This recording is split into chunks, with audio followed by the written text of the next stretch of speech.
Every Day by David Levithan. Day 5994. I wake up. Immediately I have to figure out who I am. It's not just the body. Opening my eyes and discovering whether the skin on my arm is light or dark, whether my hair is long or short, whether I'm fat or thin, boy or girl, scarred or smooth. The body is the easiest thing to adjust to if you're used to waking up in a new one each morning. It's the life, the context of the body, that can be hard to grasp. Every day I am someone else. I am myself. I know I am myself, but I am also someone else. It has always been like this. The information is there. I wake up, open my eyes, understand that it is a new morning, a new place. The biography kicks in, a welcome gift from the not me part of the mind. Today I am Justin. Somehow I know this. My name is Justin, and at the same time I know that I'm not really Justin. I'm only borrowing his body for a day. I look around and know that this is his room. This is his home. The alarm will go off in 7 minutes. I'm never the same person twice, but I've certainly been this type before. Clothes everywhere, far more video games than books, sleeps in his boxers, from the taste of his mouth, a smoker, not so addicted that he needs one as soon as he wakes up. Good morning, Justin, I say, checking out his voice. Low. The voice in my head is always different. Justin doesn't take care of himself. His scalp itches. His eyes don't want to open. He hasn't gotten much sleep. Already, I know I'm not going to like today. It's hard being in the body of someone you don't like because you still have to respect it. I've harmed people's lives in the past, and I've found that every time I slip up, it haunts me. So I try to be careful. From what I can tell, every person I inhabit is the same age as me. I don't hop from being 16 to being 60. Right now, it's only 16. I don't know how this works or why. I stopped trying to figure it out a long time ago. I'm never going to figure it out any more than a normal person will figure out his or her own existence. After a while, you have to be at peace with the fact that you simply are. There's no way to know why. You can have theories, but there will never be proof. I can access facts, not feelings. I know this is Justin's room, but I have no idea if he likes it or not. Does he want to kill his parents in the next room, or would he be lost without his mother coming in to make sure that he's awake? It's impossible to tell. It's as if that part of me replaces the same part of whatever person I'm in. And while I'm glad to be thinking like myself, a hint every now and then of how the other person thinks would be helpful. We all contain mysteries, especially when seen from the inside. The alarm goes off. I reach for a shirt and some jeans, but something lets me see that it's the same shirt he wore yesterday. I pick a different shirt. I take the clothes with me to the bathroom, dress after showering. His parents are in the kitchen now. They have no idea that anything is different. 16 years is a lot of time to practice. I don't usually make mistakes. Not anymore. I read his parents easily. Justin doesn't talk to them as much in the morning, so I don't have to talk to them. I've grown accustomed to sensing expectation in others, or the lack of it. I shovel down some cereal, leave the bowl in the sink without washing it, grab Justin's keys and go. Yesterday I was a girl in a town I'd guessed to be 2 hours away. The day before I was a boy in a town 3 hours further than that. I'm already forgetting their details. I have to, or else I will never remember who I really am. Justin listens to loud and obnoxious music on a loud and obnoxious station where loud and obnoxious DJs make loud and obnoxious jokes as a way of getting through the morning. This is all I need to know about Justin, really. I access his memory to show me the way to school, which parking space to take, which locker to go to, the combination, the names of the people he knows in the halls. Sometimes I can't go through these motions. I can't bring myself to go to school, maneuver through the day. I'll say I'm sick, stay in bed and read a few books, but even that gets tiresome after a while, and I find myself up for the challenge of a new school, new friends, for a day. As I take Justin's books out of his locker, I can feel someone hovering on my periphery. I turn, and the girl standing there is transparent in her emotions, tentative and expectant, nervous and adoring. I don't have to access Justin to know that this is his girlfriend.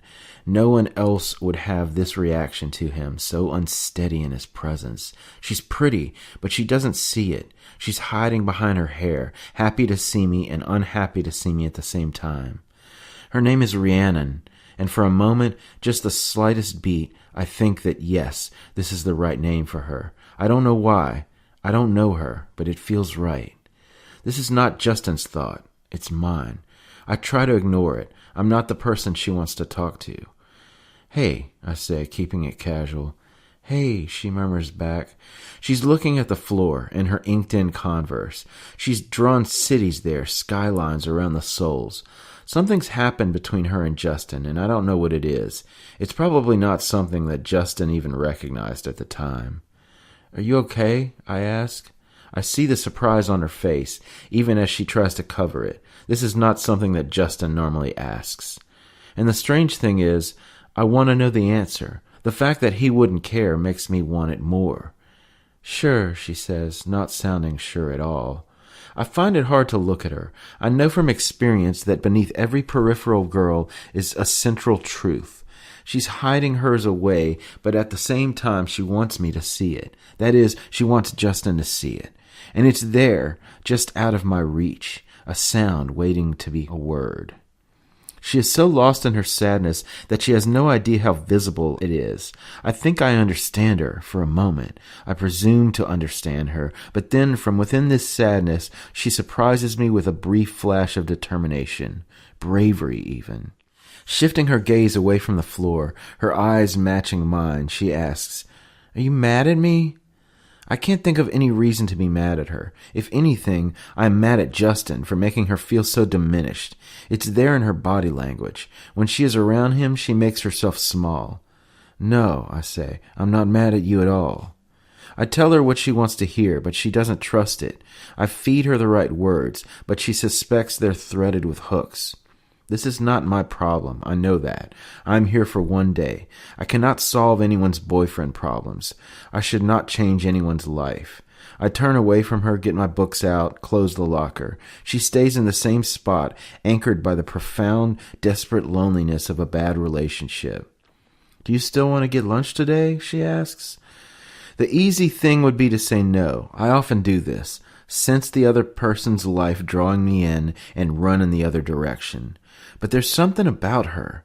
The cities on her shoes, the flash of bravery, the unnecessary sadness, that makes me want to know what the word will be when it stops being a sound. I've spent years meeting people without ever knowing them, and on this morning, in this place, with this girl, I feel the faintest pull of wanting to know. And in a moment of either weakness or bravery on my own part, I decide to follow it. I decide to find out more. Absolutely, I say. Lunch would be great. Again, I read her. What I've said is too enthusiastic. Justin is never enthusiastic. No big deal, I add. She's relieved, or at least as relieved as she'll allow herself to be, which is a very guarded form of relief. By accessing, I know that she and Justin have been together for over a year. That's as specific as it gets. Justin doesn't remember the exact date. She reaches out and takes my hand. I'm surprised by how good this feels. I'm glad you're not mad at me, she says. I just want everything to be okay. I nod. If there's one thing I've learned, it's this. We all want everything to be okay. We don't even wish so much for fantastic or marvelous or outstanding. We will happily settle for okay, because most of the time, okay is enough. The first bell rings. I'll see you later, I say. Such a basic promise, but to Rhiannon, it means the world. At first it was hard to go through each day without making any lasting connections, leaving any life-changing effects. When I was younger, I craved friendship and closeness. I would make bonds without acknowledging how quickly and permanently they would break. I took other people's lives personally. I felt their friends could be my friends. Their parents could be my parents. But after a while, I had to stop. It was too heartbreaking to live with so many separations. I'm a drifter, and as lonely as that can be, it is also remarkably freeing. I will never define myself in terms of anyone else. I will never feel the pressure of peers or the burden of parental expectation. I can view everyone as pieces of a whole, and focus on the whole, not the pieces. I've learned how to observe far better than most people observe. I'm not blinded by the past or motivated by the future. I focus on the present because that is where I am destined to live. I learn. Sometimes I am taught something I have already been taught in dozens of other classrooms. Sometimes I am taught something completely new. I have to access the body, access the mind, and see what information it's retained. And when I do, I learn. Knowledge is the only thing I take with me when I go. I know so many things that Justin doesn't know, that he will never know. I sit there in his math class, open the notebook, and write down phrases he has never heard. Shakespeare and Kerouac and Dickinson. Tomorrow or some day after tomorrow or never, he will see those words in his own handwriting, and he won't have any idea where they came from, or even what they are. That is as much interference as I allow myself. Everything else must be done cleanly. Rhiannon stays with me. Her details, flickers from Justin's memories, small things like the way her hair falls, the way she bites her fingernails, the determination and resignation in her voice, random things. I see her dancing with Justin's grandfather because he said he wants a dance with a pretty girl. I see her covering her eyes during a scary movie, peering between her fingers, enjoying her fright. These are the good memories. I don't look at any others. I only see her once in the morning, a brief passing in the halls between first and second period. I find myself smiling when she comes near, and she smiles back. It's as simple as that, simple and complicated as most true things are. I find myself looking for her after second period, and then again after third and fourth. I don't even feel in control of this. I want to see her, simple, complicated. By the time we get to lunch, I am exhausted. Justin's body is worn down from too little sleep, and I, inside of it, am worn down from restlessness and too much thought. I wait for her at Justin's locker. The first bell rings. The second bell rings. No Rhiannon. Maybe I was supposed to meet her somewhere else. Maybe Justin's forgotten where they always meet. If that's the case, she's used to Justin forgetting. She finds me right when I'm about to give up. The halls are nearly empty. The cattle call has passed. She comes closer than she did before. Hey, I say. Hey, she says. She's looking at me. Justin is the one who makes the first move. Justin is the one who figures things out. Justin is the one who says what they're going to do. It depresses me. I've seen this too many times before. The unwarranted devotion. Putting up with the fear of being the wrong person because you can't deal with the fear of being alone. The hope tinged with doubt, and the doubt tinged with hope. Every time I see these feelings in someone else's face, it weighs me down. And there's nothing in Rhiannon's face that's more than just the disappointments. There is a gentleness there. A gentleness that Justin will never, ever appreciate. I see it right away, but nobody else does. I take all my books and put them in the locker. I walk over to her and put my hand lightly on her arm. I have no idea what I'm doing. I only know that I'm doing it. Let's go somewhere, I say. Where do you want to go? I'm close enough now to see that her eyes are blue. I'm close enough now to see that nobody ever gets close enough to see how blue her eyes are. I don't know, she replies. I take her hand. Come on, I tell her. This is no longer restlessness, it's recklessness. At first we're walking hand in hand, then we're running hand in hand. That giddy rush of keeping up with one another, of zooming through the school, reducing everything that's not us into an inconsequential blur. We are laughing, we are playful. We leave her books in her locker and move out of the building, into the air, the real air, the sunshine and the trees and the less burdensome world. I am breaking the rules as I leave the school. I am breaking the rules as we get into Justin's car. I am breaking the rules as I turn the key in the ignition. Where do you want to go? I ask again. Tell me truly where you'd love to go. I don't initially realize how much hinges on her answer. If she says, let's go to the mall, I will disconnect. If she says, take me to your house, I will disconnect. If she says, actually, I don't want to miss sixth period, I will disconnect. And I should disconnect. I should not be doing this. But she says, I want to go to the ocean. I want you to take me to the ocean. And I feel myself connecting. It takes us an hour to get there. It's late September in Maryland. The leaves haven't begun to change, but you can tell they're starting to think about it. The greens are muted, faded. Color is right around the corner. I give Rhiannon control of the radio. She's surprised by this, but I don't care. I've had enough of the loud and the obnoxious, and I sense that she's had enough of it too. She brings melody to the car. A song comes on that I know, and I sing along. And if only I could, I'd make a deal with God. Now Rhiannon goes from surprised to suspicious. Justin never sings along. What's gotten into you? She asks. Music, I tell her. Ha! No, really. She looks at me for a long time, then smiles. In that case, she says, flipping the dial to find the next song. Soon we are singing at the top of our lungs, a pop song that's as substantial as a balloon, but lifts us in the same way when we sing it. It's as if time itself relaxes around us. She stops thinking about how unusual it is. She lets herself be a part of it. I want to give her a good day, just one good day. I have wandered for so long without any sense of purpose, and now this ephemeral purpose has been given to me. It feels like it has been given to me. I only have a day to give, so why can't it be a good one? Why can't it be a shared one? Why can't I take the music of the moment and see how long it can last? The rules are erasable. I can take this. I can give this. When the song is over, she rolls down her window and trails her hand in the air, introducing a new music into the car. I roll down all the other windows and drive faster so the wind takes over, blows our hair all around, makes it seem like the car has disappeared and we are the velocity, we are the speed.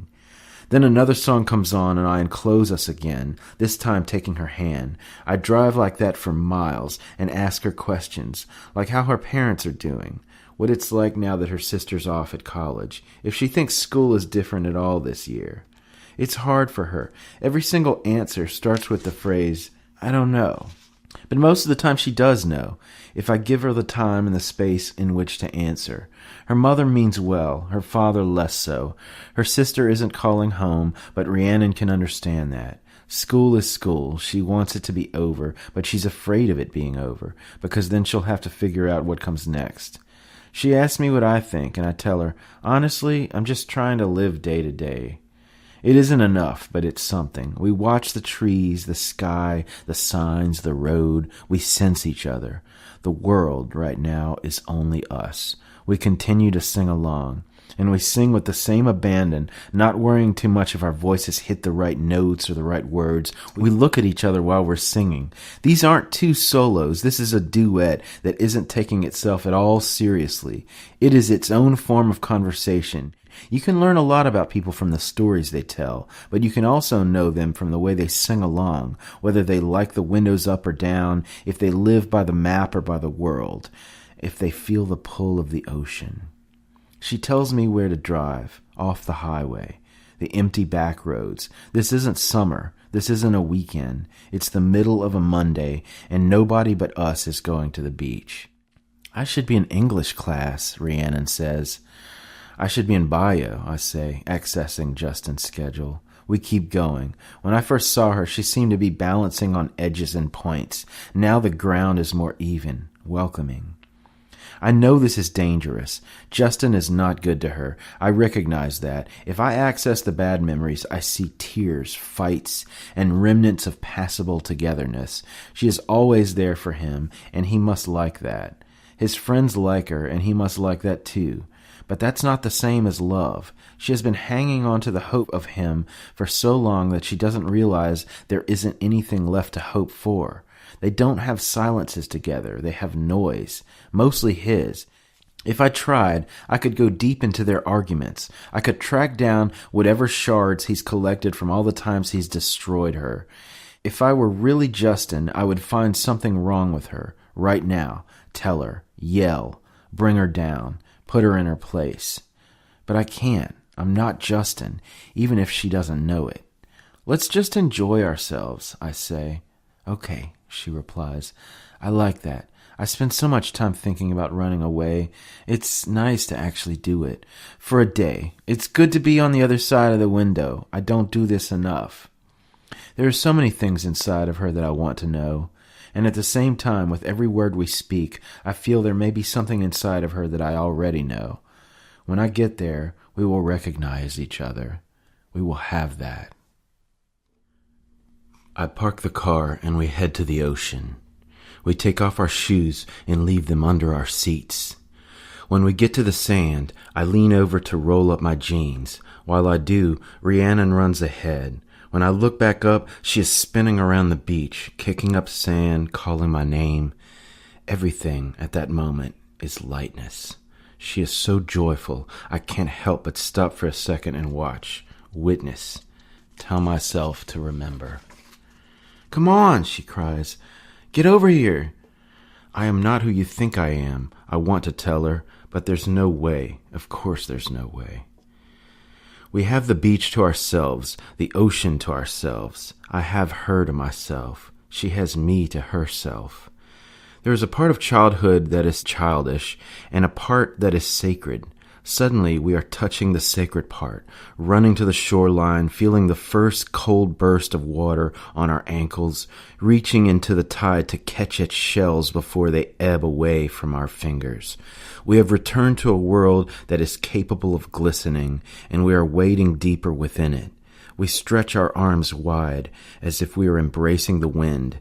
She splashes me mischievously, and I mount a counterattack. Our pants, our shirts get wet, but we don't care.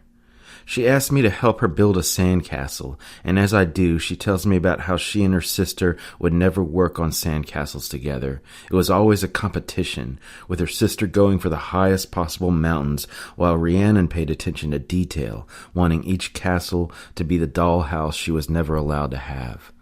I see echoes of this detail now as she makes turrets bloom from her cupped hands. I myself have no memories of sandcastles, but there must be some sense memory attached, because I feel I know how to do this, how to shape this.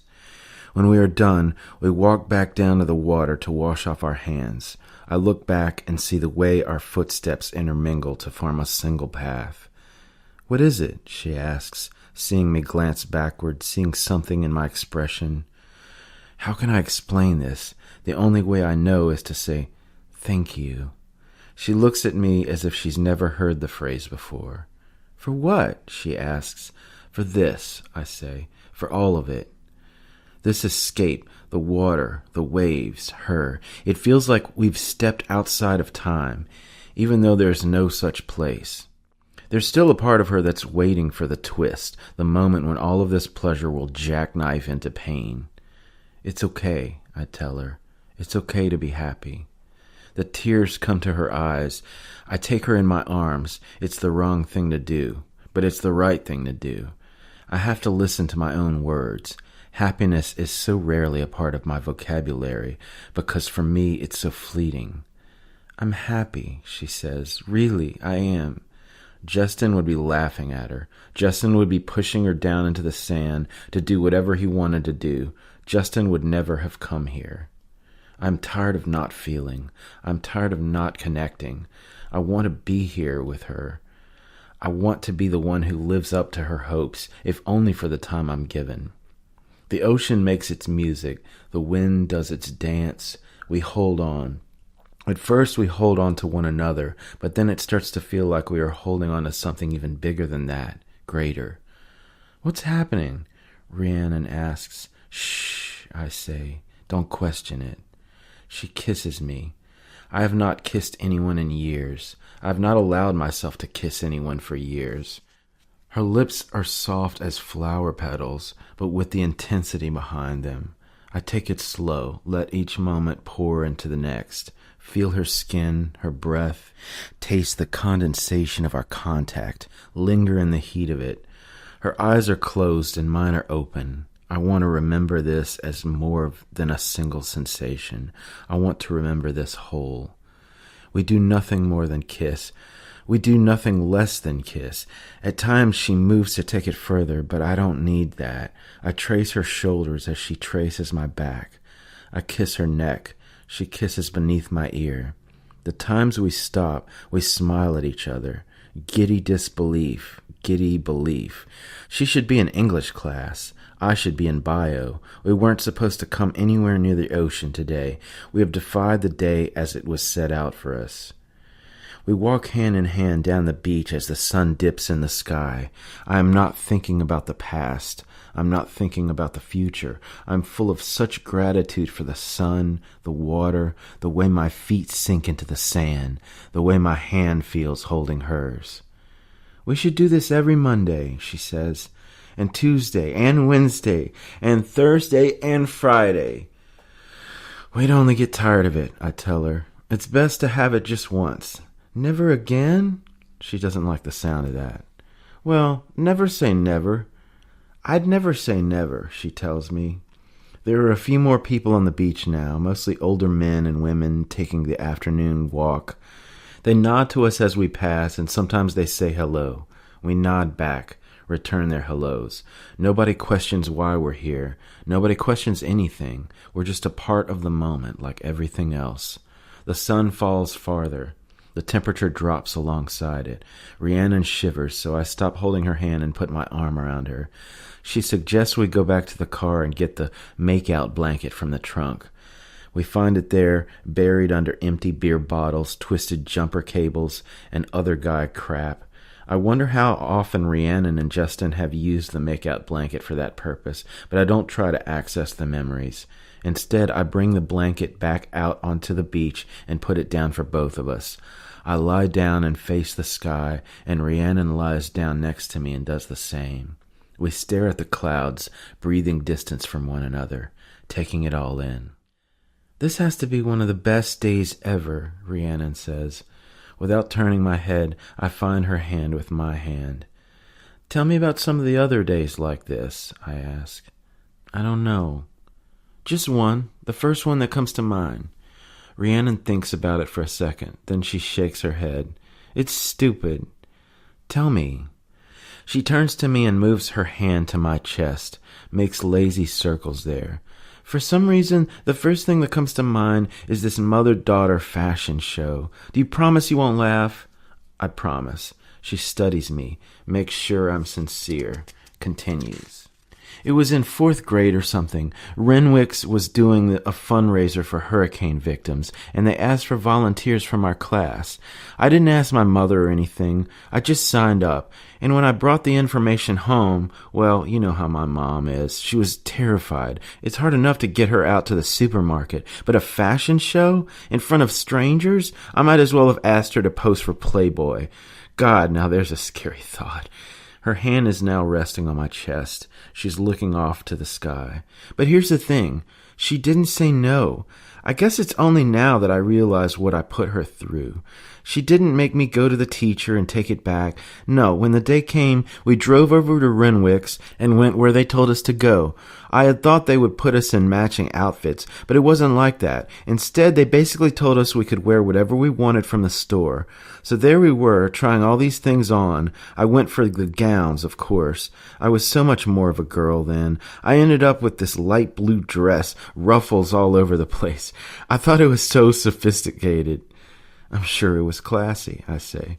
She hits me. Shut up. Let me tell my story. I hold her hand on my chest, lean over and kiss her quickly. Go ahead, I say. I'm loving this. I never have people tell me their stories. I usually have to figure them out myself, because I know that if people tell me stories, they will expect them to be remembered, and I cannot guarantee that. There is no way to know if the stories stay after I'm gone. And how devastating would it be to confide in someone and have the confidence disappear? I don't want to be responsible for that. But with Rhiannon, I can't resist. She continues. So I had my wannabe prom dress, and then it was Mom's turn. She surprised me because she went for the dresses too. I'd never really seen her all dressed up before, and I think that was the most amazing thing to me. It wasn't me who was Cinderella. It was her. And after we picked out our clothes, they put makeup on us and everything. I thought Mom was going to flip, but she was actually enjoying it. They didn't really do much with her, just a little more color. And that was all it took. She was pretty.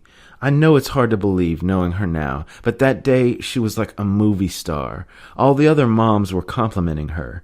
And when it was time for the actual show, we paraded out there and people applauded. Mom and I were both smiling, and it was real, you know? We didn't get to keep the dresses or anything, but I remember on the ride home, Mom kept saying how great I was. When we got back to our house, Dad looked at us like we were aliens, but the cool thing is, he decided to play along. Instead of getting all weird, he kept calling us his supermodels and asked us to do the show for him in our living room, which we did. We were laughing so much, and that was it. The day ended. I'm not sure Mom's worn makeup since. And it's not like I turned out to be a supermodel, but the day reminds me of this one, because it was a break from everything, wasn't it? It sounds like it, I tell her. I can't believe I just told you that. Why? Because, I don't know, it just sounds so silly. No, it sounds like a good day. How about you? She asks. I was never in a mother-daughter fashion show, I joke, even though, as a matter of fact, I've been in a few. She hits me lightly on the shoulder. No, tell me about another day like this one. I access Justin and find out he moved to town when he was 12, so anything before that is fair game because Rhiannon won't have been there. I could try to find one of Justin's memories to share, but I don't want to do that. I want to give Rhiannon something of my own. There was this one day when I was 11. I try to remember the name of the boy whose body I was in, but it's lost to me. I was playing hide and seek with my friends. I mean the brutal tackle kind of hide and seek. We were in the woods, and for some reason I decided what I had to do was climb a tree. I don't think I'd ever climbed a tree before, but I found one with some low branches and just started moving, up and up. It was as natural as walking. In my memory, that tree was hundreds of feet tall. Thousands. At some point, I crossed the tree line. I was still climbing, but there weren't any other trees around. I was all by myself, clinging to the trunk of this tree, a long way from the ground. I can see shimmers of it now, the height, the town below me. It was magical, I say. There's no other word to describe it. I could hear my friends yelling as they were caught, and as the game played out, but I was in a completely different place. I was seeing the world from above, which is an extraordinary thing when it happens for the first time. I'd never flown in a plane. I'm not even sure I'd been in a tall building. So there I was, hovering above everything I knew. I had made it somewhere special, and I had gotten there all on my own. Nobody had given it to me. Nobody had told me to do it. I'd climbed and climbed and climbed, and this was my reward, to watch over the world and to be alone with myself. That, I found, was what I needed. Rhiannon leans into me. That's amazing, she whispers. Yeah, it was. And it was in Minnesota? In truth, it was in North Carolina, but I access Justin and find that yes, for him it would have been Minnesota, so I nod. You want to know another day like this one? Rhiannon asks, curling closer. I adjust my arm, make us both comfortable. Sure. Our second date. But this is only our first, I think, ridiculously. Really? I ask. Remember? I check to see if Justin remembers their second date. He doesn't. Dak's party, she prompts. Still nothing. Yeah, I hedge. I don't know, maybe it doesn't count as a date, but it was the second time we hooked up, and I don't know, you were just so sweet about it. Don't get all mad, all right? I wonder where this is going. I promise nothing could make me mad right now, I tell her. I even cross my heart to prove it. She smiles. Okay, well, lately it's like you're always in a rush. Like we have sex and we're not really intimate. And I don't mind. I mean, it's fun. But every now and then it's good to have it be like this. And at Dak's party, it was like this. Like you had all the time in the world and you wanted us to have it together. I loved that. It was back when you were really looking at me. It was like you'd climbed up that tree and found me there at the top. And we had that together, even though we were in someone's backyard. At one point, do you remember? You made me move over a little so I'd be in the moonlight. It makes your skin glow, you said, and I felt like that, glowing, because you were watching me, along with the moon.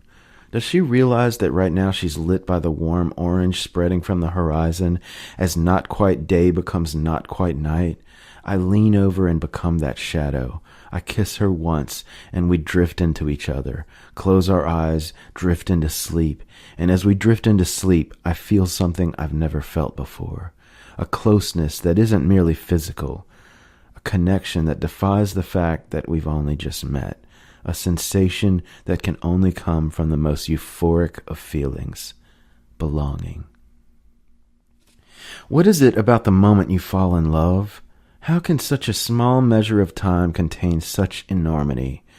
I suddenly realized why people believe in déjà vu, why people believe they've lived past lives, because there's no way the years I've spent on this earth could possibly encapsulate what I'm feeling.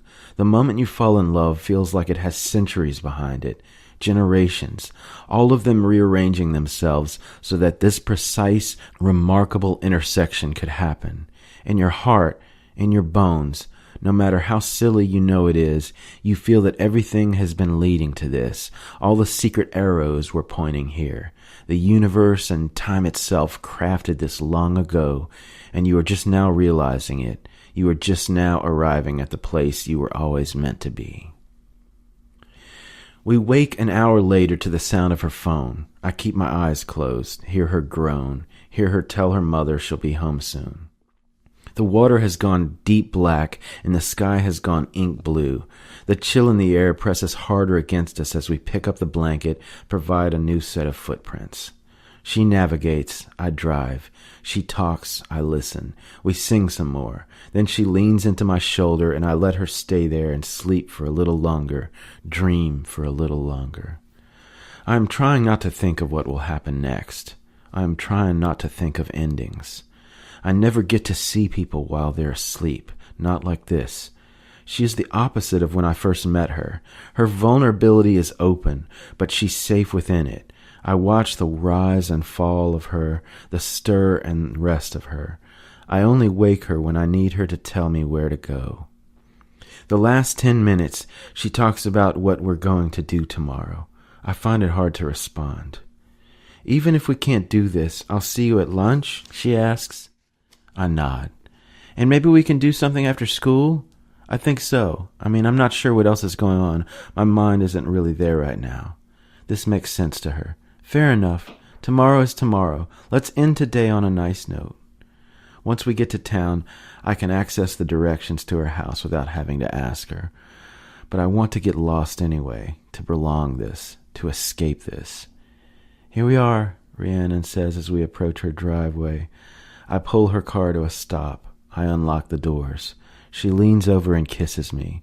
My senses are alive with the taste of her, the smell of her, the feel of her, the sound of her breathing, the sight of her as she pulls her body away from mine. That's the nice note, she says, and before I can say anything else, she's out the door and gone. I don't get a chance to say goodbye. I guess correctly that Justin's parents are used to him being out of touch and missing dinner. They try to yell at him, but you can tell that everyone's going through the motions. And when Justin storms off to his room, it's just the latest rerun of an old show. I should be doing Justin's homework. I'm always pretty conscientious about that kind of thing, if I'm able to do it. But my mind keeps drifting to Rhiannon, imagining her at home, imagining her floating from the grace of the day, imagining her believing that things are different, that Justin has somehow changed. I shouldn't have done it. I know I shouldn't have done it, even if it felt like the universe was telling me to do it. I agonize over it for hours. I can't take it back. I can't make it go away. I fell in love once, or at least until today I thought I had. His name was Brennan, and it felt so real, even if it was just mostly words. Intense, heartfelt words. I stupidly let myself think of a possible future with him. But there was no future. I tried to navigate it, but I couldn't.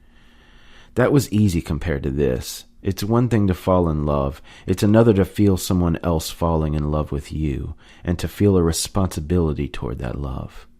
There is no way for me to stay in this body. If I don't go to sleep, the shift will happen anyway.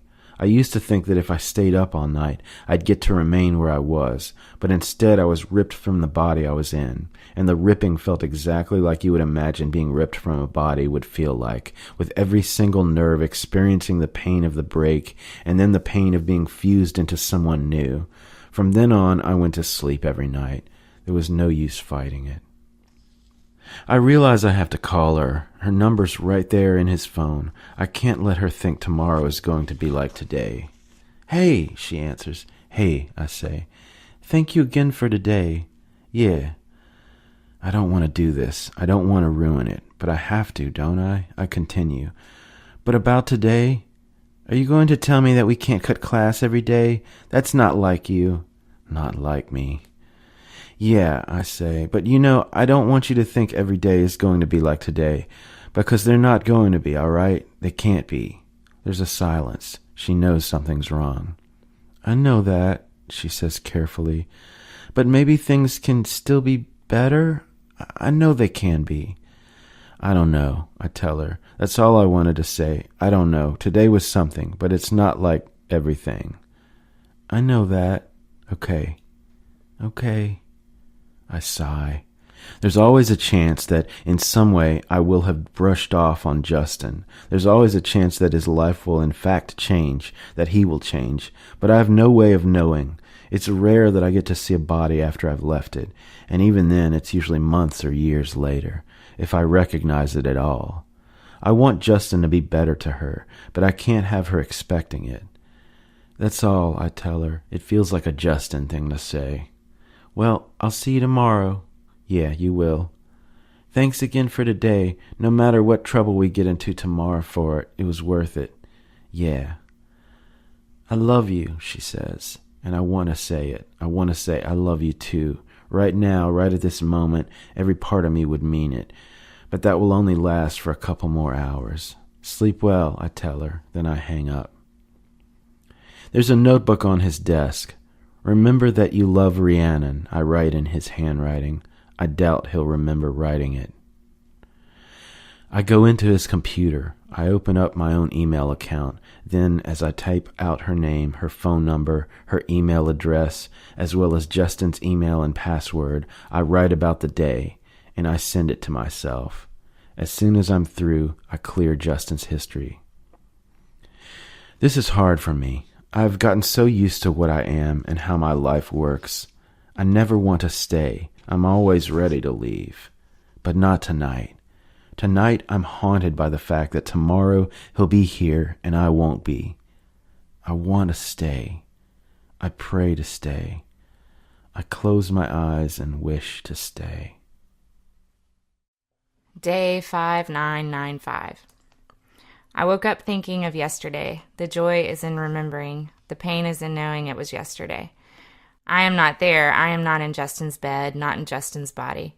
Today, I am Leslie Wong. I have slept through the alarm, and her mother is mad. Get up, she yells, shaking my new body. You have 20 minutes, and then Owen leaves. Okay, Mom, I groan. Mom, if your mother was here, I can't imagine what she'd say. I quickly access Leslie's mind. Grandmother then. Mom's already left for work. As I stand in the shower, trying to remind myself I have to make it a quick one, I lose myself for a minute in thoughts of Rhiannon. I'm sure I dreamt of her. I wonder, if I started dreaming when I was in Justin's body, did he continue the dream? Will he wake up thinking sweetly of her? Or is that just another kind of dream on my part? Leslie, come on! I get out of the shower, dry off, and get dressed quickly. Leslie is not, I can tell, a particularly popular girl. The few photos of friends she has around seem half-hearted, and her clothing choices are more like a 13-year-old's than a 16-year-old's. I head into the kitchen, and the grandmother glares at me. Don't forget your clarinet, she warns. I won't, I mumbled. There's a boy at the table giving me an evil look. Leslie's brother, I assume, and then confirm it. Owen, a senior, my ride to school. I've gotten very used to the fact that most mornings in most homes are exactly the same. Stumbling out of the bed, stumbling into the shower, mumbling over the breakfast table, or if the parents are still asleep, the tiptoe out of the house. The only way to keep it interesting is to look for the variations. This morning's variation comes care of Owen, who lights up a joint the minute we get into the car. I'm assuming this is part of his morning routine, so I make sure Leslie doesn't seem as surprised as I am. Still, Owen hazards a don't say a word about 3 minutes into the ride. I stare out the window. 2 minutes later, he says, Look, I don't need your judgment, okay? The joint is done by then. It doesn't make him any mellower. I prefer to be an only child. In the long term, I can see how siblings could be helpful in life. someone to share family secrets with, someone of your own generation who knows if your memories are right or not, someone who sees you at 8 and 18 and 48 all at once and doesn't mind. I understand that. But in the short term, siblings are at best a hassle and at worst a terror. Most of the abuse I've suffered in my admittedly unusual life has come from brothers and sisters, with older brothers and older sisters being, by and large, the worst offenders. At first, I was naive and assumed that brothers and sisters were natural allies, instant companions. And sometimes the context would allow this to happen if we were on a family trip, for example, or if it was a lazy Sunday where teaming up with me was my siblings' only form of entertainment. But on ordinary days, the rule is competition, not collaboration. There are times when I wonder whether brothers and sisters are, in fact, the ones who sense that something is off with whatever person I'm inhabiting and move to take advantage. When I was 8, an older sister told me we were going to run away together, then abandoned the together part when we got to the train station, leaving me to wander there for hours. Too scared to ask for help, scared that she would find out and berate me for ending our game. As a boy, I've had brothers, both older and younger, wrestle me, hit me, kick me, bite me, shove me, call me more names than I could ever catalog. The best I can hope for is a quiet sibling. At first, I have Owen pegged as one of those. In the car, it appears I am wrong. But then, once we get out at school, it appears I am right again. With other kids around, he retreats into invisibility, keeping his head down as he makes his way inside, leaving me completely behind. No goodbye, no have a nice day, just a quick glance to see that my door is closed before he locks the car. "What are you looking at?" a voice asks from over my left shoulder as I watch him enter school alone. I turn around and do some serious assessing. Carrie. Best friend since 4th grade. Just my brother. Why? He's such a waste of space. Here's the strange thing. I am thinking the same words myself, but hearing them come out of Carrie's mouth makes me feel defensive. "Come on," I say. "Come on, are you kidding me?" Now I think she knows something I don't. I decide to keep my mouth shut. She seems relieved to change the subject. "What did you do last night?" she asked. Flashes of Rhiannon rise in my mind's eye. I try to tamp them down, but they're not that easy to contain. Once you experience enormity, it lingers everywhere you look and wants to be every word you say. Not much, I push on, not bothering to access Leslie. This answer always works, no matter what the question. You? You didn't get my text? I mumble something about my phone dying. That explains why you haven't answered me yet. Guess what? Corey IM'd me. We chatted for like almost an hour. Wow. Yeah, isn't it? Carrie sighs contentedly. After all this time, I didn't even know he knew my screen name. You didn't tell him, did you? More assessing. This is the kind of question that can really trip a person up. Maybe not right away, but in the future. If Leslie claims she wasn't the one who told Corey and Carrie finds out she was, it could throw their friendship off balance. Or if Leslie claims she was and Carrie finds out she wasn't. Corey is Corey Handelman, a junior who Carrie's had a crush on for at least 3 weeks. Leslie doesn't know him well, and I can't find a memory of giving a screen name to him. I think it's safe.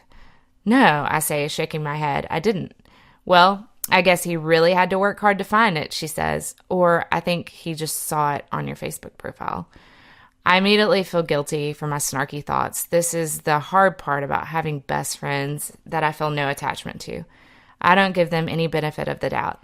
And being best friends is always about the benefit of the doubt. Carrie is very excited about Corey, so I pretend to be very excited for her. It's only after we separate for homeroom that I feel an emotion kicking at me, one I thought I had under control, jealousy. Although I am not articulating it to myself in so many words, I am feeling jealous that Carrie can have Corey while I can never have Rhiannon. Ridiculous, I chastise myself. You are being ridiculous. When you live as I do, you cannot indulge in jealousy. If you do, it will rip you apart. 3rd period is band class. I tell the teacher that I left my clarinet at home, even though it's in my locker. Leslie gets marked down and has to take the class as a study hall, but I don't care. I don't know how to play the clarinet. Word about Carrie and Corey travels fast. All of our friends are talking about it. Mostly they're pleased. I can't tell, though, whether they're pleased because it's a perfect match or because now Carrie will shut up about it. When I see Corey at lunchtime, I am unsurprised by how unremarkable he is. People are rarely as attractive in reality as they are in the eyes of the people who are in love with them, which is, I suppose, as it should be. It's almost heartening to think that the attachment you have can define your perception as much as any other influence. Corey comes over at lunch to say hi, but he doesn't stay to eat with us, even though we make room for him at our table. Carrie doesn't seem to notice this. She's just giddy that he's come by, that she didn't dream the whole I am exchange, that chatting has escalated into speaking, and who knows what will happen next. As I suspected, Leslie does not move in a fast crowd. These girls are thinking of kissing, not sex. The lips are the gates of their desire. I want to run away again to skip the second half of the day, but it wouldn't be right without her. It feels like I'm wasting my time. I mean, that's always the case. My life doesn't add up to anything, except for an afternoon. It did. Yesterday is another world. I want to go back there. Early sixth period, right after lunch, my brother is called down to the principal's office. At first, I think I may have heard it wrong, but then I see other people in class looking at me, including Carrie, who has pity in her eyes. So I must have heard right. I'm not alarmed. I figure if it were something really bad, they wouldn't have called us both. Nobody in my family has died. Our house hasn't burned down. It's Owen's business, not mine. Carrie sends me a note. What happened? I send a shrug in her direction. How am I supposed to know? I just hope I haven't lost my ride home. Sixth period ends. I gather my books and head to English class. The book is Beowulf, so I'm completely prepared. I've done this unit plenty of times. I'm about 10 steps away from the classroom when somebody grabs me. I turn, and there's Owen, bleeding. Shh, he says, just come with me. What happened, I ask. Just shh, okay? He's looking around like he's being chased. I decide to go along. After all, this is more exciting than Beowulf. We get to a supply closet. He motions me in. Are you kidding me, I say? Leslie. There's no arguing. I follow him in. I find the light switch easily. He's breathing hard. For a moment, he doesn't say anything. Tell me what happened, I say. I think I might be in trouble. Duh, I heard you called to the principal's office. Why aren't you down there? I was down there, before the announcement, but then I left. You bolted from the principal's office? Yeah, well, the waiting room. They went to check my locker. I'm sure of it. The blood is coming from a cut above his eye. Who hit you? I ask. It doesn't matter. Just shut up and listen to me, okay? I'm listening, but you're not saying anything. I don't think Leslie usually talks back to her older brother, but I don't care. He isn't really paying attention to me anyway. They're going to call home, okay? I need you to back me up. He hands me his keys. Just go home after school and see what the situation is. I'll call you. Luckily, I know how to drive. When I don't argue, he takes it as an acquiescence. Thanks, he tells me. Are you going to the principal's office now? I ask him. He leaves without an answer. Carrie has the news by the end of the day. Whether it's the truth doesn't matter. It's the news that's going around, and she's eager to report it to me. Your brother and Josh Wolf got into a fight out by the field during lunch. They say it had to do with drugs and that your brother is a dealer or something. I know he was in a pot and everything, but I had no idea that he dealt. He and Josh were dragged down to the principal's office, but Owen decided to run. Can you believe it? They were paging him to come back, but I don't think he ever did. Who'd you hear it from? I ask. She's giddy with excitement. From Corey. He wasn't out there, but some of the guys he hangs out with saw the fight and everything. I see now that the fact that Corey told her is bigger news here. She's not so selfish that she wants me to congratulate her, not with my brother being in trouble, but it's clear what her priority is. I've got to drive home, I say. Do you want me to come with you? Carrie asks. I don't want you to have to walk in there alone. For a second, I'm tempted, but then I imagine her giving Corey the blow-by-blow account of what went down, and even that's not a fair assumption to make. It's enough to make me realize I don't want her there. It's okay, I say. If anything, this is really going to make me look like a good daughter. Carrie laughs, but more out of support than humor. Tell Corey I said hi, I said playfully as I close my locker. She laughs again, this time out of happiness. Where is he? I haven't even stepped through the kitchen door when the interrogation begins. Leslie's mother, father, and grandmother are all there, and I don't need to access her mind to know that this is an unusual occurrence at 3 p.m. I have no idea, I say. I'm glad he didn't tell me. This way I don't have to lie. What do you mean you have no idea? My father asked. He's the lead inquisitor of the family. I mean, I have no idea. He gave me the keys to the car, but he wouldn't tell me where he was going. And you let him walk away? I didn't see any police chasing after him, I said. Then I wonder if there are, in fact, police chasing after him. My grandmother snorts with disgust. You always take his side, my father intones, but not this time. This time you're going to tell us everything. He doesn't realize he's just helped me. Now I know that Leslie always takes Owen's side, so my instinct is correct. You probably know more than I do, I say. Why would your brother and Josh Wolf have a fight? My mother asked, genuinely bewildered. They're such good friends. My mental image of Josh Wolf is of a 10-year-old, leading me to believe that at one point my brother probably was good friends with Josh Wolf, but not anymore. Sit down, my father commands, pointing to a kitchen chair. I sit down. Now, where is he? I genuinely don't know. She's telling the truth, my mother says. I can tell when she's lying. Even though I have way too many control issues to do drugs myself, I'm starting to get a sense of why Owen likes to get stoned. Well, let me ask this then, my father continues. Is your brother a drug dealer? This is a very good question. My instinct is no, but a lot depends on what happened on the field with Josh Wolf. So I don't answer. I just stare. Josh Wolf says the drugs in his jacket were sold to him by your brother, my father prods. Are you saying they weren't? Did they find any drugs on Owen? I ask. No, my mother answers. And in his locker? Didn't they search his locker? My mother shakes her head. And in his room? Did you find any in his room? My mother actually looks surprised. I know you looked in his room, I say. We haven't found anything, my father answers, yet. And we also need to take a look in that car, so if you will please give me the keys. I am hoping that Owen was smart enough to clear out the car. Either way, it's not up to me. I hand over the keys. Unbelievably, they've searched my room, too. I'm sorry, my mother says from the hallway, tears in her eyes now. He thought your brother might have hidden the drugs in there without you knowing.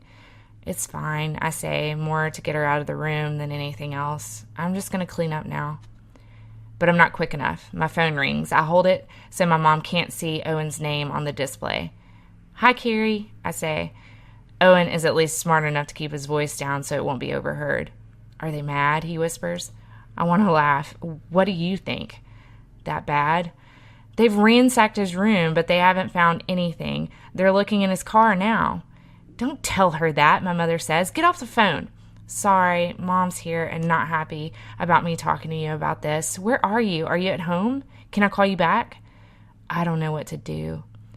Yeah, he really does have to come home eventually, doesn't he? Look, meet me in a half hour at the playground, okay? I really have to go, but yes, I'll do that. I hang up. My mother is still looking at me. I'm not the one you're mad at, I remind her. Poor Leslie will have to clean up the mess in her room tomorrow morning. I can't be bothered to figure out where everything goes. That would take too much assessing, and the priority is finding out which playground Owen means. There's one at an elementary school about 4 blocks from the house. I assume that's the place. It's not easy to sneak out of the house. I wait until 3 of them return to Owen's room to tear it apart again, and then skulk out of the back door. I know this is a risky maneuver. The minute they realize I'm gone, there will be hell to pay. But if Owen comes back with me, that'll all be forgotten. I know I should be focusing on the matter at hand, but I can't help but think of Rhiannon. School's now over for her, too. Is she hanging out with Justin? If so, is he treating her well? Did anything about yesterday rub off on him? I hope, but never expect. Owen's nowhere to be found, so I head to the swings and hang in the air for a while. Eventually, he appears on the sidewalk and heads over to me. You always pick that swing, he says, sitting down on the swing next to mine. I do? I say. Yeah. I wait for him to say something else. He doesn't. Owen, I finally say, what happened? He shakes his head at me. He's not going to tell me. I stop swinging and plant my feet on the ground. This is stupid, Owen. You have 5 seconds to tell me what happened, or I'm going to head right back home, and you'll be on your own for whatever happens next. Owen is surprised. What do you want me to say? Josh Wolf gets me my pot. Today we got in a fight over it. He said I owed him when I didn't. He started pushing me around, so I pushed back, and we got caught. He had the drugs, so he said I'd just dealt them to him, real smooth. I said that was totally wrong, but he's in all AP classes and everything, so who do you think they're going to believe? He definitely convinced himself it's the truth, but whether it started out being the truth or not, I can't tell. Well, I say, you'll have to come home. Dad's trashed your room, but they haven't found any drugs yet. And they didn't find any in your locker, and I'm guessing they didn't find any in the car, or I would have heard about it. So right now, it's all okay. I'm telling you, there aren't any drugs. I used the weed up this morning. That's why I needed more from Josh. Josh, your former best friend. What are you talking about? I haven't been friends with him since we were like 8. I'm sensing that this was the last time Owen had a best friend. Let's go, I tell him. It's not the end of the world. Easy for you to say. I'm not expecting our father to hit Owen, but as soon as he sees him in the house, he decks him. I think I'm the only one who is truly stunned. What have you done? My father is yelling. What stupid, stupid things have you done? Both my mother and I moved to stand between them. Grandma just watches from the sidelines, looking mildly pleased. I haven't done anything, Owen protests. Is that why you ran away? Is that why you're being expelled? Because you haven't done anything? They won't expel him until they hear his side of the story, I point out, fairly sure this is true. Stay out of this, my father warns. Why don't we all sit and talk this over, my mother suggests. The anger rises off my father like heat. I feel myself receding in a way that I'm guessing is not unusual for Leslie when she's with her family. I become nostalgic for the first waking moment of the morning, back before I had any idea what ugliness the day would bring. We sit down this time in the den, or rather, Owen, our mother, and I sit down. Owen and me on the couch, our mother in a nearby chair. Our father hovers over us. Our grandmother stays in the doorway as if she's keeping lookout. You are a drug dealer, our father yells. I am not a drug dealer, Owen answers. For one, if I were a drug dealer, I'd have a lot more money, and I'd have a stash of drugs that you would have found by now. Owen, I think, needs to shut up.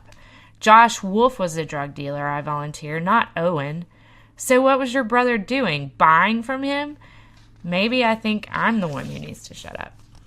Our fight had nothing to do with drugs, Owen said. They just found them on him afterward. Then what were you and Josh fighting about? My mother asked, as if the fact that these two boyhood chums fought is the most unbelievable thing that's ever occurred. A girl, Owen says. We were fighting about a girl. I wonder if Owen thought this one out ahead of time, or whether it's come to him spontaneously. Whatever the case, it's probably the only thing he could have possibly said that would have made our parents momentarily happy, might be overstating it, but less angry. They don't want their son to be buying or selling drugs, being bullied or bullying anyone else, but fighting over a girl? Perfectly acceptable, especially since I'm guessing it's not like Owen ever mentioned a girl to them before. Owen sees he's gained ground. He pushes further. If she found out, oh God, she can't find out. I know some girls like it when you fight over them, but she definitely doesn't. Mom nods her approval. What's her name? Dad asks. Do I have to tell you? Yes. Natasha Lee. Wow, he's even made her Chinese. Amazing. Do you know this girl? Dad asks me. Yes, I say. She's awesome. Then I turn to Owen and shoot him fake daggers. But Romeo over here never told me he was into her, although now that he says it, it's starting to make sense. He's been acting very weird lately. Mom nods again. He has. Eyes bloodshot, I wanted to say, eating a lot of Cheetos, staring into space, eating more Cheetos. It must have been love. What else could it possibly be? What was threatening to be an all-out war becomes a war council, with our parents strategizing what the principal can be told, especially about the running away. I hope for Owen's sake that Natasha Lee is, in fact, a student at the high school. Whether he's had a crush on her or not, I can't access any memory of her. If the name rings a bell, the bell's in a vacuum. Now that our father can see a way of saving face, he's almost amiable. Owen's big punishment is that he has to go clean up his room before dinner. I can't imagine I would have gotten the same reaction if I had beaten up another girl over a boy. I'll follow Owen up to his room. When we're safely inside, door closed, no parents around, I tell him, that was kind of brilliant. He looks at me with unconcealed annoyance and says, I don't know what you're talking about. Get out of my room. This is why I prefer to be an only child. I have a sense that Leslie would let it go, so I should let it go. But that's the law I've set down for myself. Don't disrupt the life you're living in. Leave it as close to the same as you can. But I'm pissed, so I diverge a little from the law. I think perversely that Rhiannon would want me to, even though she has no idea who Owen and Leslie are, or who I am. Look, I say, you lying little pothead bitch. You're going to be nice to me, okay? Not only because I'm covering your butt, but because I am the one person in the world right now who is being decent to you. Is that understood? Shocked and maybe a little contrite, Owen mumbles his assent. Good, I say, knocking a few things off his shelves. Now happy cleaning. Nobody talks at dinner. I don't think this is unusual. I wait until everyone is asleep before I go on the computer. I retrieve Jason's email and password from my own email, then log him in. There's an email from Rhiannon, sent at 10:11 p.m. Jay, I just don't understand. Was it something I did? Yesterday was so perfect, and today you are mad at me again. If it's something I did, please tell me, and I'll fix it. I want us to be together. I want all of our days to end on a nice note, not like tonight. With all of my heart, R. I reel back in my seat. I want to hit reply. I want to reassure her that it will be okay, but I can't. You're not him anymore, I have to remind myself. You're not there. And then I think, what have I done? I hear Owen moving around in his room, hiding evidence, or is fear keeping him awake? I wonder if he'll be able to pull it off tomorrow. I want to get back to her. I want to get back to yesterday. Day 5996. All I get is tomorrow. As I fell asleep, I had a glint of an idea, but as I wake up, I realize the glint has no light left in it. Today, I'm a boy, Skylar Smith. Soccer player, but not a star soccer player. Clean room, but not compulsively so. Video game console in his room. Ready to wake up. Parents asleep. He lives in a town that's about a 4-hour drive from where Rhiannon lives. This is nowhere near close enough. It's an uneventful day, as most are. The only suspense comes from whether I can access things fast enough. Soccer practice is the hardest part. The coach keeps calling out names, and I have to access like crazy to figure out who everyone is. It's not Skylar's best day at practice, but he doesn't embarrass himself. I know how to play most sports, but I've also learned my limits.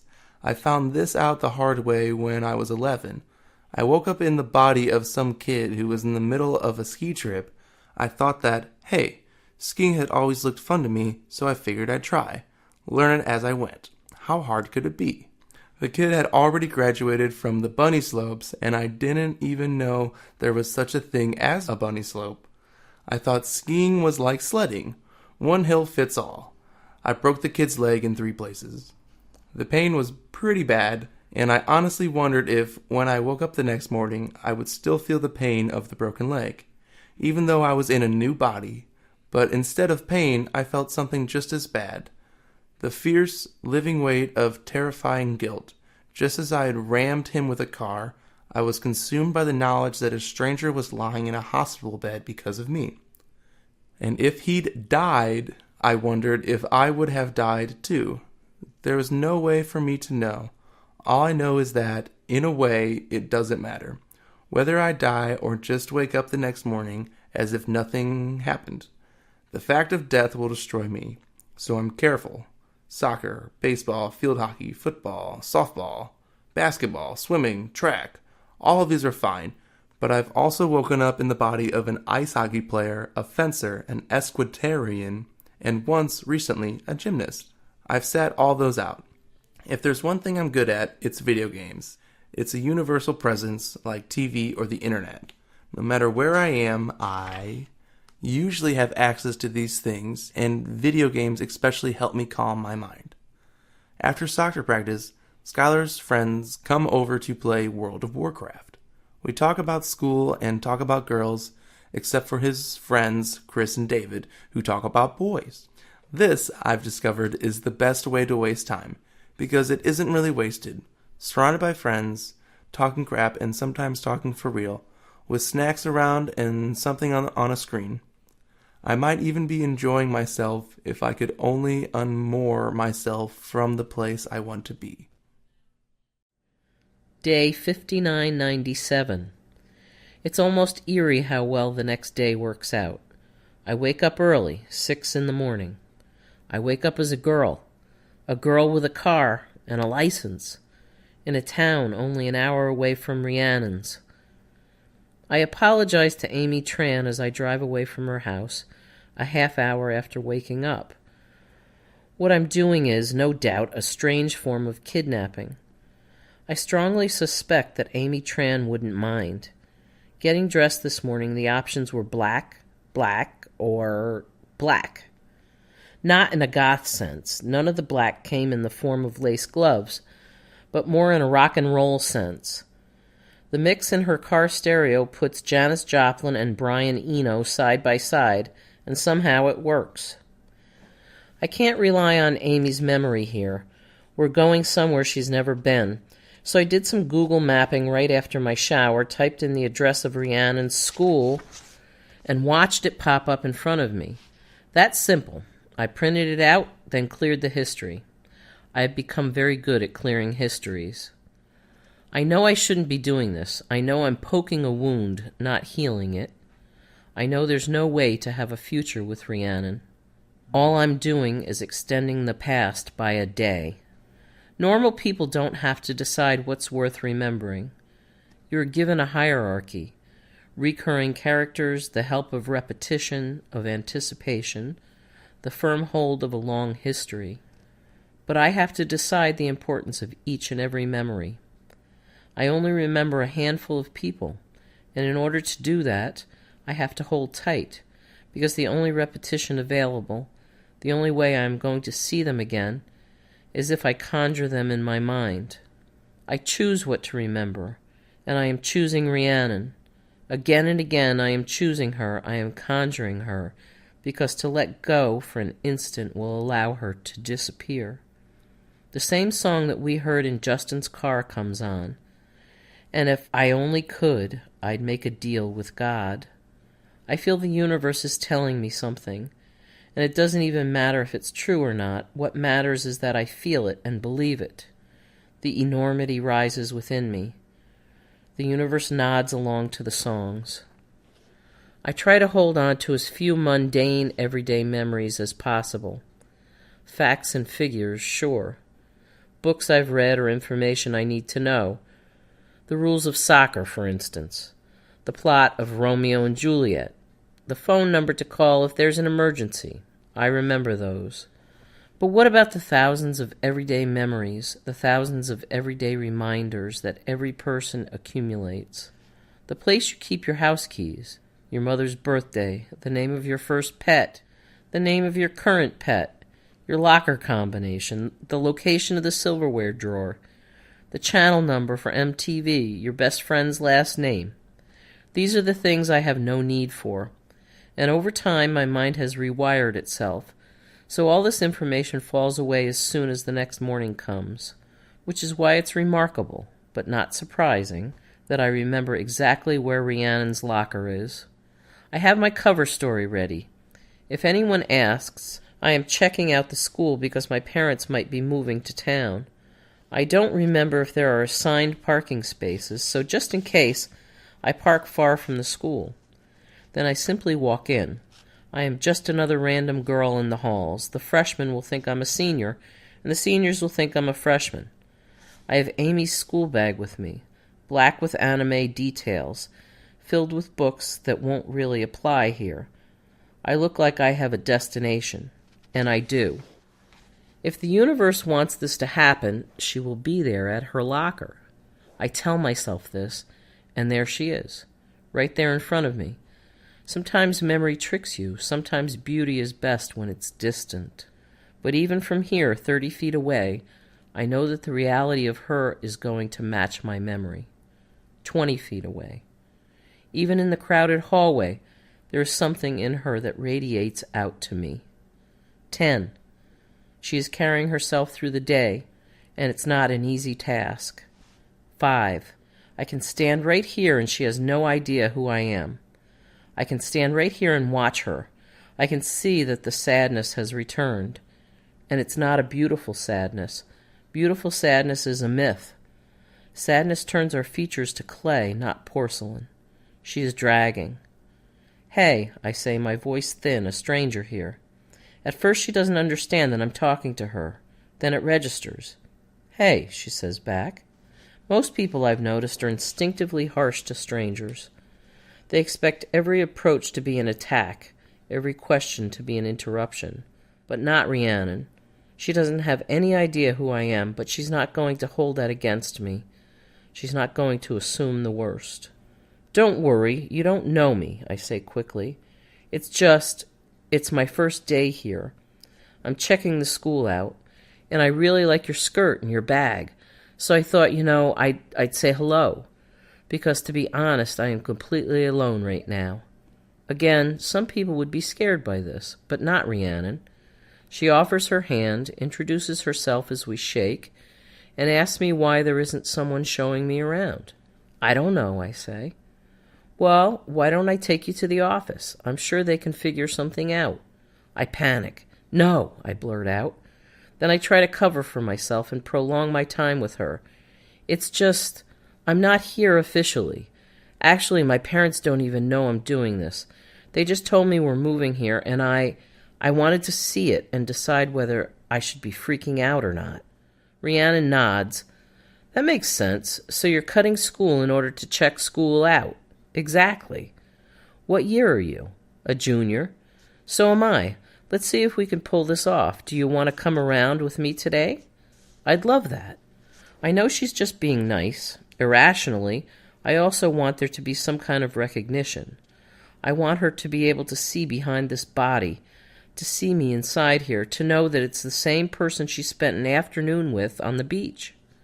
I follow her.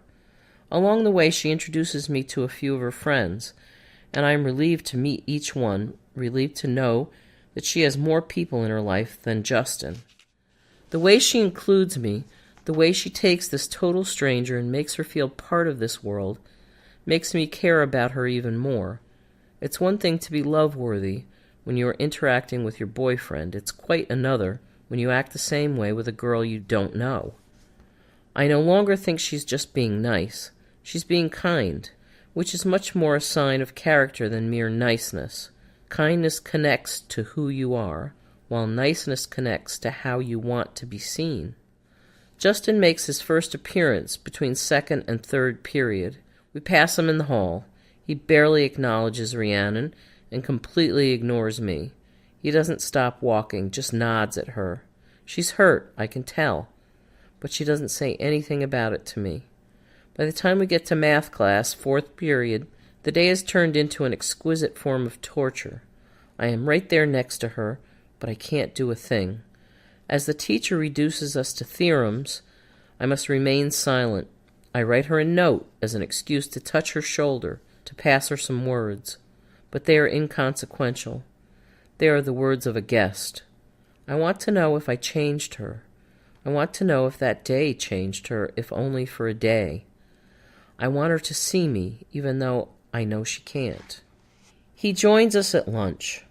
As strange as it is to see Rhiannon again, and to have her measure so well against my memory, it is even stranger to be sitting across from the jerk whose body I inhabited just 3 days ago. Mirror images do no justice to this sensation. He is more attractive than I thought, but also uglier. His features are attractive, but what he does with them is not. He wears the superior scowl of someone who can barely hide his feelings of inferiority. His eyes are full of scattershot anger, his posture one of defensive bravado. I must have rendered him unrecognizable. Rhiannon explains to him who I am and where I come from. He makes it clear that he couldn't care less.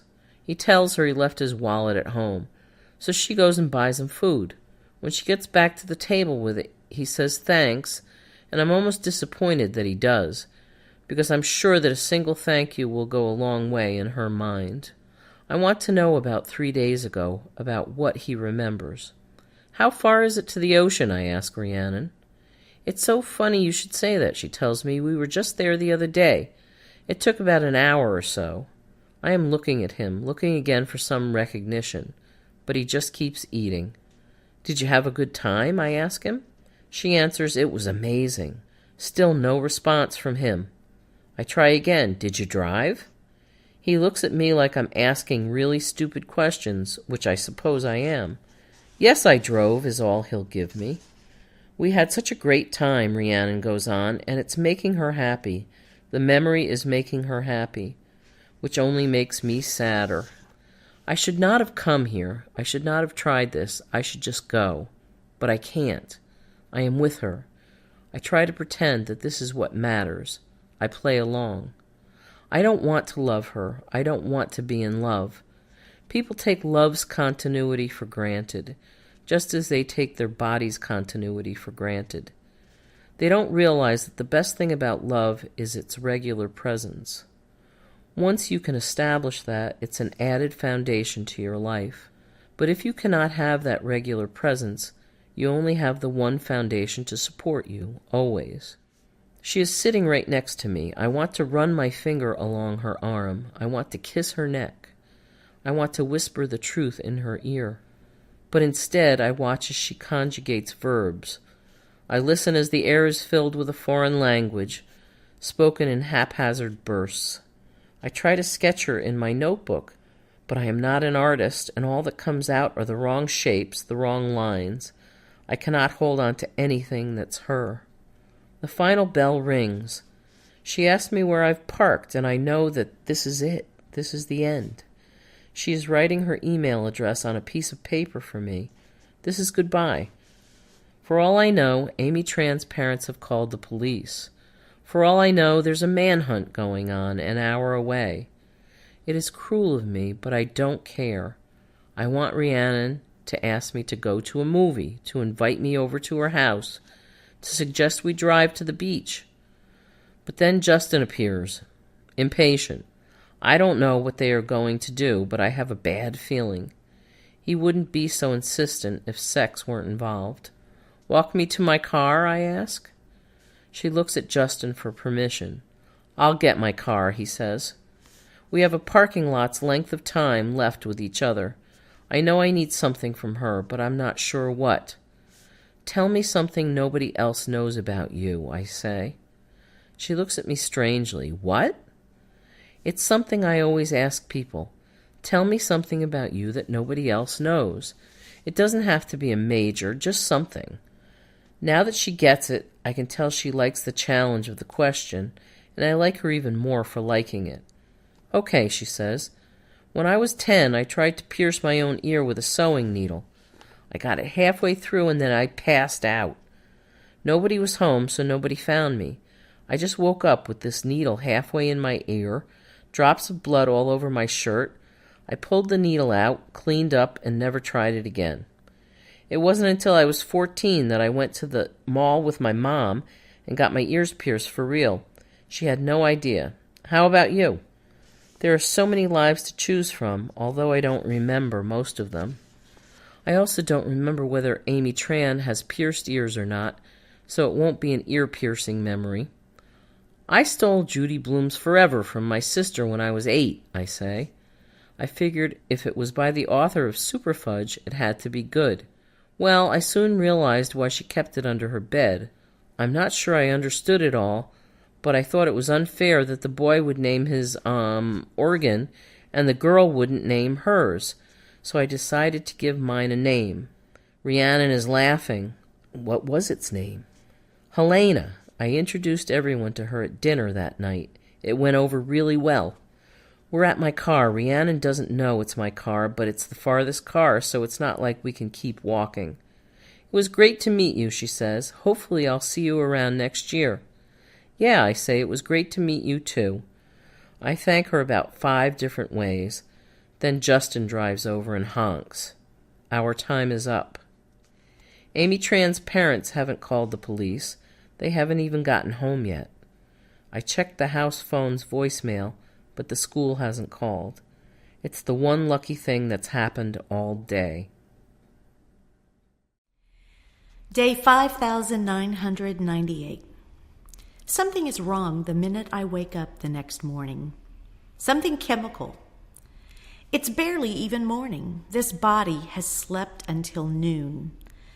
because this body was up late getting high, and now it wants to be high again right away. I've been in the body of a pothead before. I've woken up still drunk from the night before, but this is worse, much worse. There will be no school for me today. There will be no parents waking me up. I'm on my own, in a dirty room, sprawled on a dirty mattress, with a blanket that looks like it was stolen from a child. I can hear other people yelling in other rooms of the house. There comes a time when the body takes over the life. There comes a time when the body's urges, the body's needs, dictate the life. You have no idea you are giving the body the key, but you hand it over, and then it's in control. You mess with the wiring, and the wiring takes charge. I have only had glimpses of this before. Now I really feel it. I can feel my mind immediately combating the body. But it's not easy. I cannot sense pleasure. I have to cling to the memory of it. I have to cling to the knowledge that I am only here for one day and I have to make it through.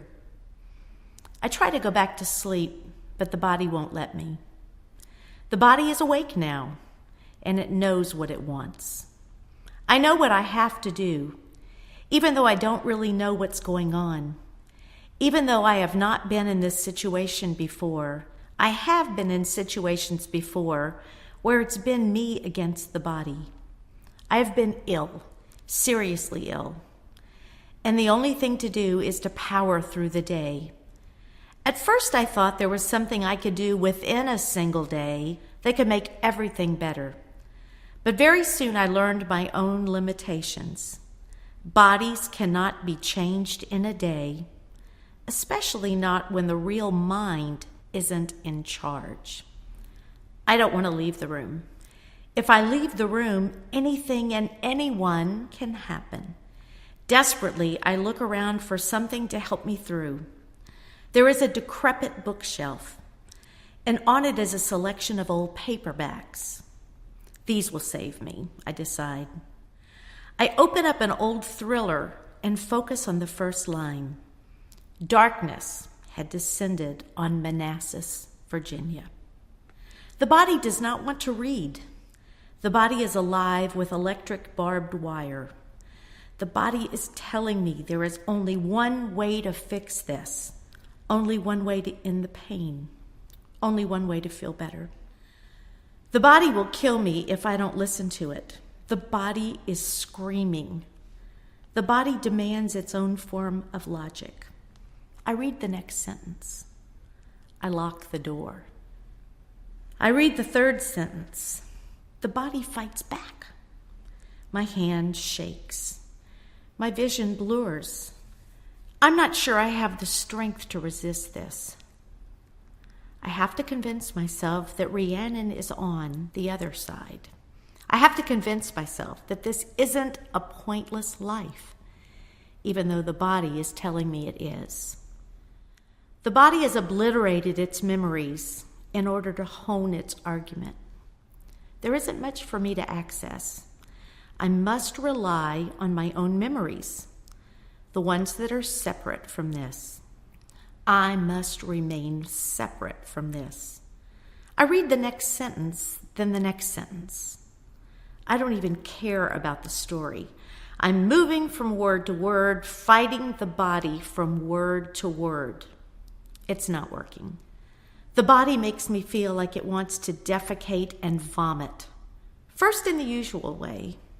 Then I feel I want to defecate through my mouth and vomit through the other end. Everything is being mangled. I want to claw at the walls. I want to scream. I want to punch myself repeatedly. I have to imagine my mind as something physical, something that can control the body.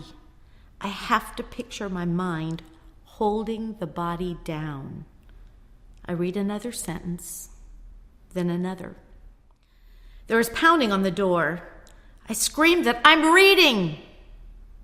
They leave me alone. I don't have what they want in this room. They have what I want outside this room. I must not leave this room.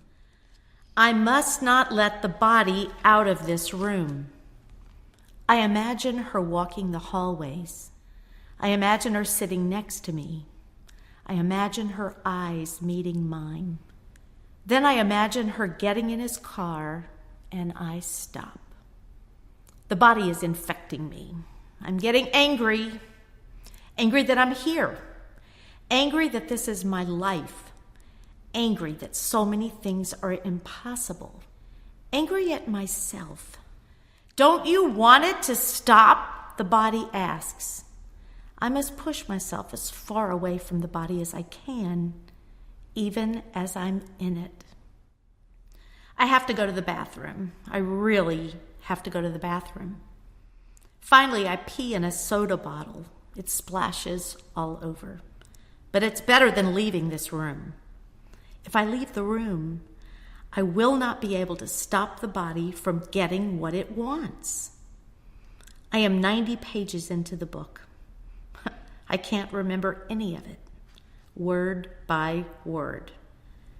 The fight is exhausting the body. I am winning. It is a mistake to think of the body as a vessel. It is as active as any mind, as any soul.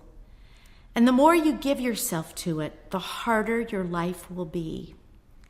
I have been in the bodies of starvers and purgers, gluttons and addicts. They all think their actions make their lives more desirable, but the body always defeats them in the end. I just need to make sure the defeat doesn't take while I'm inside. I make it to sundown. 265 pages gone. I am shivering under the filthy blanket. I don't know if it's the temperature in the room or if it's me. Almost there, I tell myself. There's only one way out of this, the body tells me. At this point, I don't know if it means drugs or death. The body might not even care at this point. Finally, the body wants to sleep. I let it. Day 5,999. My mind is thoroughly wrung out, but I can tell Nathan Daldry has gotten a good night's sleep. Nathan is a good guy. Everything in his room is in order. Even though it's only Saturday morning, he's already done his homework for the weekend. He set his alarm for 8 o'clock, not wanting the day to go to waste. He was probably in bed by 10. I go on his computer and check my email, making sure to write myself some notes about the last few days so I can remember them. Then I log into Justin's email and find out there's a party tonight at Steve Mason's house. Steve's address is only a Google search away. When I map out the distance between Nathan's house and Steve's, I find it's only a 90-minute drive. It looks like Nathan might be going to a party tonight. First, I must convince his parents. His mother interrupts me when I'm back on my own email, rereading what I wrote about the day with Rhiannon. I very quickly shut the window and oblige when she tells me that today is not a computer day and that I am to come down for breakfast.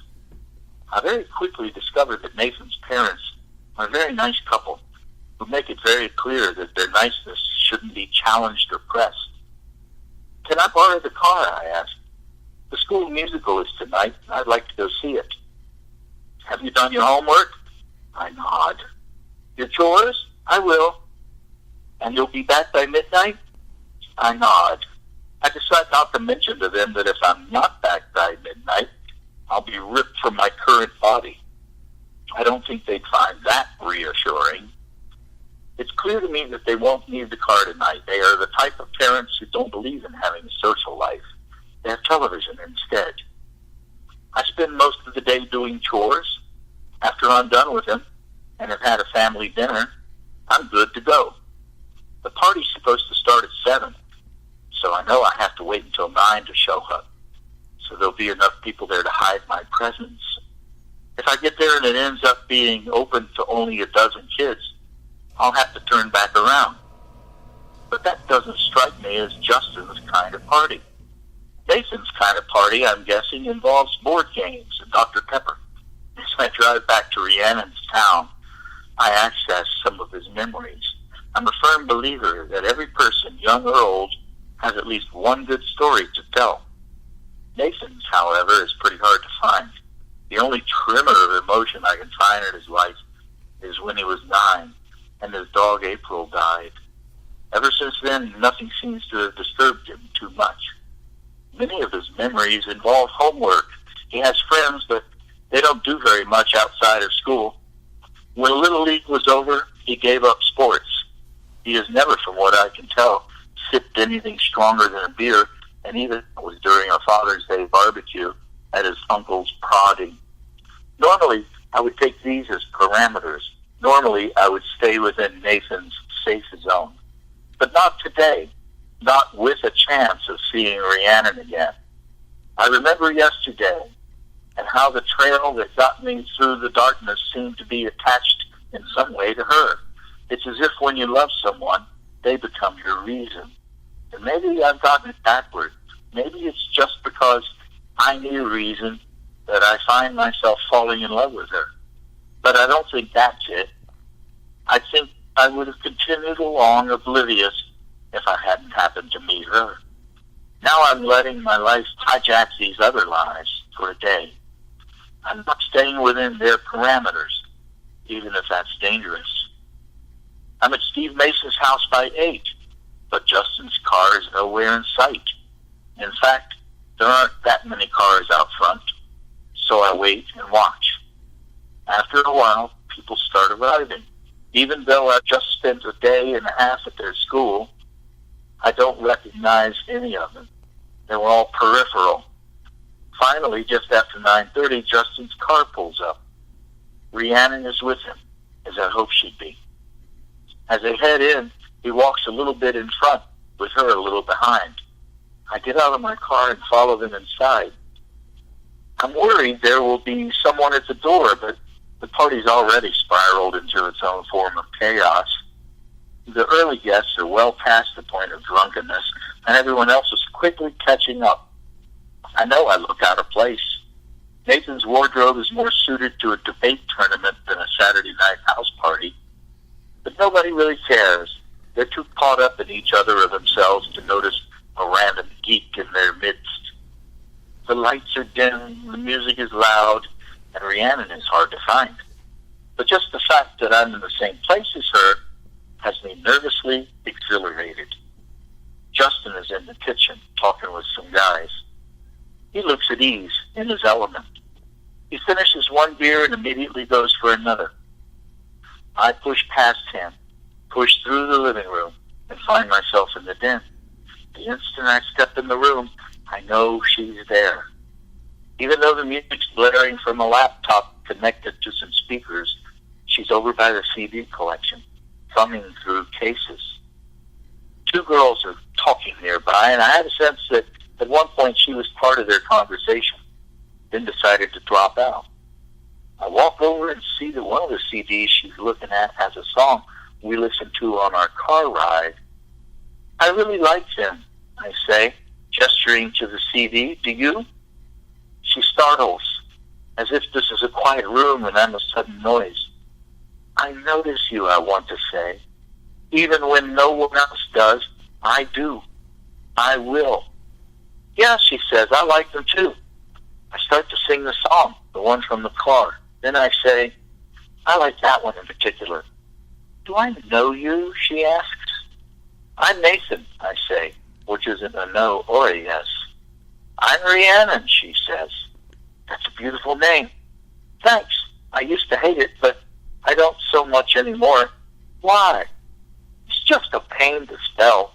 She looks at me closely. Do you go to Octavian? No, I'm just here for the weekend, visiting my cousin. Who's your cousin?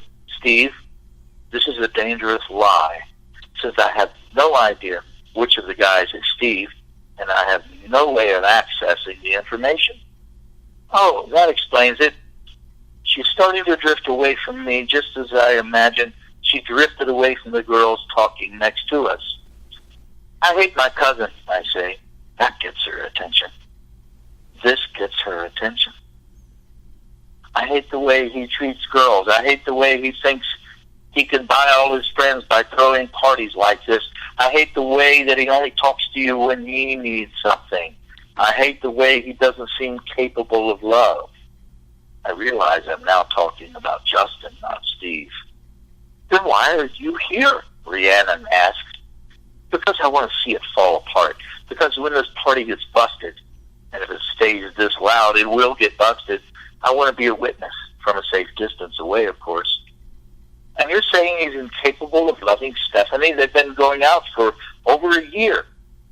With a silent apology to Stephanie and Steve, I say, it doesn't mean anything, does it? I mean, being with someone for over a year can mean that you love it, but it can also mean you're trapped. At first, I think I've gone too far. I could feel Rhiannon taking in my words, but I don't know what she's doing with them. The sound of words as they're said is always different from the sound they make when they're heard, because the speaker hears some of the sound from the inside. Finally, she says, speaking from experience, it's laughable to think that Nathan, who from what I can tell hasn't gone on a date since 8th grade, would be speaking from experience. But she doesn't know him, which means I can be more like me. Not that I'm speaking from experience either, just the experience of observing. There are many things that can keep you in a relationship, I say. Fear of being alone, fear of disrupting the arrangement of your life, the decision to settle for something that's okay because you don't know if you can get any better. Or maybe there's the irrational belief that it will get better, even if you know he won't change. He? Yeah, I see. At first I don't understand what she sees. Clearly, I was talking about her. Then I get where the pronoun has led her. That cool, I ask, figuring it'll make Nathan even less threatening if he's gay. Completely. How about you, I ask, seeing anyone? Yeah, she says, then deadpan, for over a year. And why are you still together? Fear of being alone, a decision to settle, an irrational belief that he'll change? Yes, yes, and yes. So, but he can still be incredibly sweet, and I know that deep down I mean the world to him. Deep down, that sounds like settling to me. You shouldn't have to venture deep down in order to get love. Let's switch the topic, okay? This isn't a good party topic. I liked it more when you were singing to me. I'm about to make reference to another song we heard on our car ride, hoping that maybe it'll bring her back in some way, when Justin's voice comes from over my shoulder asking, so who's this? If he was relaxed when I saw him in the kitchen, now he's annoyed. Don't worry, Justin, Rhiannon says. He's gay. Yeah, I can tell from the way he's dressed. What are you doing here? Nathan, this is Justin, my boyfriend. Justin, this is Nathan. I say hi. He doesn't respond. You seen Stephanie? Asks Rhiannon. Steve's looking for her. I think they're at it again. Maybe she went to the basement. Nah, they're dancing in the basement. Rhiannon likes this news, I can tell. Want to go down there and dance? She asked Justin. Hell no, I didn't come here to dance. I came here to drink. Charming, Rhiannon says. More, I think, for my benefit than his. Do you mind if I go dance with Nathan? You sure he's gay? I'll sing your show tunes if you want me to prove it, I volunteer. Justin slaps me on the back. No, dude, don't do that, okay? Go dance. So that's how it comes to pass that Rhiannon is leading me to Steve Mason's basement. As we hit the stairs, we can feel the bass under our feet. It's a different soundtrack here, a tide of pulse and beat. Only a few red lights are on, so all we can see are the outlines of bodies as they meld together. Hey, Steve, Rhiannon calls out. I like your cousin. A guy who must be Steve looks at her and nods. Whether he can't hear what she said or whether he's trashed, I can't tell. Have you seen Stephanie? He yells. No, Rhiannon yells back. Then we're in with the dancers. The sad truth is that I have about as much experience on a dance floor as Nathan does. I try to lose myself in the music, but that doesn't work. Instead, I need to lose myself in Rihanna. I have to give myself over entirely to her. I must be her shadow, her complement, the other half of this conversation of bodies. As she moves, I move with her. I touch her back, her waist. She comes in closer. By losing myself to her, I gain her. The conversation is working. We have found our rhythm, and we are riding it. I find myself singing along, singing to her, and she loves it. She transformed once again into someone carefree, and I transform into someone whose only care is her. "You're not bad," she shouts over the music. "You're amazing," I shout back. I know that Justin is not coming down here. She's safe with Steve Mason's gay cousin, and I am safe knowing that nobody else will interfere with this moment. The songs collide into one long song, as if one singer is taking over when the previous one stops, all of them taking turns to give us this. The sound waves push us into each other, wrap around us like colors. We are paying attention to each other, and we are paying attention to the enormity. The room has no ceiling. The room has no walls. There is only the open field of our excitement, and we run across it in small movements, sometimes without our feet leaving the ground. We go for what feels like hours, and also feels like no time at all. We go until the music stops, until someone turns on the lights and says, "The party is ending, the neighbors have complained, and the police are probably coming." Rhiannon looks as disappointed as I feel. "I have to find Justin," she says. "Are you going to be okay?" "No," I want to tell her. "I won't be okay until you can come with me to wherever it is that I'm going next." I ask her for her email address, and when she raises an eyebrow, I tell her again not to worry, that I'm still gay.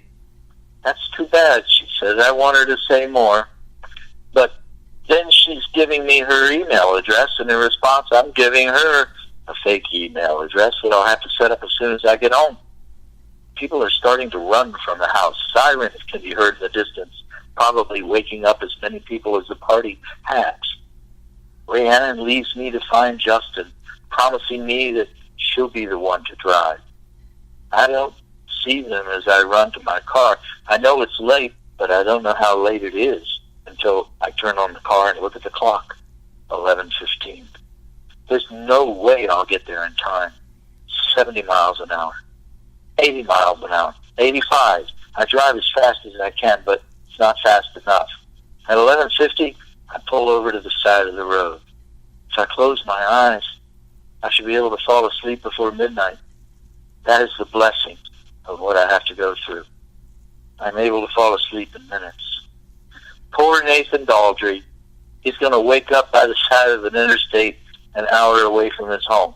I can only imagine how terrified he'll be. I'm a monster for doing this to him, but I have my reason. Day 6000. It's time for Roger Wilson to go to church. I quickly dress myself in his Sunday best, which either he or his mother conveniently left out the night before. Then I go downstairs and have breakfast with his mother and his 3 sisters. There's no father in sight.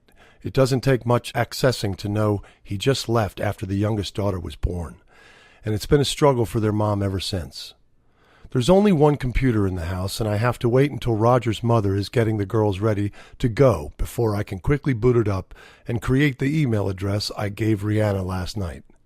I can only hope that she hasn't tried to get in touch with me already. Roger's name is being called. It's church time. I sign off, clear the history, and join my sisters in the car. It takes me a few minutes to get their names straight. Pam is 11, Lacey is 10, and Jenny is 8. Only Jenny seems excited about going to church. When we get there, the girls head off to Sunday school while I join Roger's mother in the main congregation. I prepare myself for a Baptist service and try to remember what makes it different from the other church services I've been to. I have been to too many religious services over the years. Each one I go to only reinforces my general impression that religions have much, much more in common than they like to admit. The beliefs are almost always the same. It's just that the histories are different. Everybody wants to believe in a higher power. Everybody wants to belong to something bigger than themselves. And everybody wants company in doing that. They want to be there for a force of good on earth. They want an incentive to be part of that force. They want to be able to prove their belief and their belonging through rituals and devotion. They want to touch the enormity. It's only in the finer points that it gets complicated and contentious.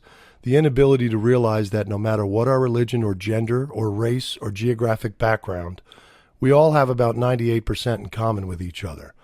Yes, the differences between male and female are biological, but if you look at the biology as a matter of percentage, there aren't a whole lot of things that are different. Race is different purely on a social construction, not as an inherent difference. In religion, whether you believe in God or Yahweh or Allah or something else, odds are that at heart you want the same things. For whatever reason, we like to focus on the 2% that's different, and most of the conflict in the world comes from that.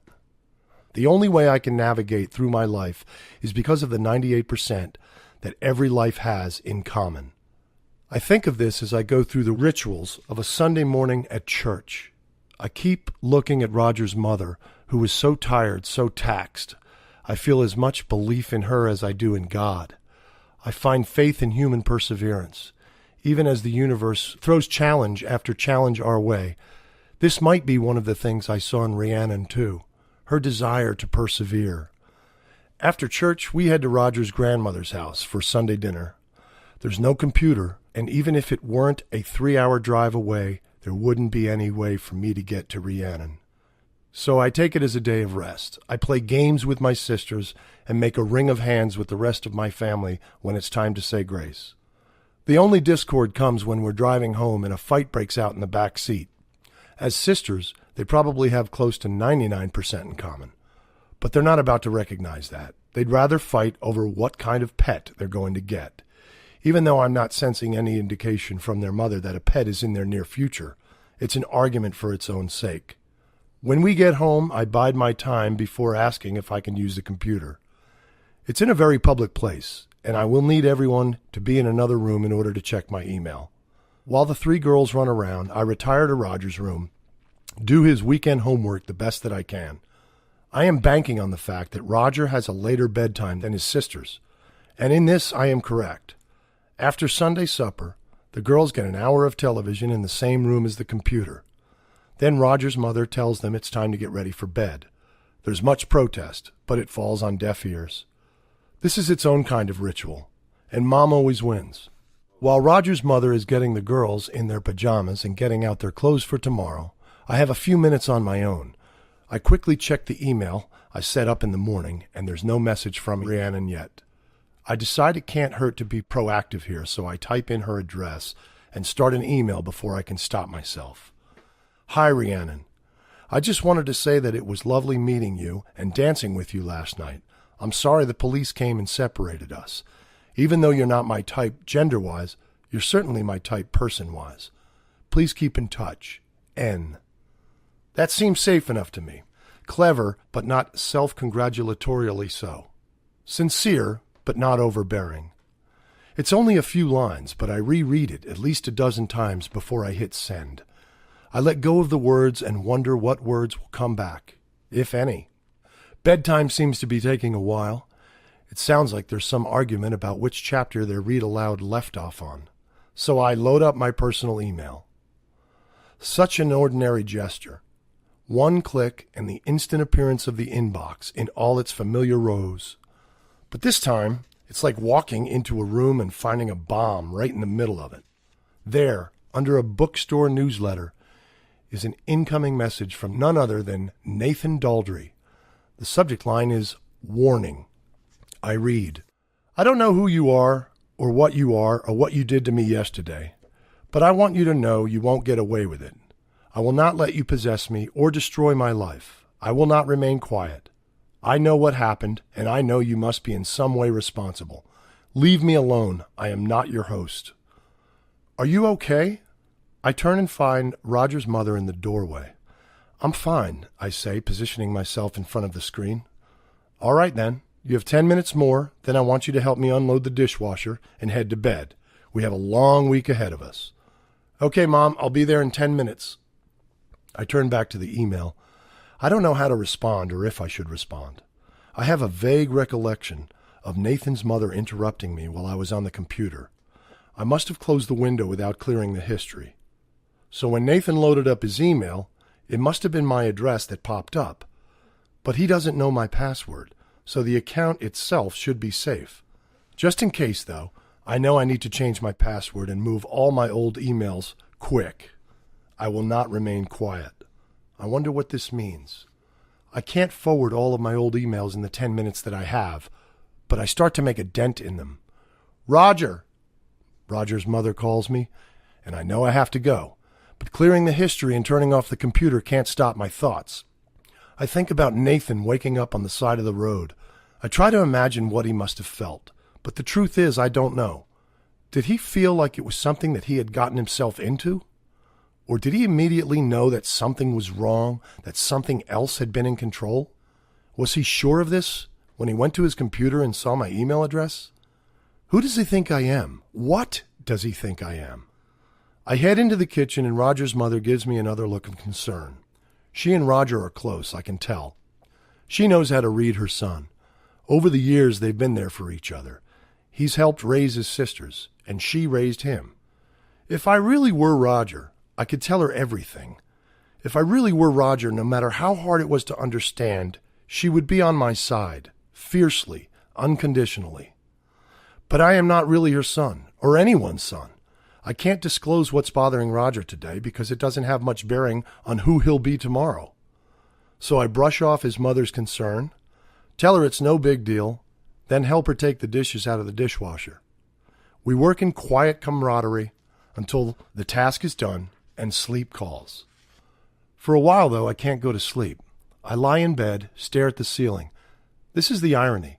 Even though I wake up in a different body every morning, I've always felt in some way that I am in control. But now I don't feel in control at all. Now there are other people involved. Day 6001. The next morning I am even farther from Rhiannon. I'm 4 hours away and in the body of Margaret Weiss. Luckily, Margaret has a laptop that I can check before we go to school. There's an email waiting for Rhiannon. Nathan, I'm so glad you emailed because I lost the slip of paper that I wrote your email on. It was wonderful talking and dancing with you too. How dare the police break us up? You're my type, person-wise too, even if you don't believe in relationships that last longer than a year.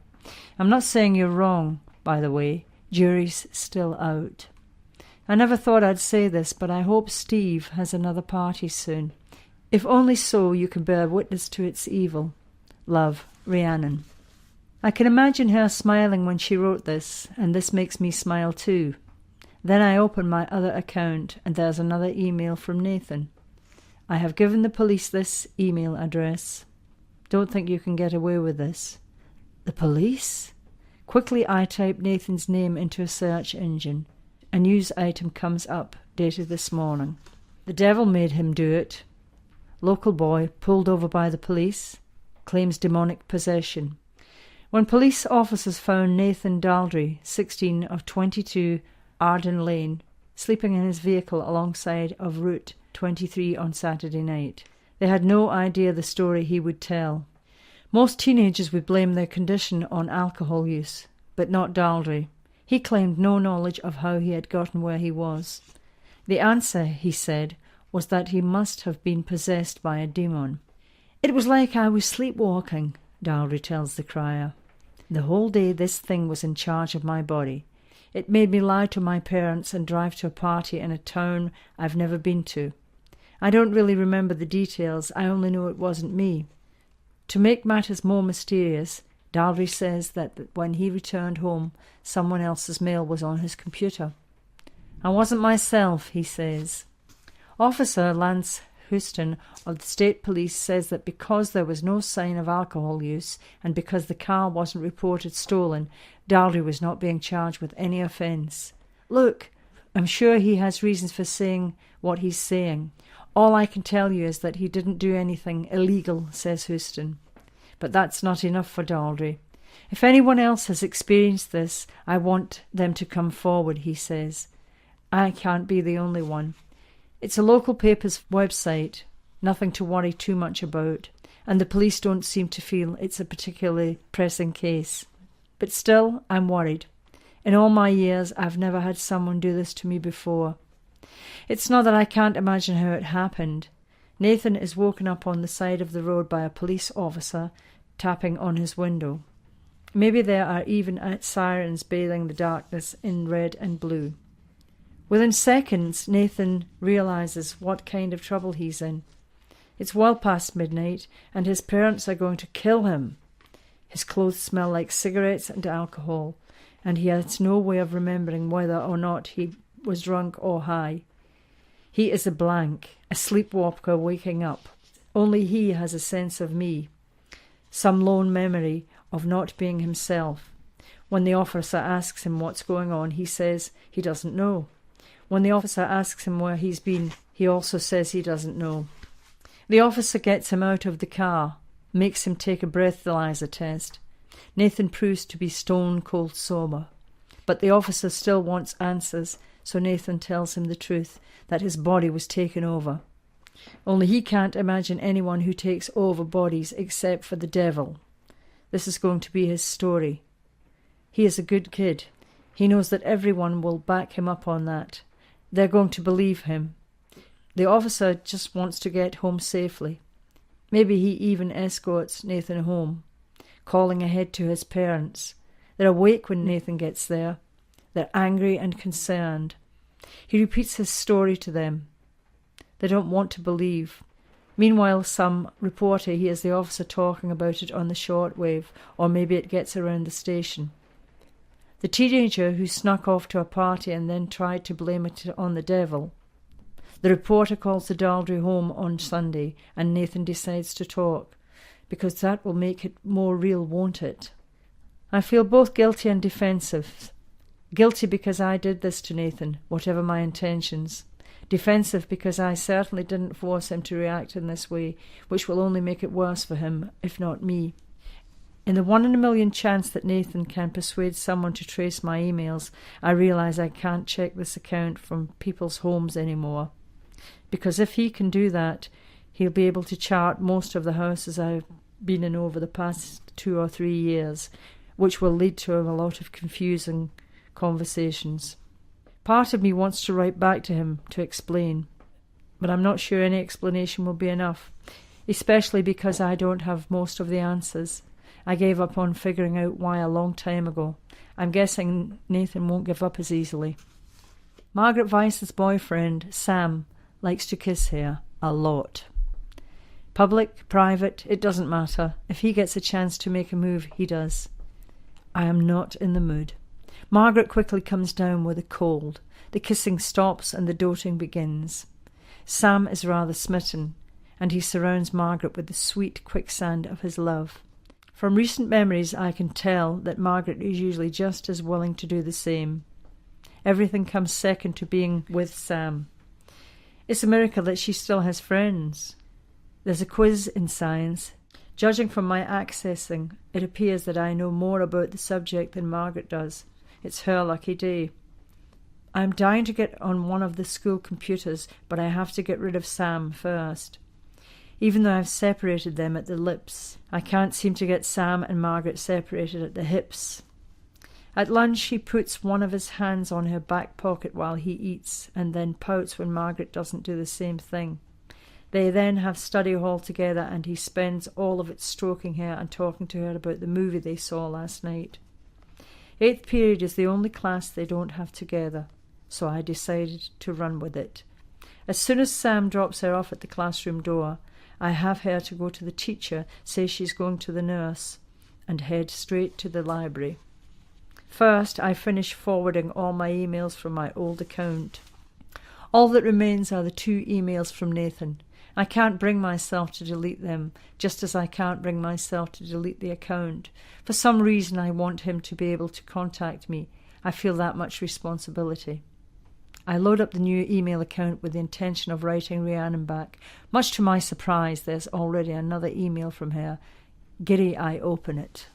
Nathan. Apparently, Steve doesn't have a cousin, Nathan, and none of his cousins were at his party. Care to explain?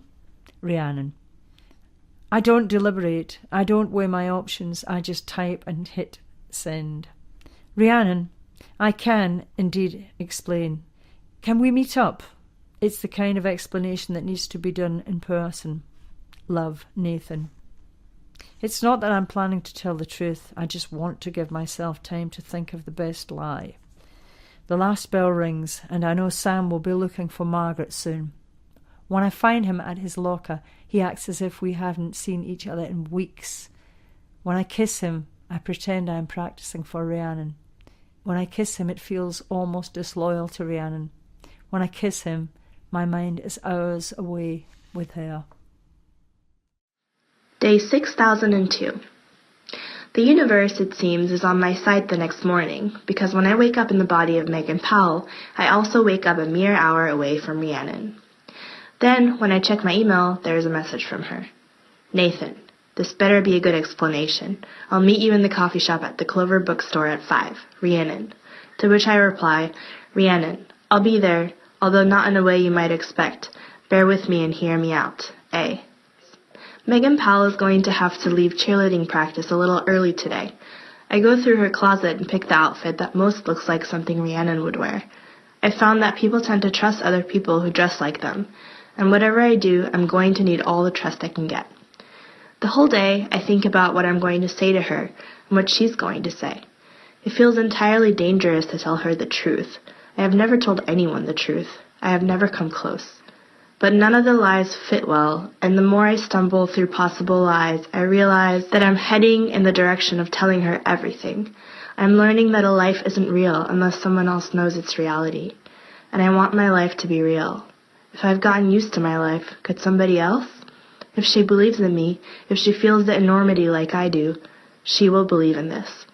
And if she doesn't believe in me, if she doesn't feel the enormity, then I will simply feel like one more crazy person let loose on the world.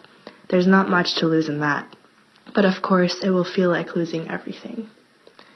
I manufacture a doctor's appointment for Megan, and at 4 o'clock, I'm on the road to Rhiannon's town. There's some traffic, and I get a little lost, so I'm 10 minutes late to the bookstore. I look in the cafe window and see her sitting there, flipping through a magazine, looking up at the door every now and then. I want to keep her like this, hold her in this moment. I know everything is about to change, and I fear that one day I will long for this minute before anything is said, that I will want to travel back in time and undo what's coming next. Megan is not, of course, who Rhiannon's looking for, so she's a little startled when I come over to her table and sit down. I'm sorry, that seat's taken, she says. It's okay, I tell her. Nathan sent me. He sent you? Where is he? Rhiannon is looking around at the room as if he's hiding somewhere behind a bookshelf. I look around too. There are other people near us, but none of them seem to be within earshot. I know I should ask Rhiannon to take a walk with me, that there shouldn't be any people around when I tell her, but I don't know why she'd go with me, and it would probably scare her if I asked. I'll have to tell her here. Rhiannon, I say. I look in her eyes and feel it again. That connection, that feeling of so much beyond us, that recognition. I don't know if she feels it too, not for sure, but then she says where she is. I don't know if she feels it too, not for sure, but she stays where she is. She returns my gaze. She holds the connection. Yes, she whispers. I need to tell you something. It's going to sound very, very strange. What I need is for you to listen to the whole story. You will probably want to leave. You might want to laugh, but I need you to take this seriously. I know it will sound unbelievable, but it's the truth. Do you understand? There's fear in her eyes now. I want to reach out my hand and hold hers, but I know I can't. Not yet. I keep my voice calm. True. Every morning, I wake up in a different body. It's been happening since I was born. This morning, I woke up as Megan Powell, who you see right in front of you.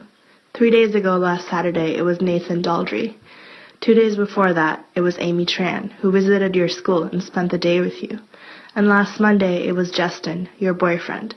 You thought you went to the ocean with him, but it was really me. That was the first time we ever met, and I haven't been able to forget you since. I pause. You're kidding me, right? Rhiannon says. You have to be kidding. I press on. When we were on the beach, you told me about the mother-daughter fashion show that you and your mother were in, and how it was probably the last time you ever saw her in makeup. When Amy asked you to tell her about something you'd never told anybody else, you told her about trying to pierce your own ear when you were 10, and she told you about reading Judy Blume's Forever. Nathan came over to you as you were sorting through CDs. He sang a song to you, and Justin sang during the car ride to the ocean. He told you he was Steve's cousin, but he was really there to see you. He talked to you about being in a relationship for over a year, and you told him that deep down Justin cares a lot about you, and he said that deep down isn't good enough. What I'm saying is that all of these people were me, for a day, and now I'm Megan Powell, and I want to tell you the truth before I switch again. Because I think you're remarkable, because I don't want to keep meeting you as different people. I want to meet you as myself. I look at the disbelief on her face, searching for one small possibility of belief. I can't find it. Did Justin put you up to this? She says, disgust in her voice. Do you really think this is funny? No, it's not funny, I say. It's true. I don't expect you to understand right away. I know how crazy it sounds, but it's true. I swear it's true. I don't understand why you're doing this. I don't even know you. Listen to me, please. You know it wasn't Justin with you that day. In your heart, you know. He didn't act like Justin. He didn't do things Justin does. That's because it was me. I didn't mean to do it. I didn't mean to fall in love with you. But it happened, and I can't erase it. I can't ignore it. I've lived my whole life like this, and you're the thing that has made me wish it could stop. The fear is still there in her face and her body. But why me? That makes no sense. Because you're amazing. Because you're kind to a random girl who just shows up at your school. Because you also want to be on the other side of the window, living life instead of just thinking about it. Because you're beautiful. Because when I was dancing with you in Steve's basement on Saturday night, it felt like fireworks. And when I was lying on the beach next to you, it felt like perfect calm. I know you think that Justin loves you deep down, but I love you through and through. Enough! Rhiannon's voice breaks a little as she raises it. It's just enough, okay? I think I understand what you're saying to me, even though it makes no sense whatsoever. You know it wasn't him that day, don't you? I don't know anything. This is loud enough that a few people look our way. Rhiannon notices and lowers her voice again. I don't know. I really don't know. She's near tears. I reach out and take her hand. She doesn't like it, but she doesn't pull away. I know it's a lot, I tell her. Believe me, I know. It's not possible, she whispers. It is. I am the proof. When I picture this conversation in my head, I could imagine it going in two ways, revelation or revulsion. But now, we're stuck somewhere in between. She doesn't think I'm telling the truth, not to the point that she can believe it. And at the same time, she hasn't stormed out. She hasn't mentioned that it's just a sick joke someone is playing on her. I realize I'm not going to convince her. Not like this. Not here. Look, I say, what if we met here again tomorrow at the same time? I won't be in the same body, but I'll be the same person. Would that make it easier to understand? She's skeptical. But couldn't you just tell someone else to come here? Yes, but why would I? This isn't a prank. This isn't a joke. It's my life. You're insane. You're just saying that. You know I'm not. You can sense that much. Now it's her turn to look me in the eye, judge me, see what connection she can find. What's your name, she asks. Today I'm Megan Powell. No, I mean your real name. My breath catches. Nobody has ever asked me this before, and I've certainly never offered it. A, I say. Just A? Just A. I came up with it when I was a little kid. It was a way of keeping myself whole, even as I went from body to body, life to life. I needed something pure, so I went with the letter A. What do you think about my name? I told you the other night, I think it's beautiful, even if you once found it hard to spell. She stands up from her chair. I stand up too. She holds there. I can tell there are lots of thoughts she's considering, but I have no idea what they are. Falling in love with someone doesn't mean you know any better how they feel. It only means you know how you feel. Rhiannon, I say. She holds up her hand for me to stop. No more, she says. Not now. Tomorrow. I'll give you tomorrow. Because that's one way to know, isn't it? If what you say is really happening, I mean, I need more than a day. Thank you, I tell her. Don't thank me until I show up, she says. This is all really confusing. I know. She puts on her jacket and starts heading for the door. Then she turns around to me one last time. The thing is, she says, I didn't really feel it was him that day. Not completely. And ever since then, it's like he wasn't there. He has no memory of it. There are a million possible explanations for that, but there it is. There it is, I agree. She shakes her head. Tomorrow, I say. Tomorrow, she says. A little less than a promise, and a little more than a chance. Day 6003. I am not alone when I wake up the next morning. I am sharing the room with two other boys, my brothers, Paul and Tom. Paul is a year older than me. Tom is my twin. My name is James. James is big, a football player. Tom is about the same size. Paul is even bigger. The room is clean, but even before I know what town I'm in, I know we're not in the nice part of it. That is a big family in a small house. There's not going to be a computer here. James is not going to have a car. It's Paul's job, self-appointed or otherwise, to get us up and about. Our father's not home for the night shift yet, and our mother's already on the way to her job. Our two sisters are about done with the bathroom. We're next. I access and find that I'm in the town next to Nathan's, over an hour from Rhiannon's. This is going to be a hard day. The bus ride to school takes 45 minutes. When we get there, we head to the cafeteria for free breakfast. I am amazed at James's appetite. I pile on pancake after pancake, and he's still hungry. Tom matches him bite for bite. Luckily, I have study hall first period. Unluckily, there's still homework that James needs to do. I push through that as quick as I can and have about 10 minutes of computer time left at the end. There's a message from Rhiannon written at 1 in the morning. A. I want to believe you, but I don't know how. Rhiannon. I write back, Rhiannon, you don't need to know how. You just make up your mind and it happens. I am in Laurel right now, over an hour away. I am in the body of a football player named James. I know how strange that sounds, but like everything I've told you, it's the truth. Love, A. There's just enough time for me to check my other email address. There's another email from Nathan. You can't avoid my questions forever. I want to know who you are. I want to know why you do what you do. Tell me. Again, I leave him unanswered. I have no idea whether I owe him an explanation or not. I probably owe him something, but I'm not sure it's an explanation. I make it through to lunch. I want to go immediately to the library to check the computers again. But James is hungry, and Tom is with him, and I'm afraid that if he doesn't get his lunch now, there won't be anything for him to eat until dinner time. I checked, and there's only about $3 in his wallet, including change. I get the free lunch and eat it quickly. Then I excuse myself to the library, which inspires no shortage of taunts from Tom, who claims that libraries are for girls. A true brother, I shoot back with, well, that explains why you never find any. A wrestling match ensues. All of this takes time away from what I need to do. When I get to the library, all the computers are taken. I have to loom large over a freshman for about 2 minutes before he freaks out enough to give me his space. Quickly, I check out public transportation and find out I'll need to take 3 buses in order to make it to Rhiannon's town. I'm ready to do it, but when I check my email, there's another message from Rhiannon, dated just 2 minutes ago. A. Do you still have a car? If not, I can come to you. There's a Starbucks in Laurel. I'm told that nothing bad ever happens in a Starbucks. Let me know if you want to meet there. Rhiannon. I type, Rhiannon, I would appreciate it if you could come here. Thank you. A. 2 minutes later, a new email from her. A. I'll be there at 5. Can't wait to see what you look like today. Still not believing this. Rhiannon. My nerves are jangling with possibility. She's had time to think about it, and that hasn't turned her against me. It's more than I could ask for. I am careful not to be too grateful, lest it be taken away. The rest of the school day is unexceptional, except for a moment in 7th period. Mrs. French, the bio teacher, is hectoring a kid who hasn't done his homework.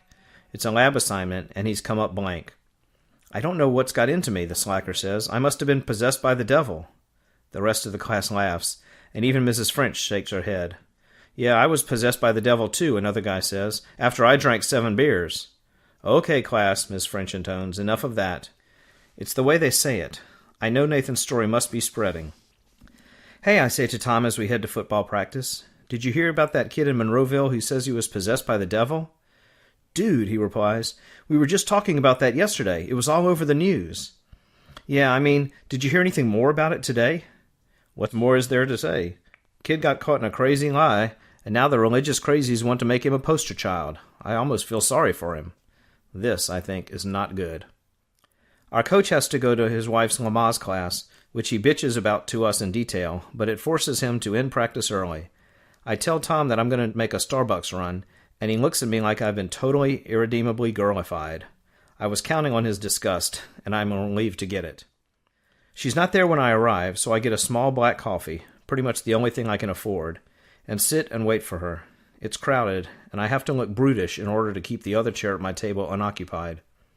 Finally, after about 20 minutes after 5, she shows up. She scans the crowd, and I wave.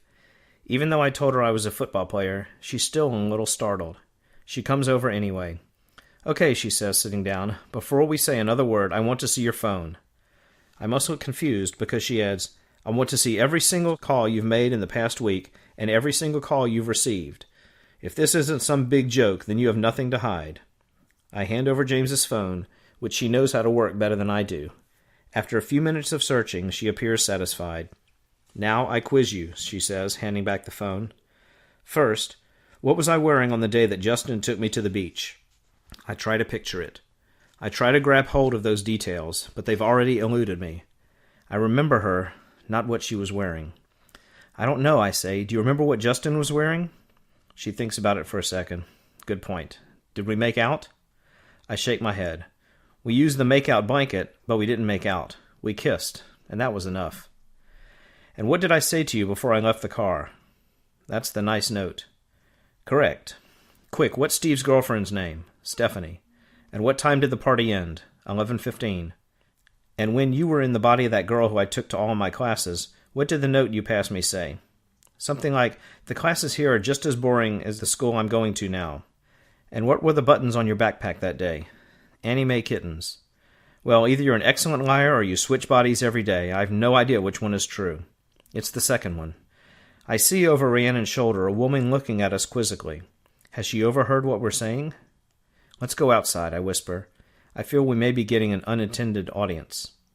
Rhiannon looks skeptical. Maybe if you were a petite cheerleader again.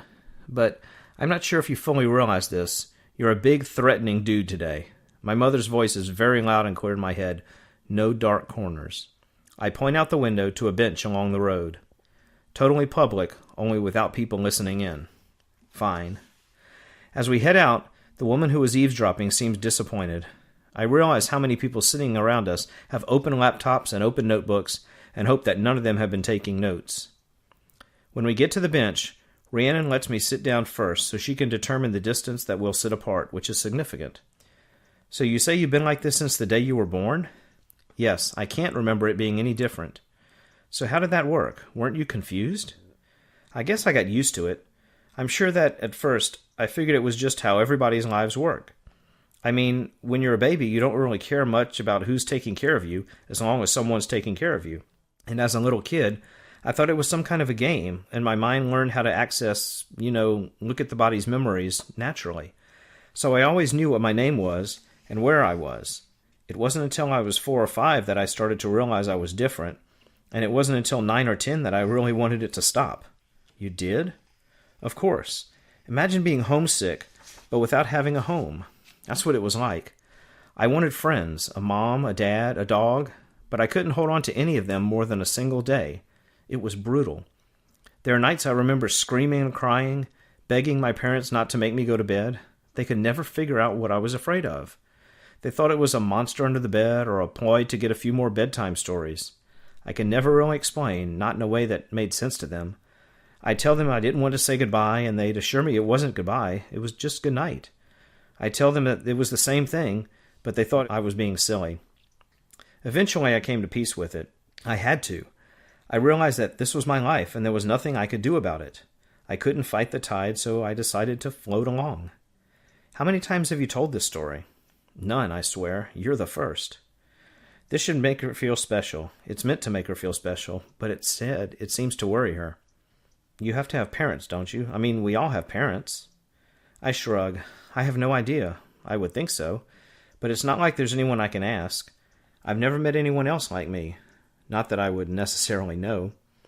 It's clear from her expression that she thinks this is a sad story I'm telling her. A very sad story. I don't know how to convey to her that it hasn't all been sad.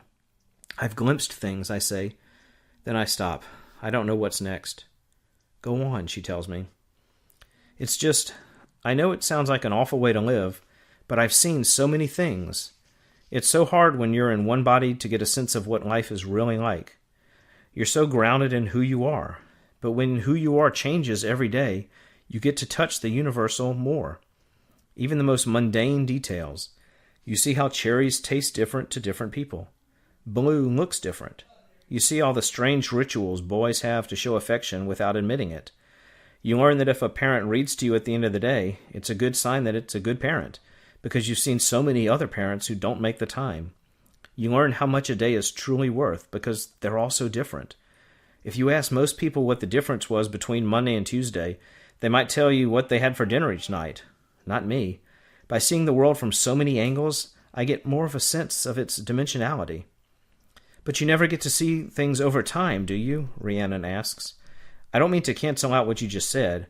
I think I understand that. But you've never had a friend that you've known day in and day out for 10 years. You've never watched a pet grow older. You've never seen how messed up a parent's love can be over time. And you've never been in a relationship for more than one day, not to mention for more than a year. I should have known it would come back to that. But I've seen things, I tell her. I've observed. I know how it works. From the outside? I don't think you can know from the outside. I think you underestimate how predictable some things can be in a relationship. I love him, she says. I know you don't understand, but I do. You shouldn't. I've seen him from the inside. I know. For a day, you saw him for a day. And for a day, you saw who he could be. You fell more in love with him when he was me. I reach out again for her hand, but this time she says, no, don't. I freeze. I have a boyfriend, she says. I know you don't like him, and I'm sure there are moments when I don't like him either, but that's the reality. Now, I'll admit, you have me actually thinking that you are, in fact, the same person who I've now met in 5 different bodies. All this means is that I'm probably as insane as you are. I know you say you love me, but you don't really know me. You've known me a week, and I need a little more time than that. But didn't you feel it that day on the beach? Didn't everything seem right? There it is again, the poem of the ocean, the song of the universe. A better liar would deny it. But some of us don't want to live our lives as liars. She bites her lip and nods. Yes, but I don't know who I was feeling that for. Even if I believe it was you, you have to understand that my history with Justin plays into it. I wouldn't have felt that way with a stranger. It wouldn't have been so perfect. How do you know? That's my point. I don't. She looks at her phone, and whether or not she truly needs to leave, I know this is the sign that she's going to. I have to make it back for dinner, she says. Thanks for driving all this way, I tell her. It's awkward, so awkward. Will I see you again, I ask? She nods. I'm going to prove it to you, I tell her. I'm going to show you what it really means. What? Love. Is she scared by this? Embarrassed? Hopeful? I don't know. I'm not close enough to tell. Tom gives me no small amount of grief when I get home, partly because I went to Starbucks, and partly because I then had to walk 2 miles to get back home, and was late for dinner, which our father roundly chewed me out over. I hope whoever she was worth it, Tom taunts. I look at him blankly. Dude, don't try to tell me you were just going for the coffee or the folk tunes they play on the speakers. I know you better than that. I remain silent. I am assigned to wash all the dishes. While doing so, I turn on the radio, and when the local news comes on, Nathan Daldry comes with it. So tell us, Nathan, what you experienced last Saturday, the interviewer says. I was possessed. There's no other word for it. I wasn't in control of my own body. I consider myself lucky to be alive. And I want to ask anyone else who's ever been possessed like this, just for a day, to contact me. Because I'll be honest with you, Chuck, a lot of people think I'm crazy. Other kids at school are making fun of me constantly. But I know what happened, and I know I'm not the only one. I know I'm not the only one. This is the sentence that haunts me. I wish I felt the same certainty. I wish I weren't the only one. Day 6004. The next morning I wake up in the same room, in the same body. I can't believe it. I don't understand. After all these years, I look at the wall, my hands, the sheets, and then I look to my side and see James sleeping there in his bed. James. And I realize I'm not in the same body. I'm not on the same side of the room. No, this morning I'm his twin, Tom. I have never had this chance before. I watch as James emerges from sleep, emerges from a day away from his old body.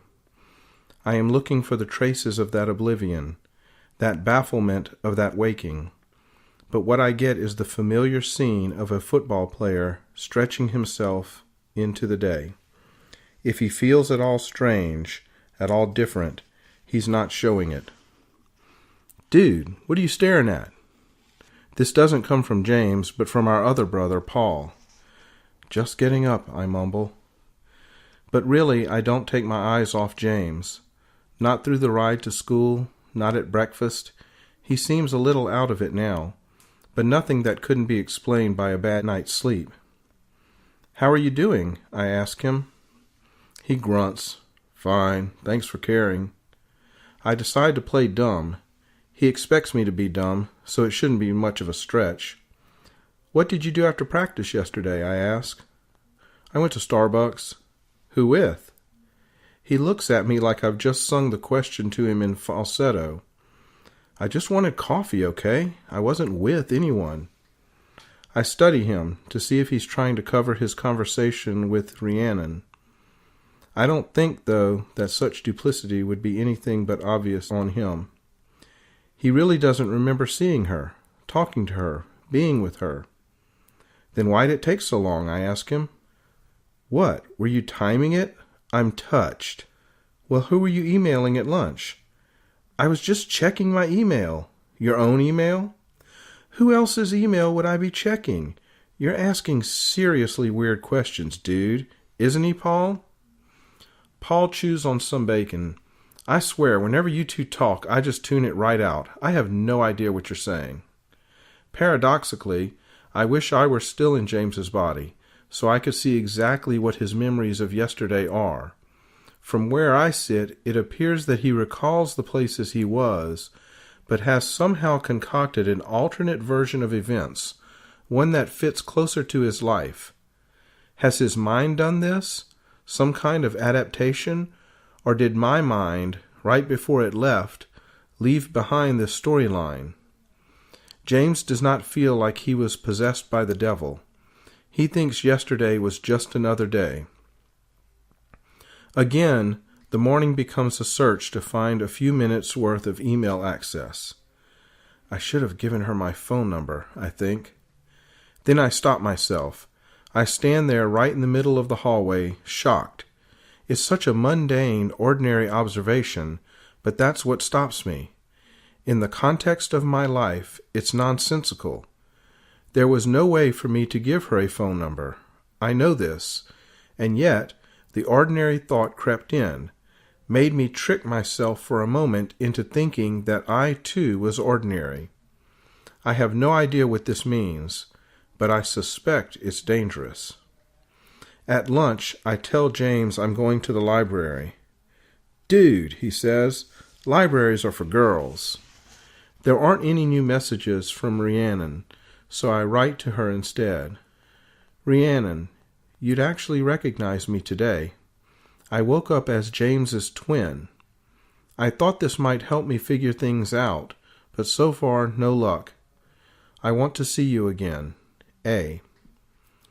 There isn't anything from Nathan either. Once more, I decide to type his name into a search engine, figuring there might be a few more articles about what he's saying.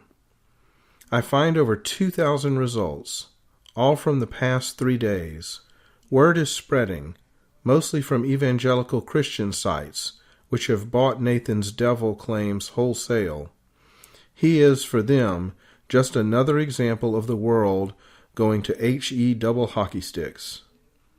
From what I can recall, none of the many versions I heard as a child of The Boy Who Cried Wolf spent that much time pondering the emotional state of the boy, especially after the wolf finally showed up. I want to know what Nathan is thinking, if he really believes what he's saying. None of the articles and blogs are any help. He's saying the same thing in all of them, and people are painting him as either a freak or an oracle. Nobody's sitting him down and treating him like a 16-year-old boy. They are missing the real questions in order to ask the sensational ones. I open up his last email. You can't avoid my questions forever. I want to know who you are. I want to know why you do what you do.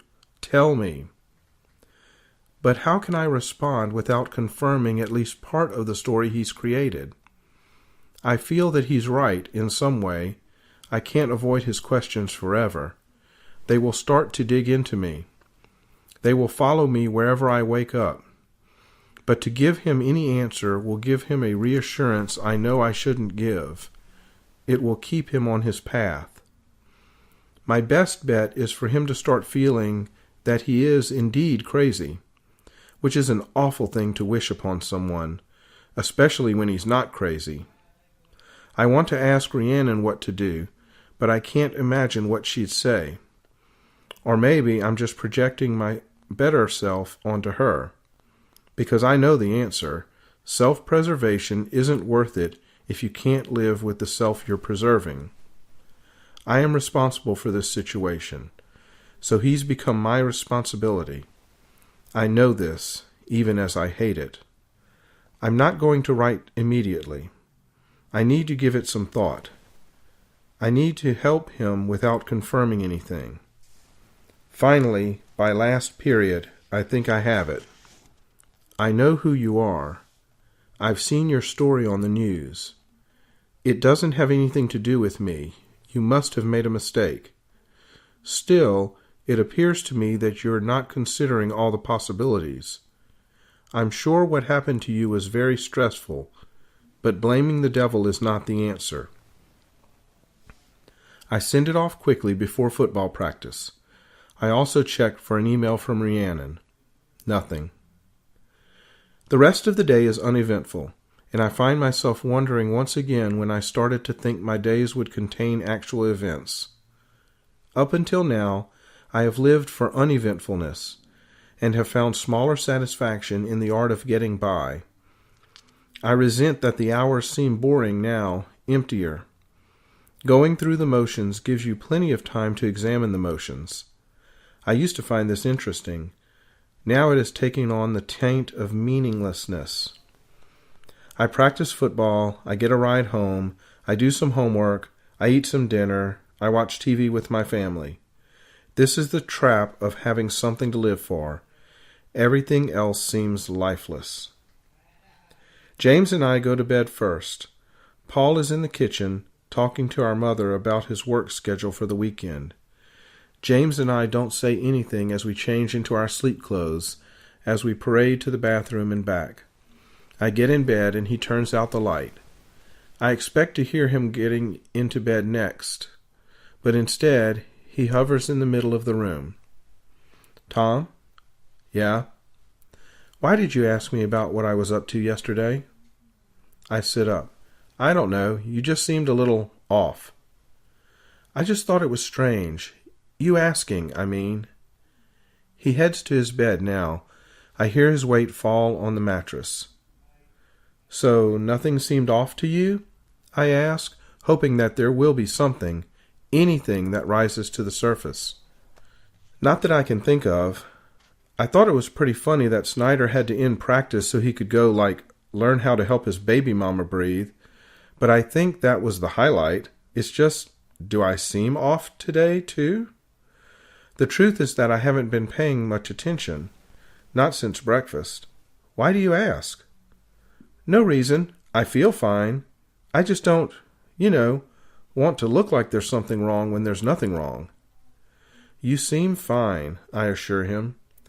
Good, he says, shifting his body, getting into the right position with his pillow. I want to say more, but don't know what the words are supposed to be. I feel such a tenderness for these vulnerable nighttime conversations, the way words take a different shape in the air when there's no light in the room. I think of the rare jackpot nights when I ended the day at a sleepover or sharing the room with a sibling or a friend I genuinely liked. Those conversations could trick me into believing I could say anything, even though there was so much I was holding back. Eventually the night would take its hold, but it would always feel like I was fading to sleep rather than falling. Good night, I say to James, but what I really feel is goodbye. I am leaving here, leaving this family. It's only been 2 days, but that's twice what I'm used to.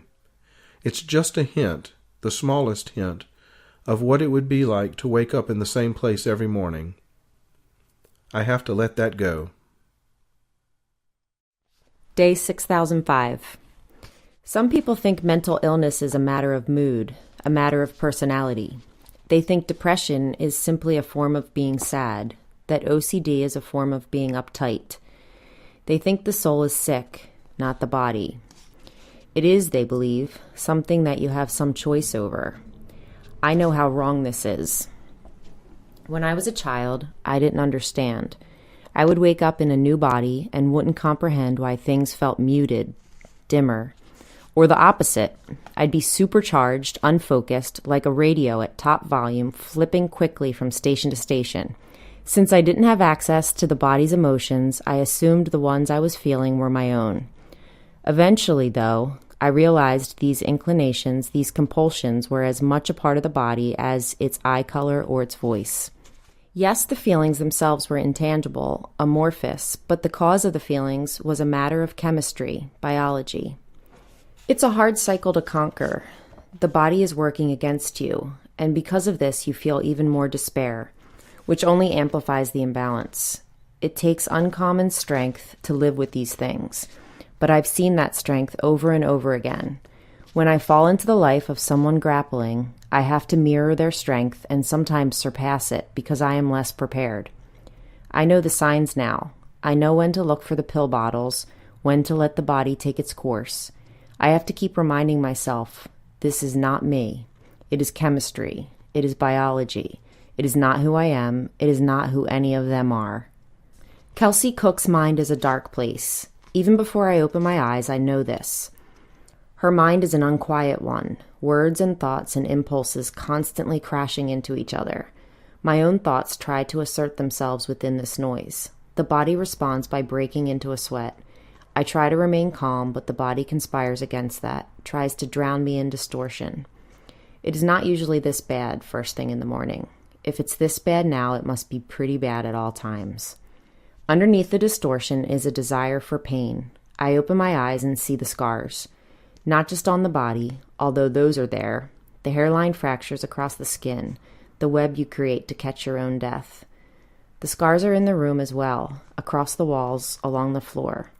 The person who lives here no longer cares about anything. Posters hang half-ripped, the mirror is cracked, clothes lay abandoned, the shades are drawn, the books sit crooked on shelves like rows of neglected teeth. At one point, she must have broken open a pen and spun it around, because if you look closely, you can see small, dried tears of ink all over the walls and ceiling. I access her history, and I am shocked to realize that she's gotten this far without any notice, without any diagnosis. She's been left to her own devices, and those devices are broken. It's 5 a.m. I have woken up without any alarm. I have woken up because the thoughts are so loud, and none of them mean me well. I struggle to get back to sleep, but the body won't let me. 2 hours later, I get out of bed. Depression has been likened to both a black cloud and a black dog. For someone like Kelsey, the black cloud is the right metaphor. She's surrounded by it, immersed within it, and there's no obvious way out. What she needs to do is try to contain it, get it into the form of the black dog. It will still follow her around wherever she goes. It will always be there, but at least it will be separate and it will follow her lead. I stumble into the bathroom and start the shower. "What are you doing?" a male voice calls. "Didn't you shower last night?" I don't care. I need the sensation of water hitting my body. I need this prompt to start my day. When I leave the bathroom, Kelsey's father is in the hallway glaring at me. "Get dressed," he says, with a scowl. I hold my towel tighter around me. Once I've got my clothes on, I gather my books for school. There's a journal in Kelsey's backpack, but I don't have time to read it. I also don't have time to check my email. Even though he's in the other room, I can sense Kelsey's father waiting. It's just the two of them. I access and find Kelsey's lied to him in order to be driven to school. She said that the route had been redrawn, but really she doesn't want to be trapped in the bus with other kids. It's not that she's bullied. She's too busy bullying herself to notice. The problem is the confinement, the inability to leave. Her father's car isn't much better, but at least there's only one other person she has to deal with. Even when we're moving, he doesn't stop exuding impatience. I'm always amazed by people who know something is wrong but still insist on ignoring it, as if that will somehow make it go away. They spare themselves the confrontation, but end up boiling in resentment anyway. She needs your help, I want to say, but it's not my place to say it, especially because I'm not sure he'll react in the right way. So Kelsey remains silent the whole drive. From her father's response to this silence, I can imagine this is how their morning always goes. Kelsey has email access on her phone, but I'm still worried about anything being traced, especially after my slip-up with Nathan. So I walk the halls and I go to classes, waiting for my chance. I have to push harder to get Kelsey through the day. Anytime I let it, the weight of living creeps in and starts to drag her down. It would be too easy to say that I feel invisible. Instead, I feel painfully visible and entirely ignored. People talk to her, but it feels like they are outside a house, talking through a closed window. There are friends, but they are people to spend time with, not people to share time with. There's a false beast that takes the form of instinct and harps on the pointlessness of everything that happens. The only person who tries to engage me is Kelsey's lab partner, Lena. We're in physics class, and the assignment is to set up a pulley system. I've done this before, so it doesn't strike me as hard. Lena, however, is surprised by Kelsey's involvement. I realize I've overstepped. This is not the kind of thing Kelsey would get excited about. But Lena doesn't let me back down. When I try to mumble apologies and step away, she insists I keep going. "You're good at this," she says. "Much better than I am." While I arrange things, adjusting inclines and accounting for various forms of friction, Lena talks to me about a dance that's coming up, asks me if I have any weekend plans, and tells me she might be going to D.C. with her parents. She seems hypersensitive to my reaction, and I'm guessing the conversation usually gets shut down long before this point. But I let her talk, let her voice counter the unspoken, insistent ones that emanate from my broken mind. Then the period is over and we go our separate ways. I don't see her again for the rest of the day. I spend lunchtime in the library at the computer.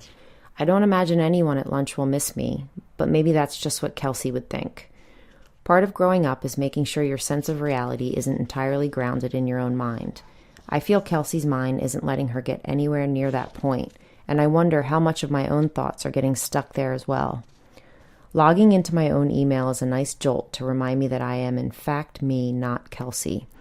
Even better, there is a word from Rhiannon, the sight of which cheers me up, until I read what the email says.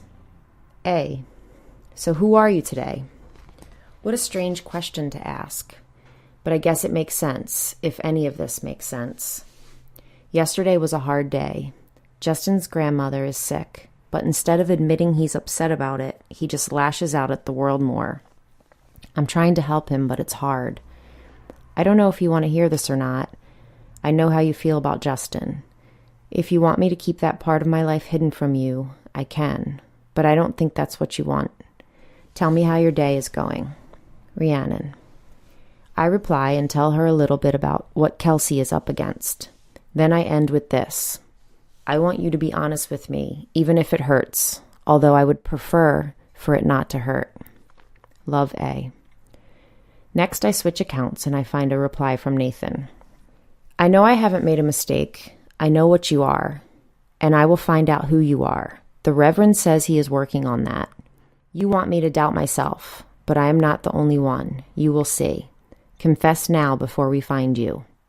I stare at the screen for a minute, trying to reconcile the tone of this email with the Nathan I knew for a day. It feels like two very different people. I wonder if it's possible that someone else has taken over Nathan's account. I wonder who the Reverend is. The bell rings, marking the end of the lunch period. I return to class, and the black cloud takes hold. I find it hard to concentrate on what's being said. I find it hard to see how any of this is important. Nothing I'm being taught here will make life less painful. None of the people in this room will make life less painful. I attack my cuticles with merciless precision. It's the only sensation that feels genuine. Kelsey's father is not going to pick her up after school. He's still at work. Instead, she walks home in order to avoid the bus. I am tempted to break this pattern, but it's been so long since she's ridden the bus that she has no memory of which bus is hers. So I start to walk. Again, I find myself wishing for the mundane possibility of calling Rhiannon on the phone, for filling the next empty hour with the sound of her voice. But instead, all I am left with is Kelsey and her damaged perceptions. The walk home is a steep one, and I wonder if it's yet another way she punishes herself. After about a half hour, with another half hour in front of me, I decide to stop at a playground I'm about to pass. The parents there give me a wary look because I'm not a parent or a little kid. So I steer clear of the jungle gym, the swings and the sandbox, and I end up on the outer ring, on a seesaw that looks like it's been banished from everything else for bad behavior. There's homework I could do, but Kelsey's journal calls out to me instead. I'm a little afraid of what I'll find inside, but mostly I'm curious. If I can't access the things she's felt, I will at least be able to read a partial transcript. It's not a journal in the traditional sense. That becomes apparent after a page or two. There are no musings about boys or girls. There are no revisited scenes of discord with her father or her teachers. There are no secrets shared or injustices vented. Instead, there are ways to kill yourself, listed with extraordinary detail. Knives to the heart, knives to the arm, belts around the neck, plastic bags, hard falls, death by burning. All of them methodically researched, examples given, illustrations provided, rough illustrations where the test case is clearly Kelsey, self-portraits of her own demise. I flip to the end, past pages of dosages and special instructions. There are still blank pages at the back, but before them is a page that reads deadline, followed by a date that's only 6 days away. I look through the rest of the notebook trying to find other failed deadlines, but there's only the one. I get off the seesaw, back away from the park, because now I feel like I am the thing the parents are afraid of. I am the reality they want to avoid. No, not just avoid, prevent. They don't want me anywhere near their children, and I don't blame them. It feels as if everything I touch will turn to harm. I don't know what to do. There's no threat in the present. I'm in control of the body, and as long as I am in control of the body, I will not allow it to hurt itself. But I will not be in control 6 days from now. I know I'm not supposed to interfere. It's Kelsey's life, not mine. It's unfair of me to do something that limits her choices, that makes up her mind for her. My childish impulse is to wish I hadn't opened the journal. But I have. I try to access any memory of Kelsey giving a cry for help. But the thing about a cry for help is that someone else needs to be around to hear it, and I'm not finding a moment of that in Kelsey's life. Her father sees what he wants to see, and she doesn't want to dispel this fiction with fact. Her mother left years ago. Other relatives are distant. Friends all exist far outside the black cloud. Just because Lena was nice in physics class doesn't mean she should be frightened with this or would know what to do. I make it back to Kelsey's empty house, sweaty and exhausted.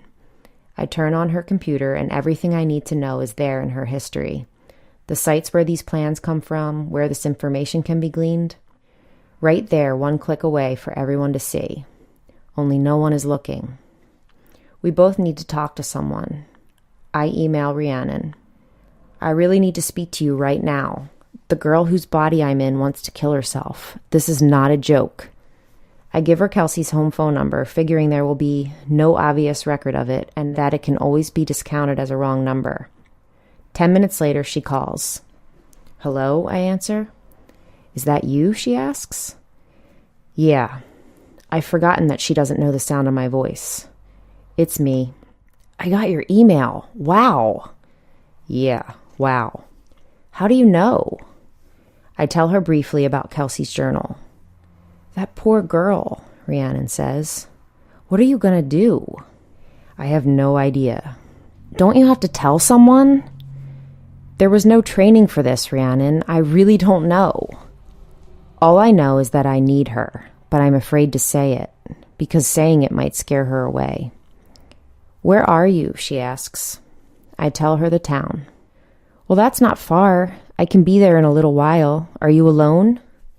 Yeah, her father doesn't get home until around 7. Well, give me the address. I do. I'll be right there, she says.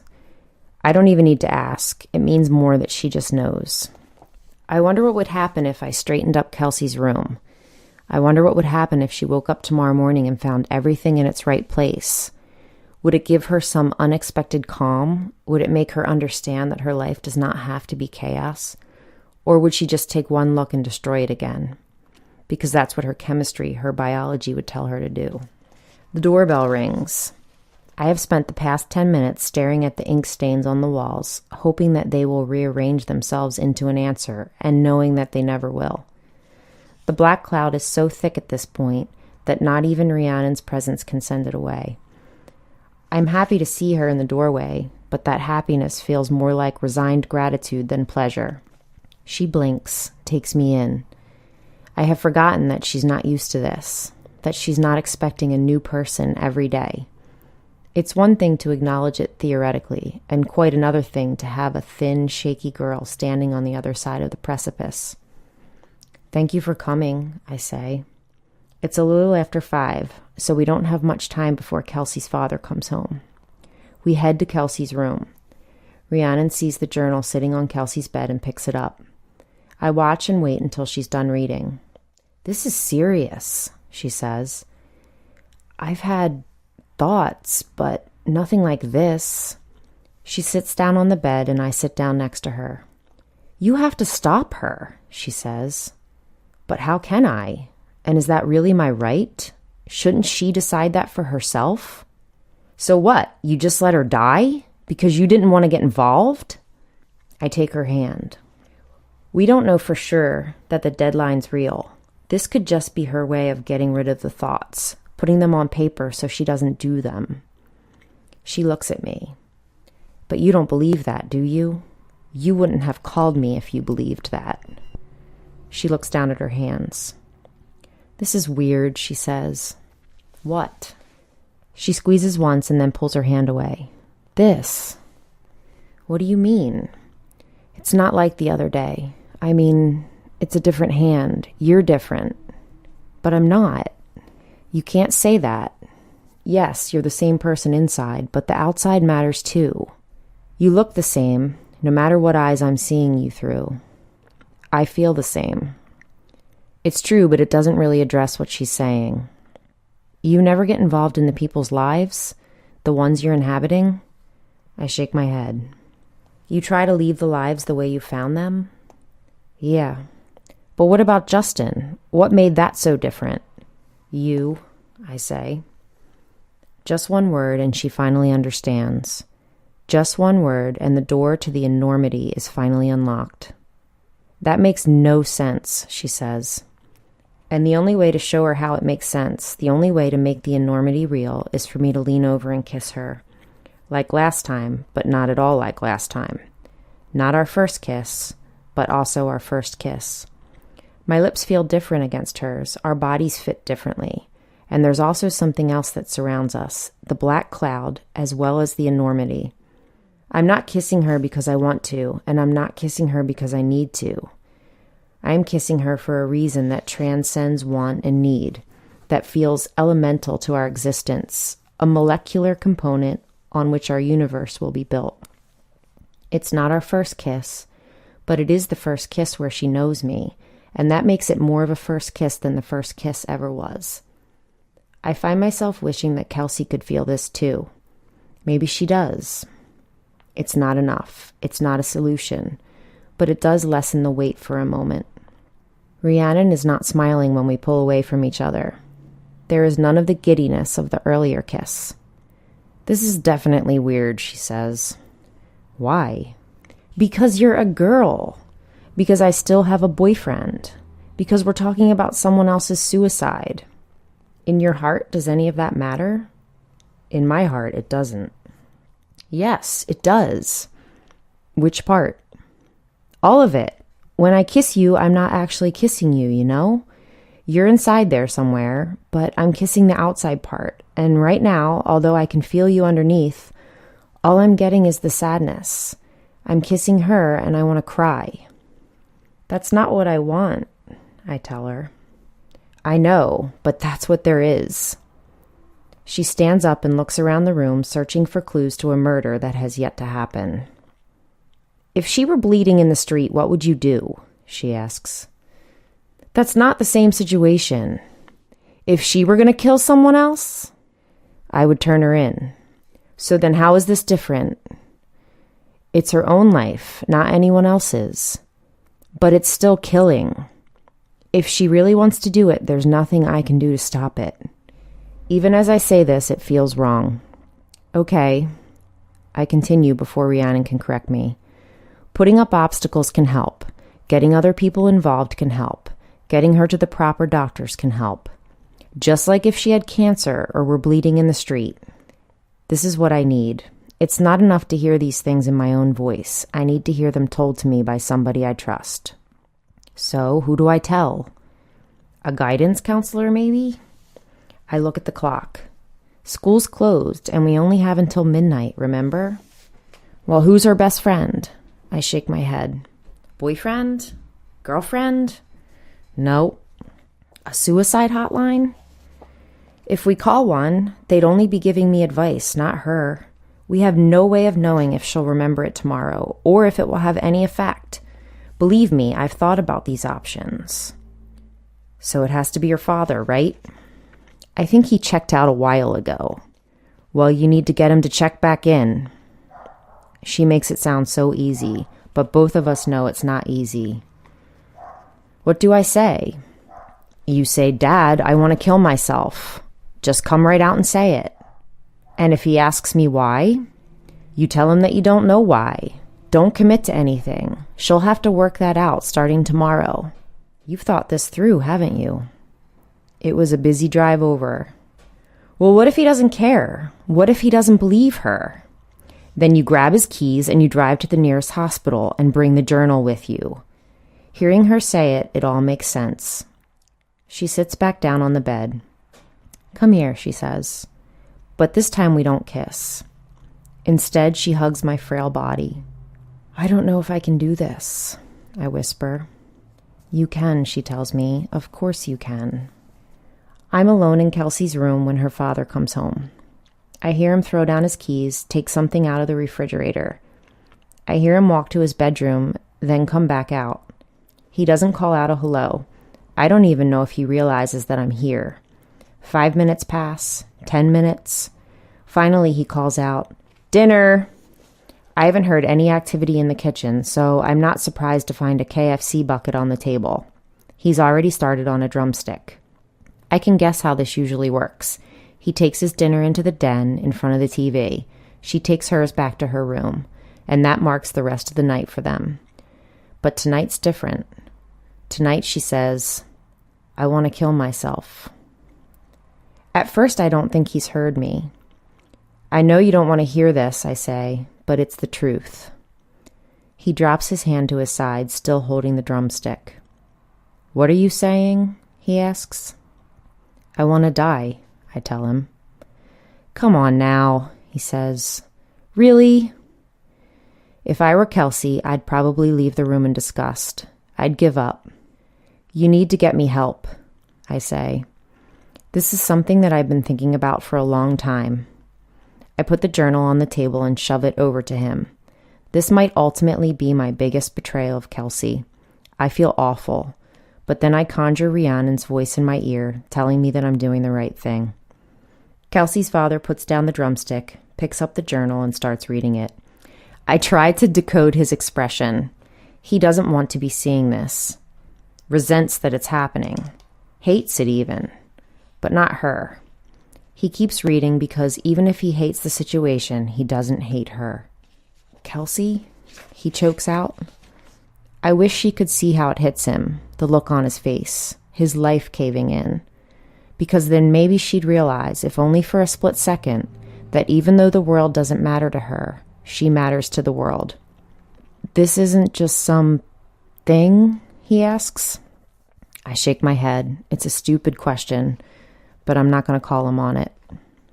So what do we do? There, I have him. We need to get help, I tell him. Tomorrow morning we need to find a counselor who's open on Saturday, and we need to see what we have to do. I probably need medication. I definitely need to talk to a doctor. I've been living this for so long. But why didn't you tell me? Why didn't you see? I want to ask back. But now's not the time for that. He'll get there on his own, if he's not there already. That doesn't matter. We need to focus on now. I'm asking for help, and you need to get me help. Are you sure that it can wait until the morning? I'm not going to do anything tonight, but tomorrow you have to watch me. You have to force me if I change my mind. I might change my mind. I might pretend that this whole conversation didn't happen. Keep that notebook. It's the truth. If I fight you, fight me back. Call an ambulance. An ambulance? That's how serious this is, Dad. It's the last word that really brings it home to him. I don't think Kelsey uses it very often. He's crying now. We just stay there looking at each other. Finally, he says, "Here, have some dinner." I take some chicken from the bucket and then bring it back to my room. I've said everything I needed to say. Kelsey will have to tell him the rest. I hear him pacing throughout the house. I hear him on the phone to someone, and I hope it's someone who can help him the way Rhiannon helped me. I hear him stop outside the door, afraid to open it, but still listening in. I make small stirring noises so that he knows that I'm awake, alive. I fall asleep to the sound of his concern. Day 6006. The phone rings. I reach for it thinking it's Rhiannon, even though it can't be. I look at the name on the screen. Austin? My boyfriend? Hello, I answer. Hugo, this is your 9 a.m. wake-up call. I will be there in an hour. Go make yourself purty. Whatever you say, I mumble. There's a lot I have to do in an hour. First, there's the usual getting up, getting showered, and getting dressed. In the kitchen, I can hear my parents talking loudly in a language I don't know. It sounds like Spanish, but isn't Spanish, so I'm guessing it's Portuguese. Foreign languages throw me. I have a beginner's grasp of a few of them, but I can't really access a person's memory fast enough to pretend to be fluent in any of them. I access and find that Hugo's parents are from Brazil, but that's not going to help me understand them better, so I steer clear of the kitchen. Austin is picking up Hugo to go Gay Pride Parade in Annapolis. Two of their friends, William and Nicholas, will be coming along. It's marked on Hugo's calendar as well as his mind. Luckily, Hugo has a laptop in his room since it's the weekend and school computer isn't an option. I'm going to risk checking in. I quickly open an email and find something that Rhiannon sent only 10 minutes ago. Hey, I hope it went well yesterday. I called our house just now and no one was home. Do you think they're getting help? I'm trying to take it as a good sign. Meanwhile, here's a link you need to see. It's out of control. Where are you today? Or I think the link beneath her initial and then taken to the home page of the big Baltimore tabloid website. The headline blares, "The Devil Among Us?" It's Nathan's story, but it's not only Nathan's story. This time there are 5 or 6 other people from the area claiming to have been possessed by the devil. Much to my relief, none of them besides Nathan are familiar to me. All of them are older than I am. Most claim to have been possessed for a time much longer than a single day. I would think the reporter would have been more skeptical, but she buys the stories uncritically. She even links to other stories of demonic possession, death row criminals who claim they were under the influence of satanic forces, politicians and preachers who were caught in compromising positions, and said that something very uncharacteristic had come over them. It all sounds very convenient. I quickly run the Nathan through our search engine and find more coverage. The story, it seems, is going wide. In article after article, there's one person quoted. Essentially, he says the same thing every time. I have no doubt these are cases of demonic possession, says Reverend Anderson Poole, who has been counseling Daltrey. They are textbook examples. The devil is nothing if not predictable. These possessions should come as no surprise, says Poole. We as a society have been leaving the door wide open. We wouldn't the devil walk right in. People are believing this. The articles and posts in the comment sections are legion, all from the people who see the devil's work in everything. Even though I should know better, I shoot off a quick email to Nathan. I hit send, but I don't feel any better. I email Rhiannon, telling her how it went with Kelsey's father. I also let her know that I'm going to be in Annapolis for the day and tell her what T-shirt I'm wearing and what I look like. There's a honk outside and I see a car. That must be Austin. I race to the kitchen and say a hurried goodbye to Hugo's parents. Then I pile into the car. The boy in the passenger seat, William, moves into the back with the other boy, Nicholas, so I can sit next to my boyfriend. For his part, Austin takes one look at my outfit and tisk. You wearing that Pride? But he's joking, I think. There's conversation around me the whole car ride, but I'm not really a part of it. My mind is completely elsewhere. I shouldn't have sent Nathan that email. One simple line, but it admits too much. From the moment we hit Annapolis, Austin is in his element. Isn't this fun? He keeps asking. William, Nicholas, and I nod, agree. In truth, the Annapolis Pride events aren't that elaborate. In many ways, it feels like the Navy has turned gay and lesbian for the day, and ragtag assortment of people have come along to cheer it on. The weather is sunny and cool, and that means to cheer everyone further. Austin likes to hold my hand and swing it like we're walking down the yellow brick road. Ordinarily, I'd be charmed. He has every right to be proud to enjoy this day. It's not his fault I'm so distracted. I'm looking for Rhiannon in the crowd. I can't help it. Every now and then, Austin catches me. See, someone you know, he asks. No, I say truthfully. She's not there. She hasn't made it. And I feel foolish for expecting her to. She can't just drop her life every time I'm available. Her day is no less important than mine. We come to a corner where there are a few people protesting the festivities. I don't understand this at all. It's like protesting the fact that some people are red-haired. In my experience, desire is desire. Love is love. I have never fallen in love with a gender. I have fallen for individuals. I know this is hard for people to do, but I don't understand why it's so hard when it's so obvious. I remember Rhiannon's hesitation to kiss me longer when I was Kelsey. I am hoping this reason was nowhere near the heart of it. There were so many other reasons in that moment. One of the protesters' signs catches my eye. Homosexuality is the devil's work, it says. And once again, I think about how people use the devil as an alias for things they fear. The cause and the effect is backwards. The devil doesn't make anyone do anything. People just do things and blame the devil after. Predictably, Austin stops to kiss me in front of protesters. I try to oblige. Philosophically, I am with him, but I'm not inside the kiss. I cannot manufacture the intensity. He notices. He doesn't say anything, but he notices. I want to check my email on Hugo's phone, but Austin isn't letting me out of his sight. When William and Nicholas make a move to get some lunch, Austin says he and I are going to go our own way for a little while.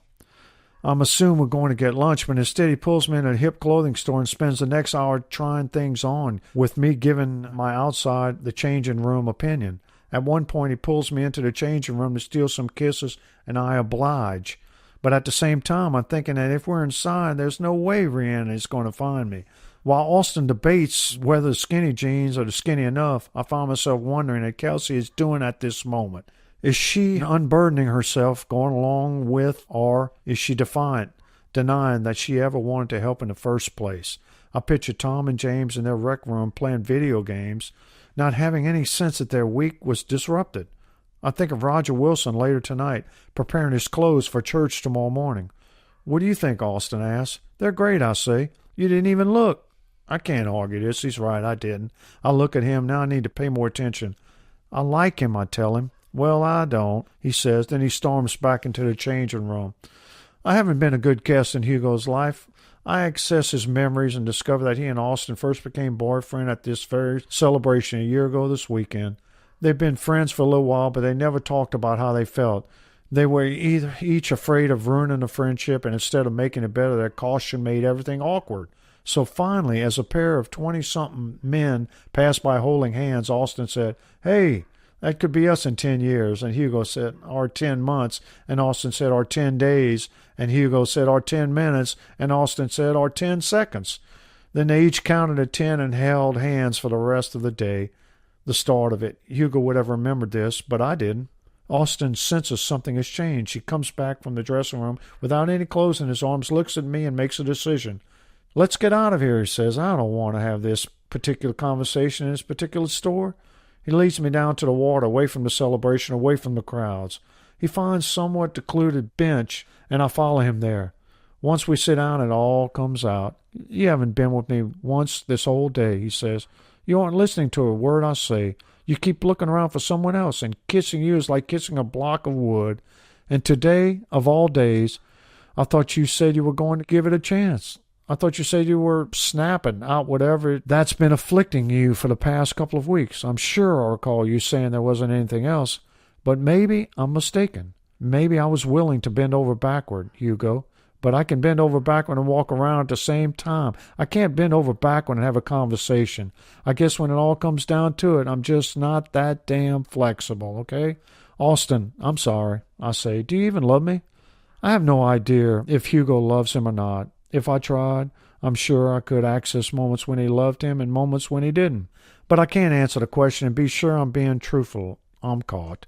My feelings have changed. I say I'm just a little off today. It has nothing to do with you. Austin laughs. Our anniversary has nothing to do with me? That's not what I said. I mean mood. Now Austin is shaking his head. I can't do this, Hugo. You know I can't do this. Are you breaking up with me? I asked, genuine fear in my voice. I can't believe I'm doing this to both of them. Austin hears the fear, looks at me, and maybe sees something worth keeping. This isn't the way I want today to go, he says, but I have to believe that it isn't the way you want it to go either. I can't imagine that Hugo was planning to break up with Austin today, and if he was, he can always do it tomorrow. Come here, I say. Austin moves into me, and I lean into his shoulders. We sit here like that for a moment, looking at the ships in the bay. I take his hand. When I turn to look at him, he blinks back tears. The time when I kiss him, I know there's something in it. When he feels it, it may come across as love. It is my thanks to him for not ending it. It is my thanks to him for giving it at least one more day. We stay out until late, and I am a good boyfriend the whole time. Eventually, I lose myself a little in his life, dancing along with Austin, Williams, Nicholas, and a few hundred other gays and lesbians when the parade organizers blast the village people in the Navy. I keep looking for Rhiannon, but only when Austin is distracted, and at a certain point, I give up. When I get home, there's an email from her. "Hey, sorry I couldn't make it to Annapolis. There were some things I needed to do. Or maybe tomorrow." I wonder what the things I had to do were. I have to assume they involved Justin, because otherwise, wouldn't she have told me what they were?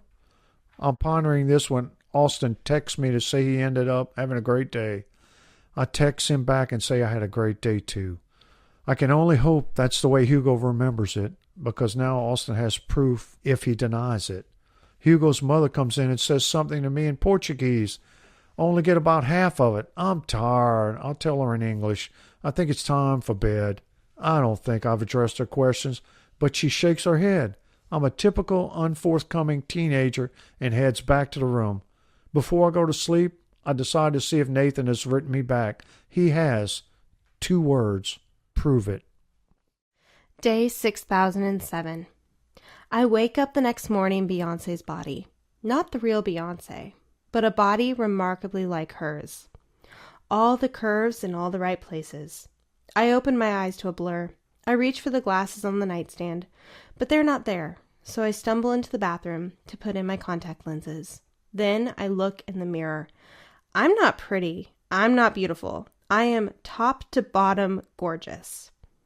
I'm always happiest when I am just attractive enough, meaning other people won't find me unattractive, meaning I make a positive impression, meaning my life is not defined by my attractiveness, because that brings its own perils as well as its own rewards.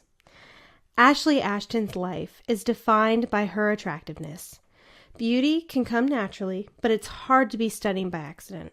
A lot of work has gone into this face, this body. I'm sure there's a complete morning regimen that I'm supposed to undergo before heading into the day. I don't want to have any part of it, though. With girls like Ashley, I just want to shake them and tell them that no matter how hard they fight it, these teenage looks aren't going to last forever, and that there are much better foundations to build a life upon than how attractive you are. But there is no way for me to get that message across. My only course of rebellion is to leave her eyebrows unplucked for the day. I access where I am and discover I'm only about 15 minutes away from Rhiannon. A good sign. I log on to my email and find a message from her. A. I'm free and have the car today. I told my mom I have errands. Want to be one of my errands? R. I tell her yes, 1,000,000 times yes. Ashley's parents are away for the weekend. Her older brother Clayton is in charge. I worry he's going to give me a hassle, but he's got his own things to do, as he tells me repeatedly. I tell him I won't stand in his way. You're going out in that? He asks. Normally, when an older brother asks this, it means a skirt is too short or too much cleavage is showing. But in this case, I think he's saying I'm dressed as the private Ashley, not the public one. I don't really care, but I have to respect the fact that Ashley would care, probably very much. So I go back and change and even put on some makeup. I'm fascinated by the life Ashley must lead, being such a knockout. Like being very short or very tall, it must change your whole perspective on the world. If other people see you differently, you'll end up seeing them differently too. Even her brother defers to her in a way I bet he wouldn't if she was normal looking. He doesn't blink when I tell him I'm going out for the day with my friend Rhiannon. If your beauty is unquestioned, so many other things can go unquestioned as well. The minute I get into the car, Rhiannon bursts out laughing. You've got to be kidding me, she says. What? I say, then I get it. What? She mocks me. I'm happy she feels comfortable enough to do it, but I'm still being mocked. You have to understand, you're the first person to ever know me in more than one body. I'm not used to this. I don't know how you're going to react. This makes her a little more serious. I'm sorry, it's just you're the super hot black girl. It makes it very hard for me to have a mental image of you. I keep having to change it. Picture me however you want to picture me, because odds are that'll be more true than any of the bodies you'll see me in. I think my imagination needs a little more time to catch up on the situation, okay? Okay, now where to? Since we've already been to the ocean, I figured today we'd go to the forest. So off we go into the woods. It's not like last time. The radio is on, but we're not singing along. We're sharing the same space, but our thoughts are spreading outside of it. I want to hold her hand, but I sense it wouldn't work. I know she's not going to reach for my hand, not unless I need it. This is the problem with being so beautiful. It can render you untouchable. And this is the problem with being in a new body each day. The history is there, but it's not visible. It has to be different from last time because I am different. We talk a little about Kelsey. Rhiannon called her house a second time yesterday just to see what would happen. Kelsey's father answered, and when Rhiannon introduced herself as a friend, he said that Kelsey had gone away to deal with some things and left it at that. Both Rhiannon and I decide to take this as a good sign. We talk some more, but not about anything that matters. I want to cut through the awkwardness, have Rhiannon treat me like her boyfriend or girlfriend again, but I can't. I'm not. We get to the park and navigate ourselves away from the other weekenders. Rhiannon finds us a secluded picnic area and surprises me by taking a feast from the trunk. I watch as she picks everything out of the picnic hamper. Cheeses, French bread, hummus, olives, salads, chips, salsa. Are you a vegetarian, I ask, based on the evidence in front of me. She nods. Why? Because I have this theory that when we die, every animal that we've eaten has a chance at eating us back. So, if you're a carnivore and you add up all the animals you've eaten, well, that's a really long time in purgatory being chewed. Really? She laughs. No, I'm just sick of the question. I mean, I'm a vegetarian because I think it's wrong to eat other sentient creatures, and it sucks for the environment. Fair enough. I don't tell her how many times I've accidentally eaten meat while I've been in a vegetarian's body. It's just not something I remember to check for. It's usually the friends' reactions that alert me. Once, I made a vegan really, really sick at McDonald's. Over lunch, we make small talk. It's not until we've put away the picnic and we are walking through the woods that the real words come out. I need to know what you want, she says. I want us to be together. I say it before I can think it over. She keeps walking. I keep walking alongside her. But we can't be together. You realize that, don't you? No, I don't realize that. Now she stops, puts her hand on my shoulder. You need to realize it. I can care about you, you can care about me, but we can't be together. It's so ridiculous, but I ask, why? Why? Because one morning you could wake up on the other side of the country, because I feel like I'm meeting a new person every time I see you, because you can't be there for me, because I don't think I can like you no matter what. Not like this. Why can't you like me like this? It's too much. You're too perfect right now. I can't imagine being with someone like you. But don't look at her. Look at me. I can't see beyond her, okay? And there's also Justin. I have to think of Justin. You don't know, okay? How many waking hours were you in there? 14? 15? Did you really get to know everything about him while you were in there? Everything about me? You like him because he's a lost boy. Believe me, I've seen it happen before. But do you know what happens to girls who love lost boys? They become lost themselves, without fail. You don't know me. But I know how this works. I know what he's like. He doesn't care about you nearly as much as you care about him. He doesn't care about you nearly as much as I care about you. Stop. Just stop. But I can't. What do you think would happen if he met me in this body? What if the three of us went out? How much attention do you think he'd pay you? Because he doesn't care about who you are. I happen to think you're about 1,000 times more attractive than Ashley is, but do you really think he'd be able to keep his hands to himself if he had a chance? He's not like that. Are you sure? Are you really sure? Fine, Rhiannon says. Let me call him. Despite my immediate protest, she dials his number and, when he answers, says she has a friend in town and she wants him to meet. Maybe we could all go to dinner? He says fine, but not until Rhiannon says it'll be her treat. Once she hangs up, we just hang there. Happy? She asks. I have no idea, I tell her honestly. Me either. When are we meeting him? 6. Okay, I say. In the meantime, I want to tell you everything, and I want you to tell me everything in return. It's so much easier when we're talking about things that are real. We don't have to remind ourselves what the point is, because we're right there in it.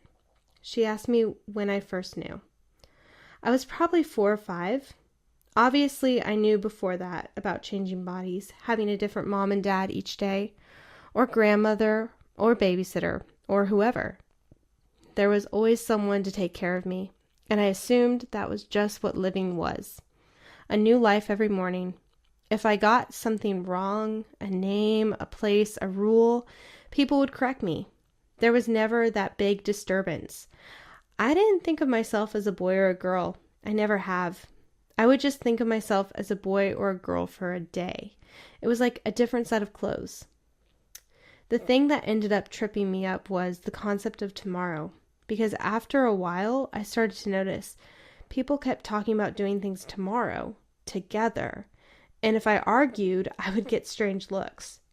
For everyone else, there always seemed to be a tomorrow together, but not for me.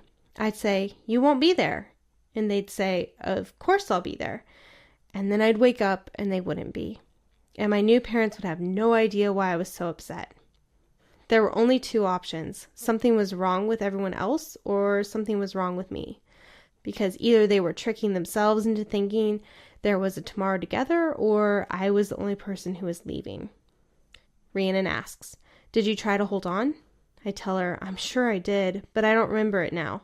I remember crying and protesting. I told you about that. But the rest, I'm not sure. I mean, do you remember a lot about when you were 5? She shakes her head. Not really. I remember my mom bringing me and my sister to the shoe store to get new shoes before kindergarten started. I remember learning that a green light meant go and a red meant stop. I remember coloring them in and a teacher being a little confused about how to explain yellow. I think she told us to treat it the same as red. I learned my letters quickly, I tell her. I remember the teachers being surprised that I knew them. I imagine they were just as surprised the next day when I had forgotten them. A 5-year-old probably wouldn't notice taking a day off. Probably. I don't know. I keep asking Justin about it, the day you were him, and it's amazing how clear his fake memories are. He didn't disagree when I say we went to the beach, but he doesn't really remember it either. James, the twin, was like that too. He didn't notice anything wrong, but when I ask him about meeting you for coffee, he doesn't remember it at all. He remembered he was at Starbucks. His mind accounted for the time, but it wasn't what actually happened. Maybe they remember what you want them to remember. I've thought about that. I wish I knew for sure. We walk farther, circle a tree with our fingers. What about love, she asks. Have you ever been in love? I don't know that you'd call it love, I say. I've had crushes for sure, and there have been days where I've really regretted leaving. There were even 1 or 2 people I tried to find, but that didn't work out. The closest was this guy, Brennan. Tell me about him. It was about a year ago. I was working at a movie theater, and he was in town visiting his cousins, and when he went to get some popcorn, we flirted a little, and it just became this spark. It was a small 1-screen movie theater, and when the movie was running, my job was pretty slow. I think he missed the second half of the movie because he came back out and started talking to me more. I ended up having to tell him what happened so he could pretend he'd been in there most of the time. At the end, he asked for my email, and I made up an email address. Like you did for me? Exactly like I did for you. And he emailed me later that night and left the next day to go back home to Maine. And that proved to be ideal because then the rest of our relationship could be online. I've been wearing a name tag, so I had to give him that first name. But I made up a last name, and then I made up an online profile using some of the photos from the real guy's profile. I think his name was Ian. Oh, so you were a boy? Yeah, I say. Does that matter? No, she tells me, I guess not, but I can see it does. A little. Again, her mental picture needs adjustment. So we'd email almost every day. We'd even chat.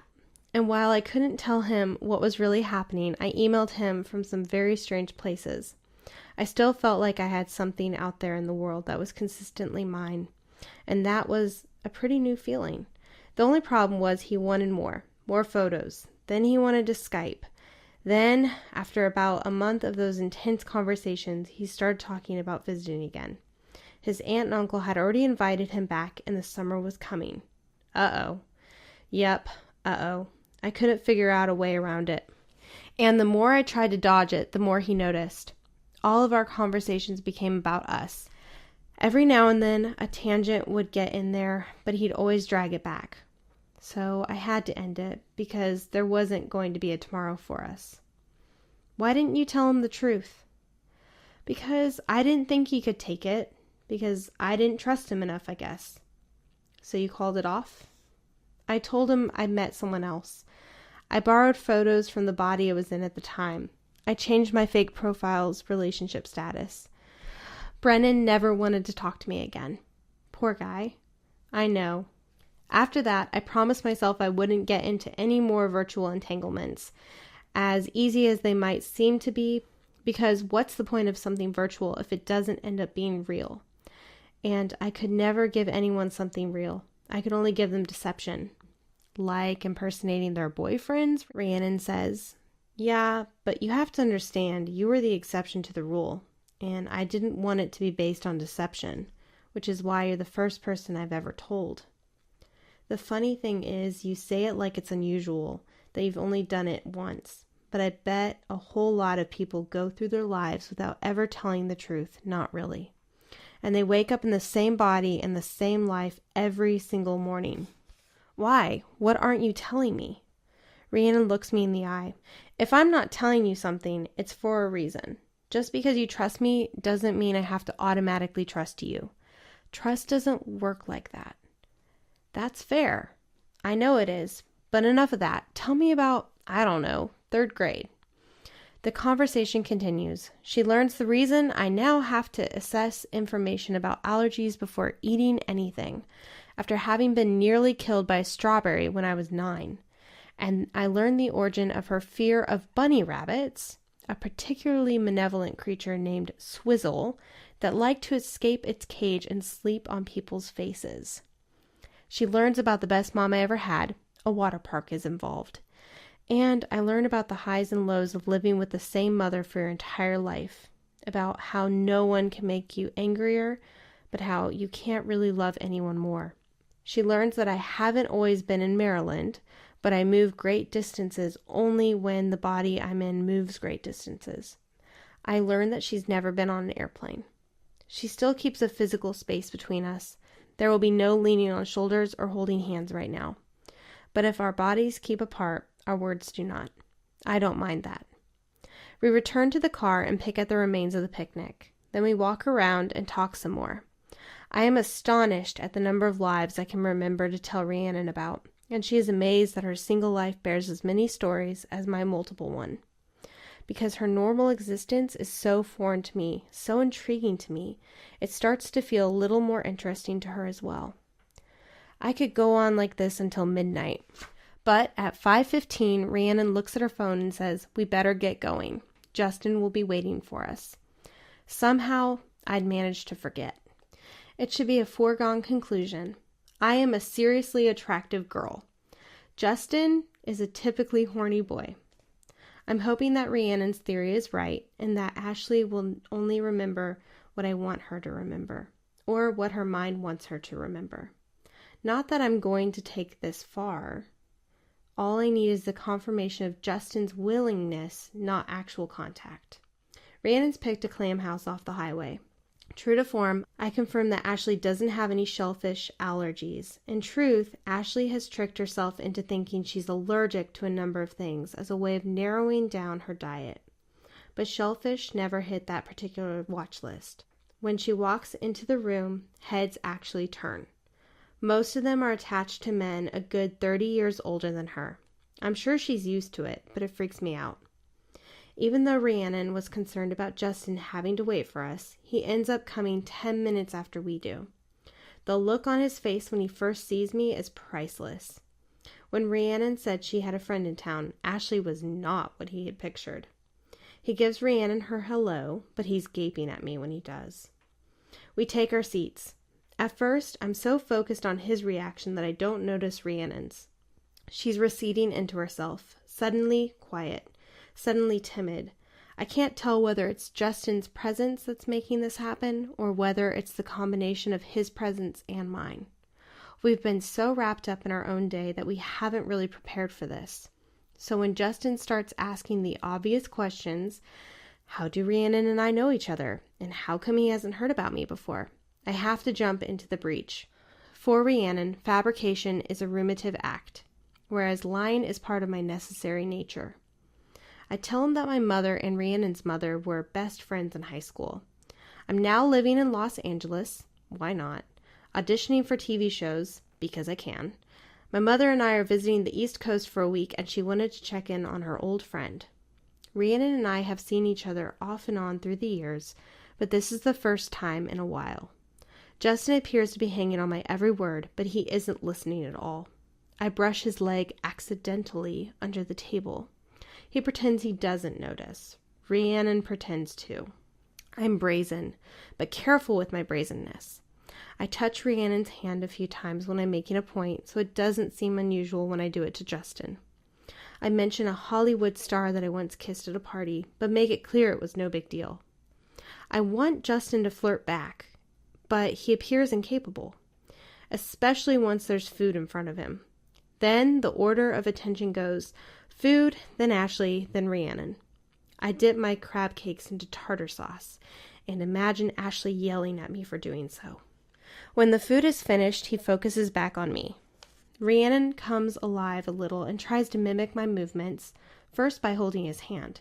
He doesn't move away, but he doesn't seem all that into it. He acts like she's embarrassing him. I figure this is a good sign. Finally, Rhiannon says she has to go to the ladies' room. This is my chance to get him to do something irredeemable, get her to see who he truly is. I start with the leg move. This time, with Rhiannon gone, he doesn't move his leg away. "Hello there," I say. "Hello," he says back and smiles. "What are you doing after this?" I ask. "After dinner?" "Yeah, after dinner." I don't know. "Maybe we should do something," I suggest. "Yeah, sure. Maybe just the two of us." Click. He finally gets it. I move in, touch his hand, say, "I think that would be fun." I need him to lean into me. I need him to give in to what he wants. I need him to take it one step further. All it takes is a yes. He looks around to see if Rhiannon is near and to see if the other guys in the room are seeing this happen. "Whoa," he says. "It's okay," I tell him. "I really like you." He sits back, shakes his head. No. I've been too forward. He needs it to be his idea." "Why not?" I ask. He looks at me like I'm a complete idiot. "Why not?" he says. "How about Rhiannon? Geez." I'm trying to think of a comeback for that, but there isn't one. And it doesn't matter, because at this point, Rhiannon returns to the table. "I don't want this," she says. "Stop." Justin, fool that he is, thinks she's talking to him. "I'm not doing anything," he protests, his leg firmly back on his side of the booth. "Your friend here is a little out of control." "I don't want this," she repeats. "It's okay," I say. "I'm sorry." "You should be," Justin yells. "God, I don't know how they do things in California, but here you don't act like that." He stands up. I steal a glance at his groin and see that despite his denials, my flirtation did have at least one effect. But I can't really point it out to Rhiannon. "I'm going to go," he says. Then, as if to prove something, he kisses Rhiannon right in front of me. "Thanks, baby," he says. "I'll see you tomorrow." He doesn't bother saying goodbye to me. Rhiannon and I sit back down. "I'm sorry," I tell her again. "No, it's my fault. I should have known." I'm waiting for the "I told you so," and then it comes. "I told you that you don't understand. You can't understand us," she says. The check comes. I try to pay, but she waves me off. "It's not your money," she says, and it hurts just as much as anything else. I know she wants the night to end. I know she wants to drop me off at home, just so she can call Justin and apologize, and make everything right with him again. Day 6008. I go to the computer as soon as I wake up the next morning, but there's no email from Rhiannon. I send her another apology. I send her more thanks for the day. Sometimes when you hit send, you can imagine the message going straight into the person's heart. But other times, like this time, it feels like the words are merely falling into a well. I head to the social networking sites, searching for something more.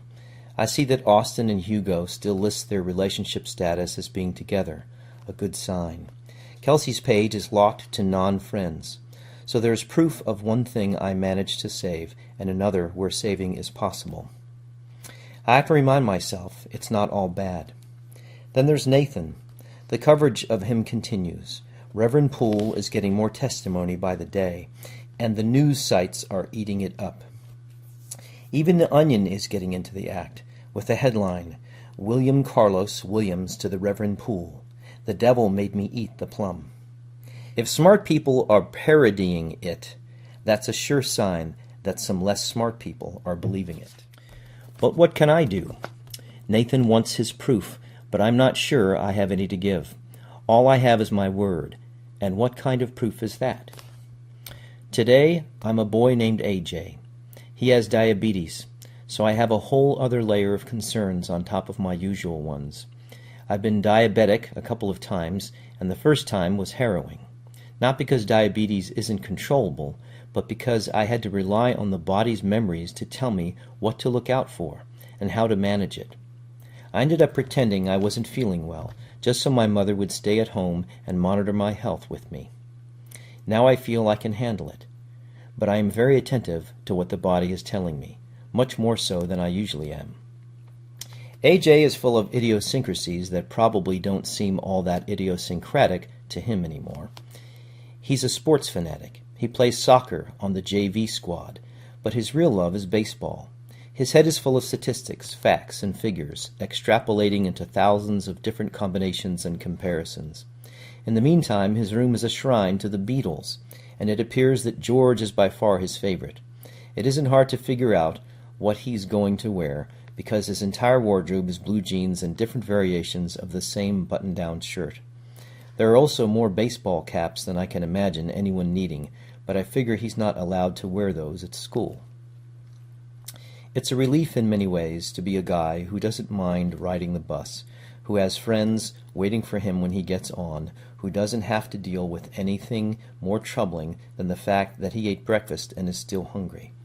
It's an ordinary day, and I try to lose myself in that. But between third and fourth periods, I'm dragged right back, because there, right in the hall, is Nathan Daldry. At first I think I might be mistaken. There are plenty of kids who look like Nathan. But then I see the way the other kids in the hall are reacting to him, as if he's this walking joke. He's trying to make it seem like he doesn't notice the laughter, the snickers, the snarky comments, but he can't hide how uncomfortable he is. I think he deserves this. He didn't have to say a word.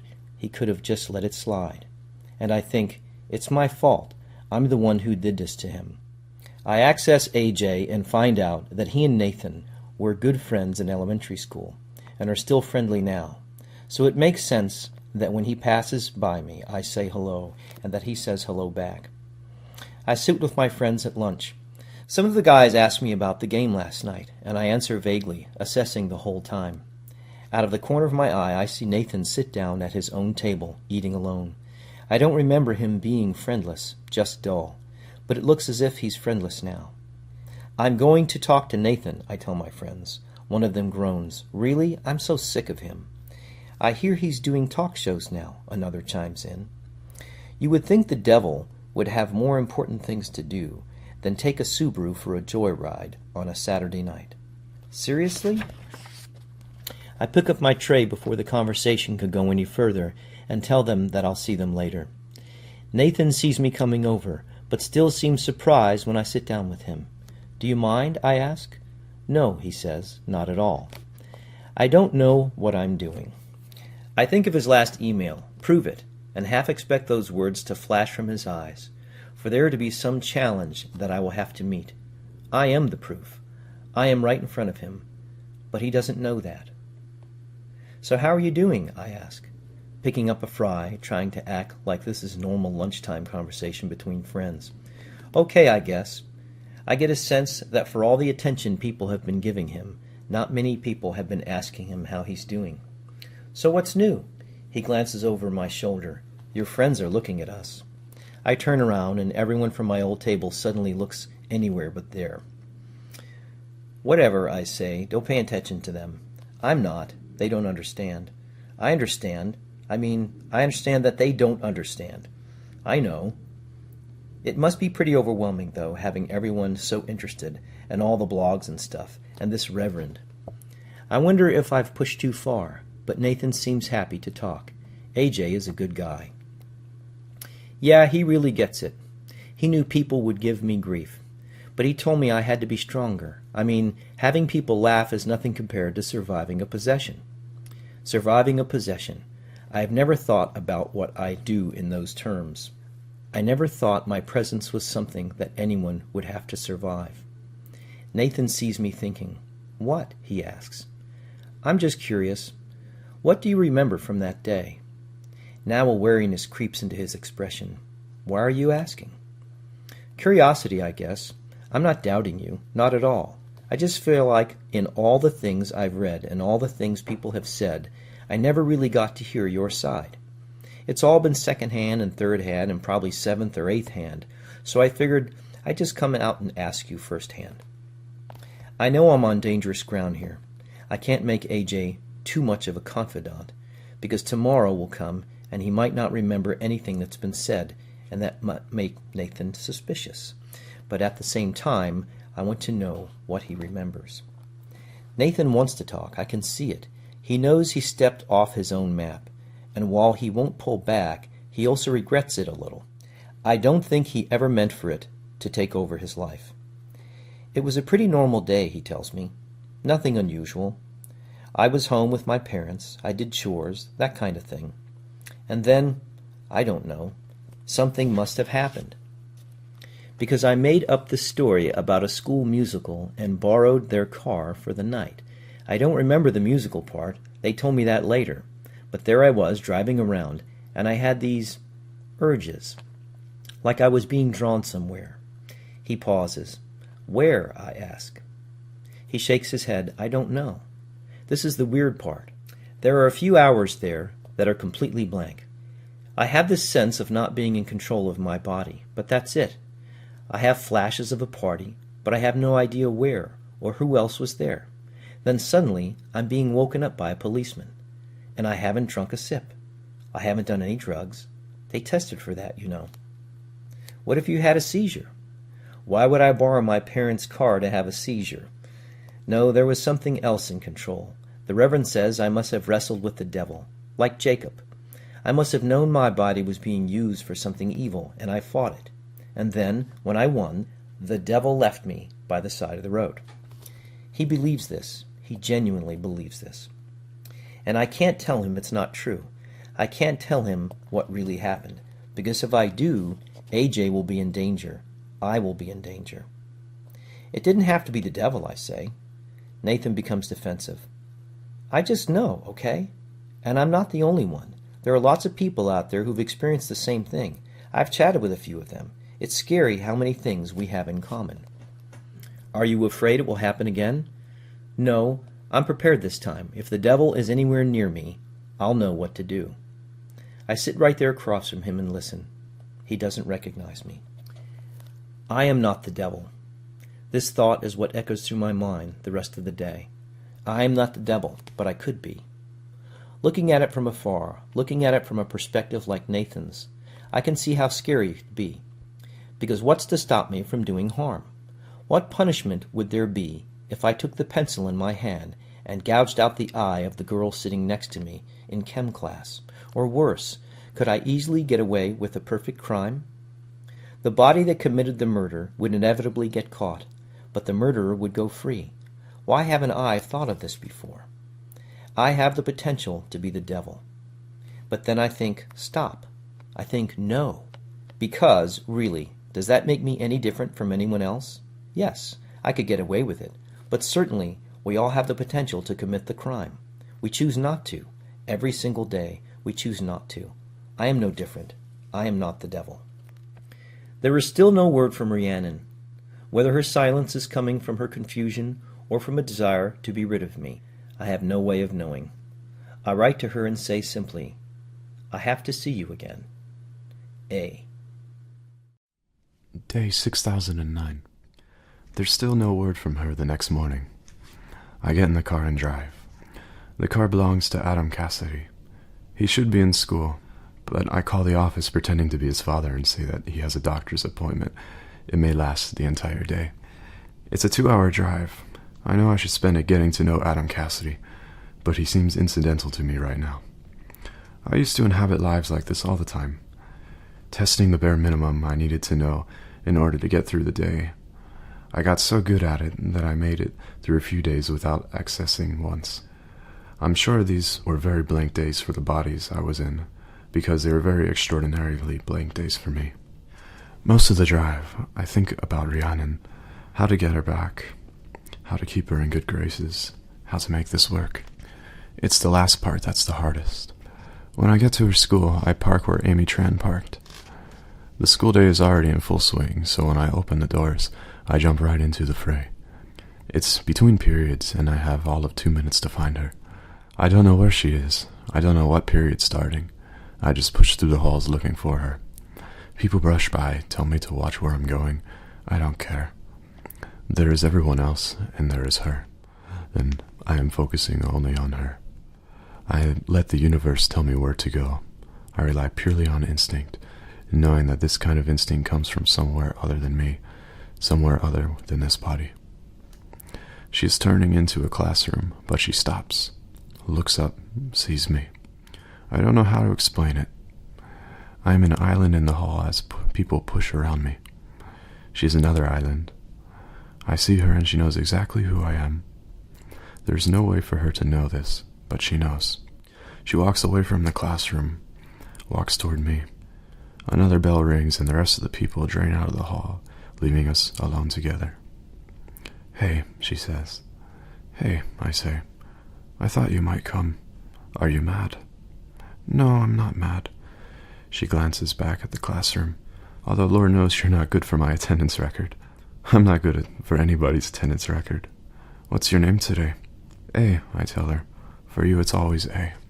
She has a test next period that she can't skip, so we stay on the school grounds. When we start to encounter other kids without classes this period, kids are also cutting, she grows a little more cautious. "Is Justin in class?" I ask, to give her fear a name. "Yeah, if he decided to go." We find an empty classroom and go inside. From all the Shakespearean paraphernalia hanging on the walls, I'm guessing we're in an English classroom, or drama. We sit in the back row, out of sight of the window and the door. "How did you know it was me?" I have to ask. "The way you looked at me," she says. "It couldn't have been anyone else." This is what love does. It makes you want to rewrite the world. It makes you want to choose the characters, build the scenery, guide the plot. The person you love sits across from you, and you want to do everything in your power to make it possible, endlessly possible. And when it's just the two of you, alone in a room, you can pretend that this is how it is. And this is how it will be. I take her hand and she doesn't pull away. Is this because something between us has changed? Or is it only because my body has changed? Is it easier for her to hold Adam Cassidy's hand? The electricity in the air is muted. There is not going to lead to anything more than an honest conversation. "I'm sorry about the other night," I say again. "I deserve part of the blame. I never should have called him." "What did he say afterward?" "He kept calling you that black bitch. Charming." I think he sensed it was a trap. I don't know. He just knew something was off, which is probably why he passed the test. Rhiannon pulls away. "That's not fair." "I'm sorry." I wonder why it is that she's strong enough to say no to me, but not strong enough to say no to him. "What do you want to do?" I ask her. She matches my glance perfectly. "What do you want me to do?" "I want you to do whatever you feel is best for you." "That's the wrong answer," she tells me. "Why is it the wrong answer?" "Because it's a lie." "You were so close, I think. You were so close, and I can't reach you." "Let's go back to my original question," I say. "What do you want to do?" "I don't want to throw everything away for something uncertain." "What about me is uncertain?" She laughs. "Really, do I have to explain it to you? Besides that, you know that you are the most important person I've ever had in my life. That's certain. In just 2 weeks, that's uncertain. You know more about me than anyone else does. But I can't say the same for you, not yet. You can't deny that there's something between us." "No, there is. When I saw you today, I didn't know I'd been waiting for you until you were there. And then all of that waiting rushed through me in a second. That's something. But I don't know if it's certainty. I know what I'm asking of you, I want to say. But I stopped myself because I realized that would be another lie.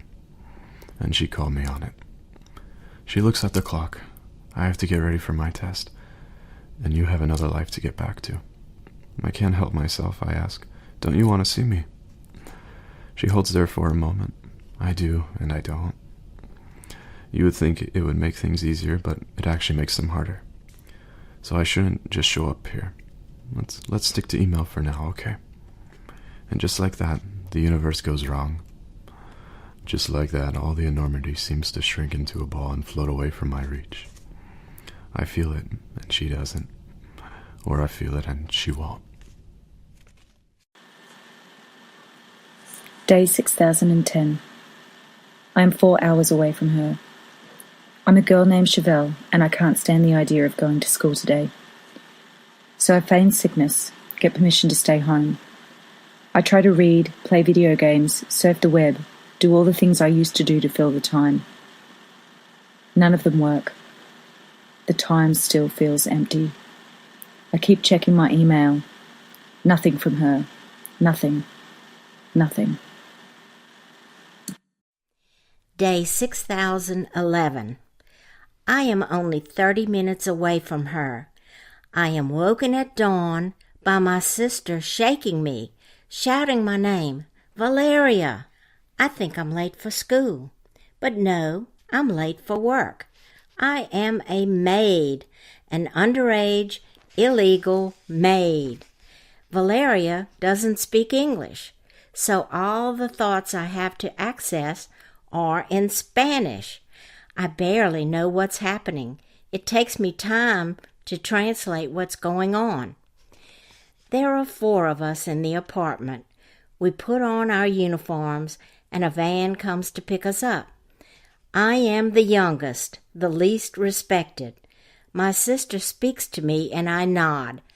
I feel like my insides are twisting, and at first I think it's just because of the shock of the situation. Then I realize they really are twisting. Cramps. I find the words and tell my sister this. She understands, but I'm still going to have to work. More women join us in the van, and another girl my age. Some people chat, but my sister and I don't say a word to any of them. The van starts dropping us off at people's homes. Always at least 2 of us per house, sometimes 3 or 4. I am paired with my sister. I am in charge of bathrooms. I must scrub the toilets, remove the hairs from the shower, shine the mirrors until they gleam. Each of us is in her own room. We do not talk. We don't play music. We just work.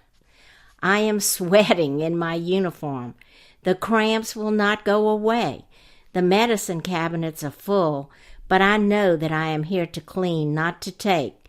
Nobody would miss 2 Midol, but it's not worth the risk. When I get to the master bathroom, the woman of the house is still in her bedroom talking on the phone. She doesn't think I can understand a word she says. What a shock it would be were Valeria to stomp right in and start talking to her about the laws of thermodynamics or the life of Thomas Jefferson in flawless English. After 2 hours, we are done with the house. I think that will be it, but there are 4 more houses after that. By the end, I can barely move, and my sister, seeing this, does the bathrooms with me. We are a team, and that kinship gives the day the only memory worth keeping. By the time we get home, I can barely speak. I force myself to have dinner, but it's a silent meal. Then I head to bed, leaving room for my sister beside me. Email is not an option. Day 6012. I'm an hour away from her. I open Sally Swain's eyes and search her room for a computer. Before I'm fully awake, I'm loading up my email. I'm sorry I didn't get to write to you yesterday. I meant to, but all of these other things happened, none of them important, just time-consuming. Even though it was hard to see you, it was good to see you. I mean it. But taking a break and thinking things out makes sense. How was your day? What did you do? R. Does she really want to know, or is she just being polite? I feel as if she could be talking to anybody. And while I once thought what I wanted from her was this normal, everyday tone, now that I have it, the normalcy disappoints. I write her back and tell her about the last 2 days. Then I tell her I have to go. I can't skip school today because Sally Swain has a big cross-country meet, and it would be unfair for her to miss it. I run. I am made for running. Because when you run, you could be anyone. You hone yourself into a body, nothing more or less than a body. You respond as a body, to the body. If you are racing to win, you have no thoughts but the body's thoughts, no goals but the body's goals. You obliterate yourself in the name of speed. You negate yourself in order to make it past the finish line. Day 6013. I am an hour and a half from her. I am a part of a happy family. The Stevens family does not let Saturdays go to waste. No. Mr. Steven wakes Daniel up at 9 o'clock on the dot and tells him to get ready for a drive. By the time he's out of the shower, Mr. Stevens has loaded the car. Daniel's two sisters are raring to go. First stop in Baltimore is the Art Museum for Winslow Homer exhibit. Then there's lunch at Inner Harbor, followed by a long trip to the aquarium. Then, IMAX version of Disney movie for the girls and dinner at the seafood restaurant that's so famous they don't feel the need to put the word famous in their name. There are brief moments of tension, a sister who is bored by the dolphins, a spot where dad gets frustrated about the lack of available parking spaces. But for the most part, everyone remains happy. They are so caught up in happiness that they don't realize I am not really part of it. I am wandering along the periphery. I am like the people in the Winslow. Homer paintings sharing the same room with them, but not really there. I am like the fish in the aquarium, thinking in a different language, adapting to a life that's not my natural habitat. I am people in other cars, each with his or her own story, but passing too quickly to be noticed or understood. It is a good day, and that certainly helps me more than a bad day.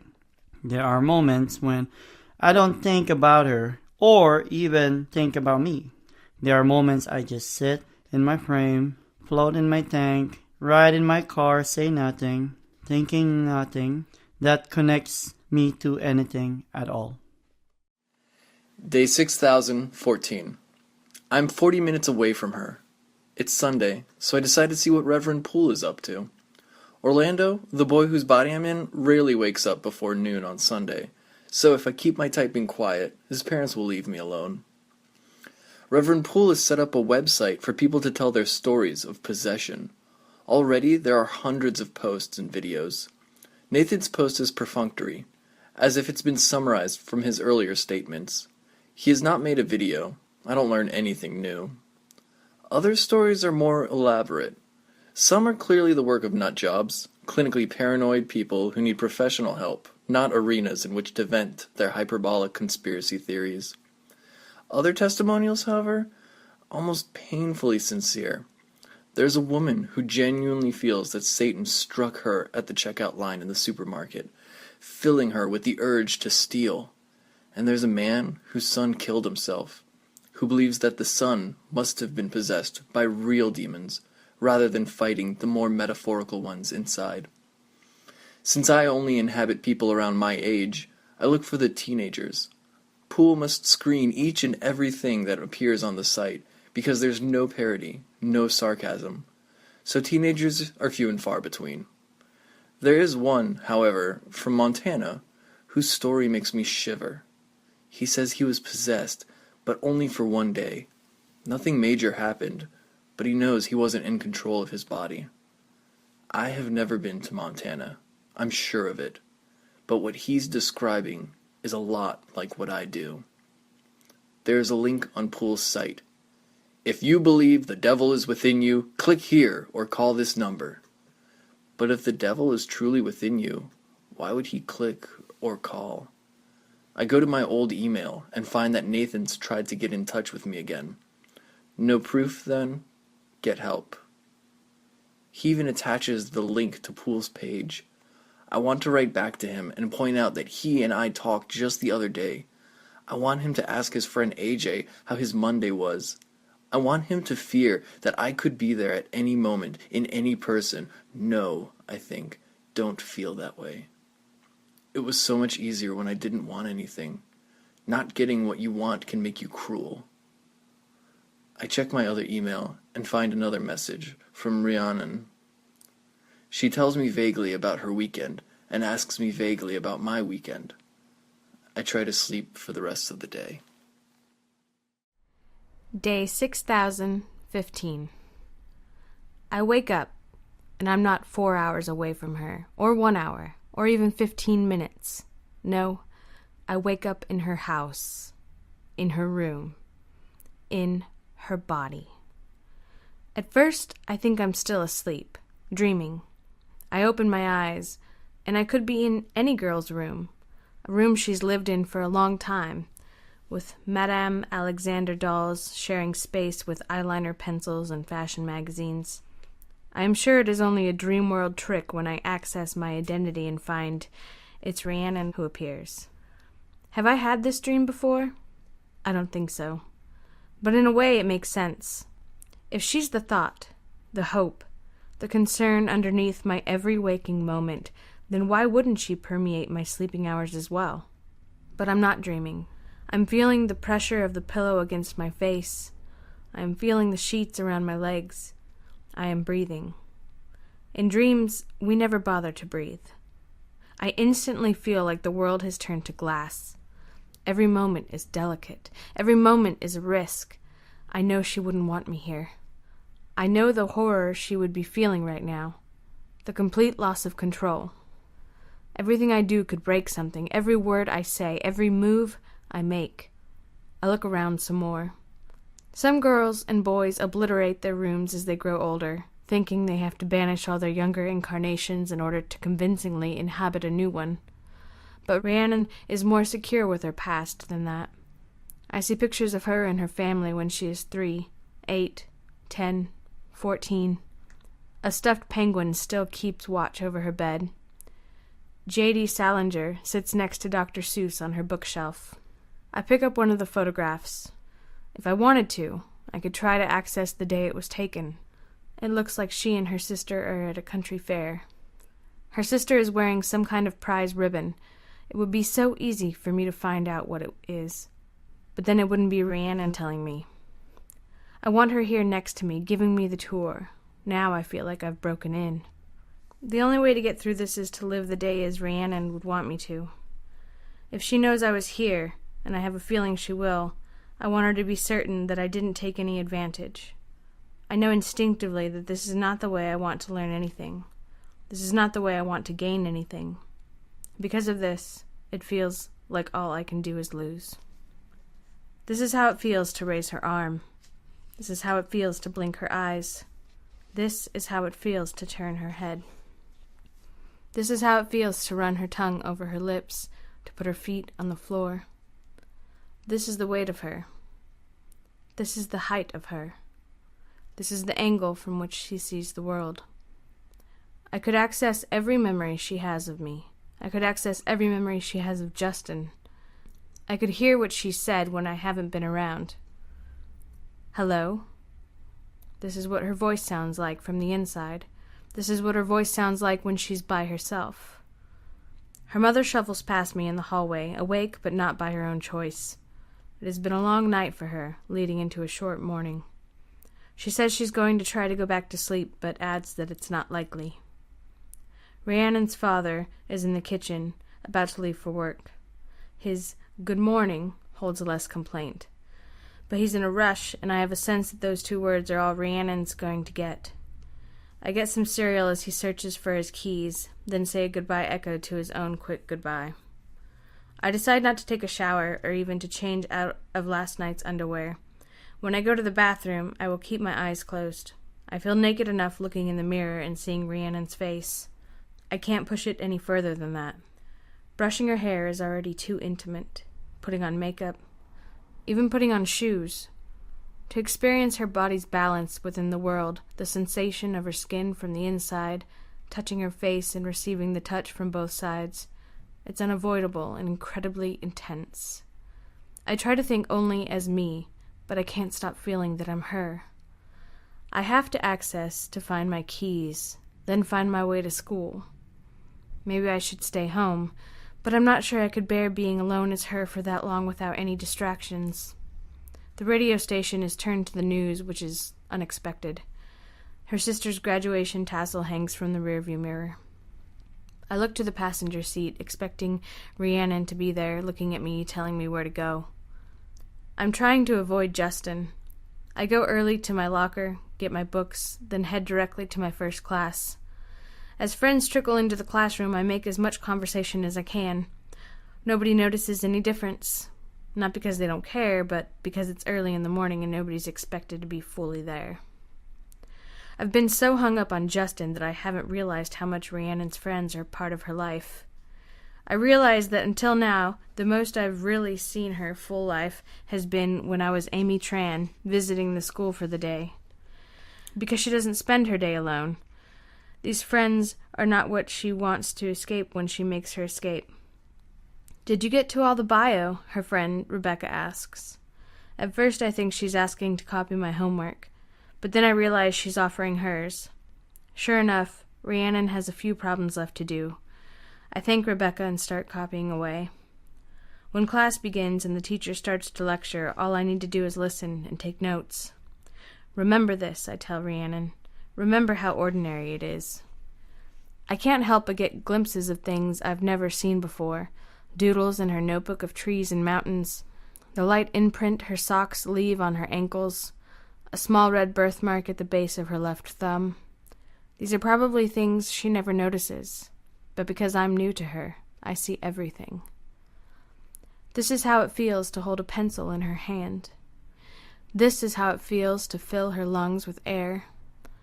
This is how it feels to press her back against the chair. This is how it feels to touch her ear. This is what the world sounds like to her. This is what she hears every day.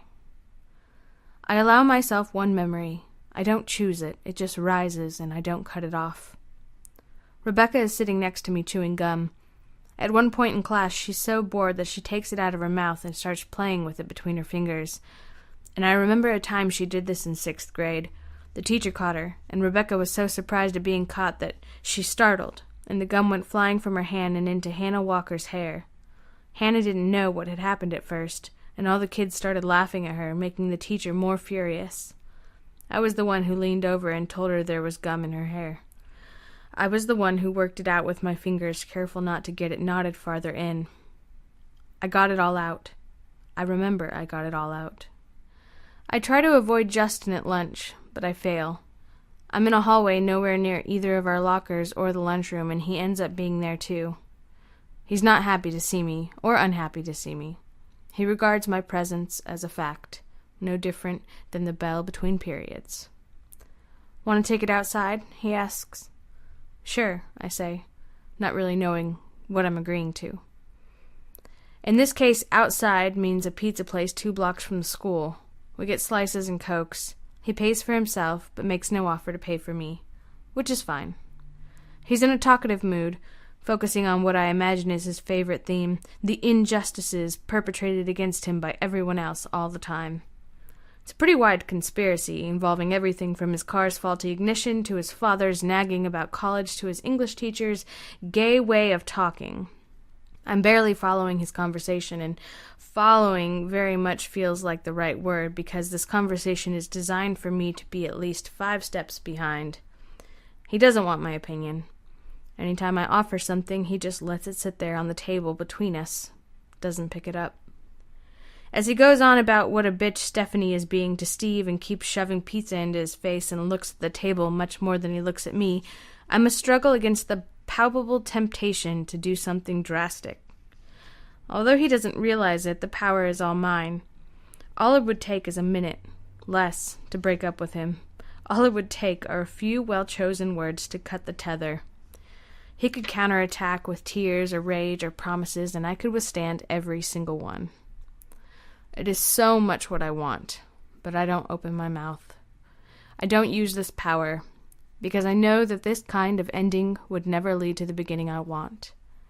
If I end things like this, Rhiannon will never forgive me. Not only might she undo it all tomorrow, she would also define me by my betrayal for as long as I remained in her life, which wouldn't be long. I hope she realizes. The whole time, Justin never notices. She can see me in whatever body I'm in, but he can't see she's missing. He's not looking that closely. Then he calls her Silver. Just a simple, "Let's go, Silver," when we're done. I think maybe I've heard him wrong, so I access, and there it is, a moment between them. They've been reading The Outsiders for English class, lying on his bed side by side with the same book open, she a little farther along. She thinks the book's a relic from when weepy gang boys bonded over Gone with the Wind, but she quiets herself when she sees how much it's affecting him. She stays there after she's finished, starts reading the beginning again until he's done. Then he closes the book and says, "Wow. I mean, nothing gold can stay. How true is that?" She doesn't want to break the moment, doesn't want to question what it means, and she's rewarded when he smiles and says, "I guess that means we'll have to be Silver." When she leaves that night, he calls out, "So long, Silver," and it stays. When we head back to school, we don't hold hands or even talk. When we part, he doesn't wish me a good afternoon or thank me for the time we just had together. He doesn't even say he'll see me soon. He just assumes it. I am hyper-aware, as he leaves me, as I am surrounded by other people, of the perilous nature of what I am attempting, of the butterfly effect that threatens to flutter its wings with every interaction. If you think about it hard enough, if you trace potential reverberations long enough, every step can be a false step. Any move can lead to an unintended consequence. Who am I ignoring that I shouldn't be ignoring? What am I not saying that I should be saying? What won't I notice that she would absolutely notice? While I'm out in the public hallways, what private languages am I not hearing?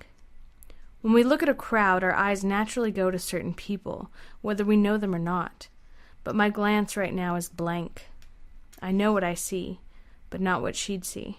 The world is still glass. This is how it feels to read words through her eyes. This is how it feels to turn a page with her hand. This is how it feels when her ankles cross. This is how it feels to lower her head so her hair hides her eyes from view. This is what her handwriting looks like. This is how it is made. This is how she signs her name. There's a quiz in English class. It's tests of the d'Ibervilles, which I've read. I think Rhiannon does okay. I access enough to know she doesn't have any plans after school. Justin finds her before last period and asks her if she wants to do something. It's clear to me what this something will be, and I can't see much benefit to it. "What do you want to do?" I ask. He looks at me like I'm an imbecile puppy. "What do you think? Homework?" He snorts. "Yeah, we can call it that if you want." I need a lie. Really, what I want to do is say yes and then blow him off, but there could be repercussions for that tomorrow. So instead I tell him I have to take my mom to some doctor for her sleep problems. It's a real drag, but they'll be drugging her up and she probably won't be able to drive herself home. "Well, as long as they give her plenty of pills," he says. "I love your mom's pills." He leans in for a kiss, and I have to do it. Amazing how it's the same two bodies as 3 weeks ago, but the kiss couldn't be more different. Before, when our tongues touched, when I was on the other side of it, it felt like another form of intimate conversation. Now it feels like he's shoving something alien and gross into my mouth. "Go get some pills," he says when we break apart.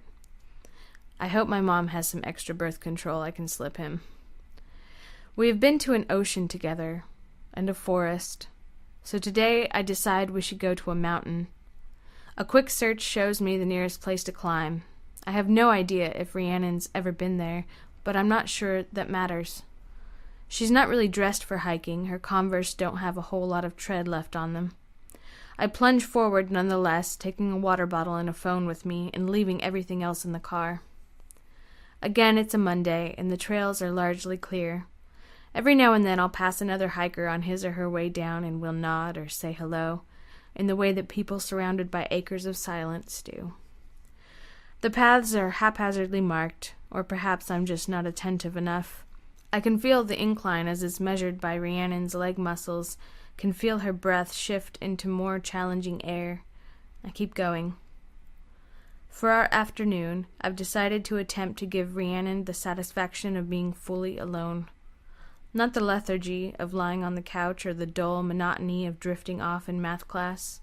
Not the midnight wandering in a sleeping house or the pain of being left in a room after the door has been slammed shut.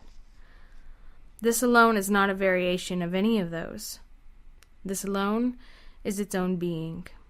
Feeling the body, but not using it to sidetrack the mind. Moving with purpose, but not in a rush. Conversing not with the person next to you, but with all of the elements. Sweating and aching and climbing and making sure not to slip, not to fall, not to get too lost, but lost enough. And at the end, the pause. At the top, the view. Grappling with the last steep incline, the final turns of the path, and finding yourself above it all. It's not that there's a spectacular view. It's not that we've reached the peak of Everest, but here we are, at the highest point the eye can see, not counting the clouds, the air, the lazy sun. I am 11 again. We are atop that tree.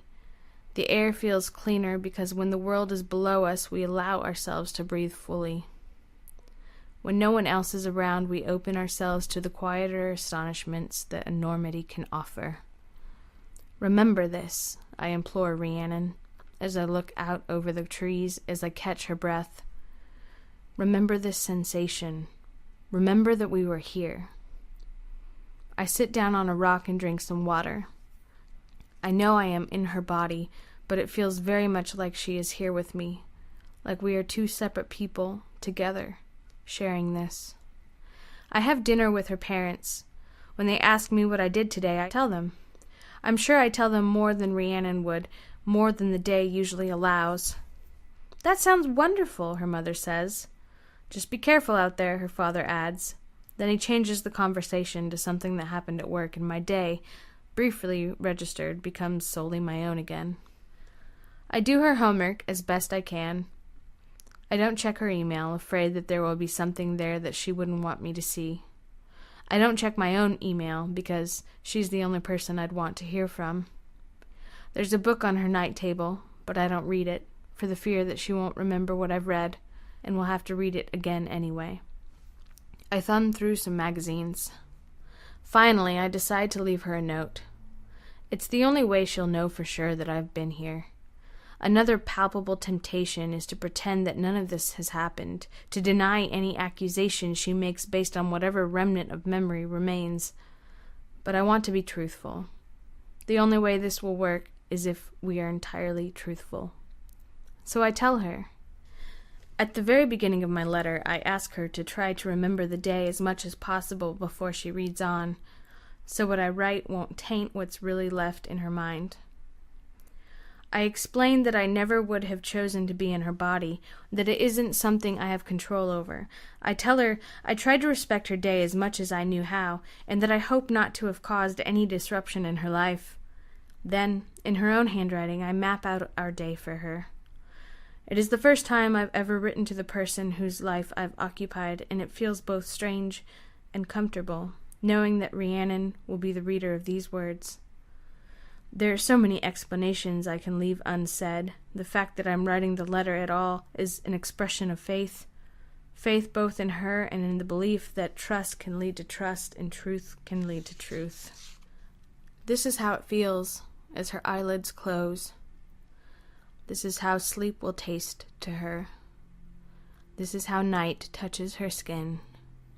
This is how the house noises sing her to bed. This is the goodbye she feels every night. This is how her day ends.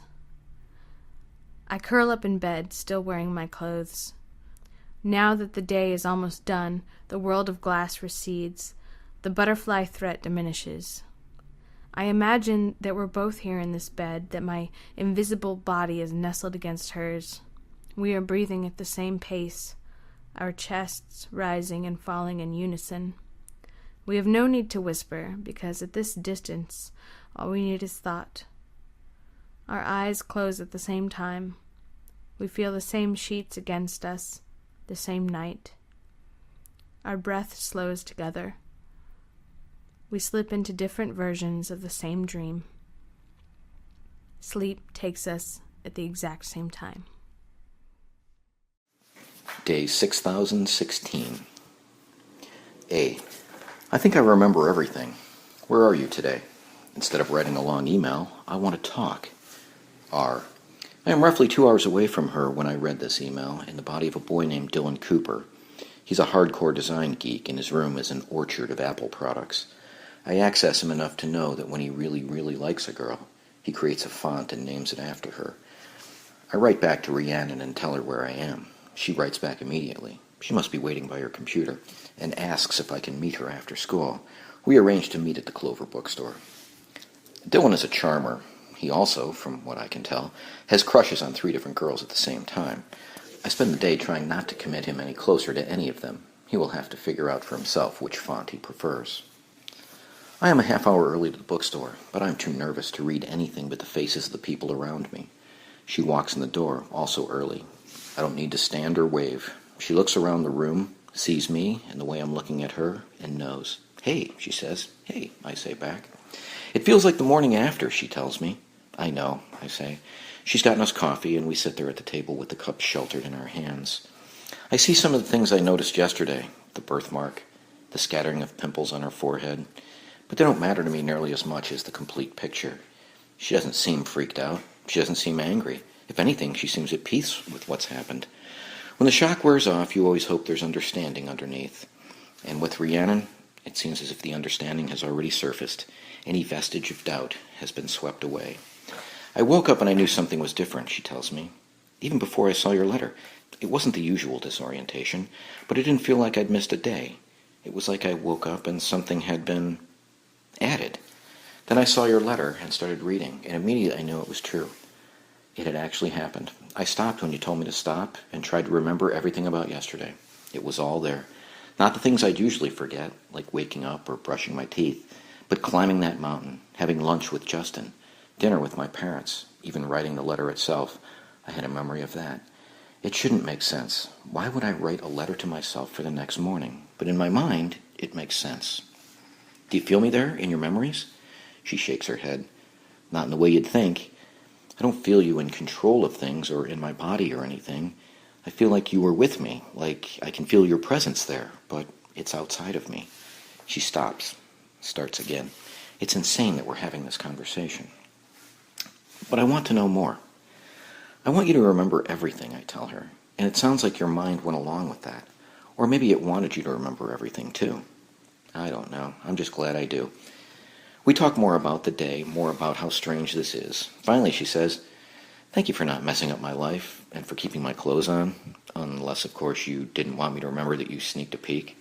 No peeks were sneaked. I believe you. Amazingly, I believe you about everything.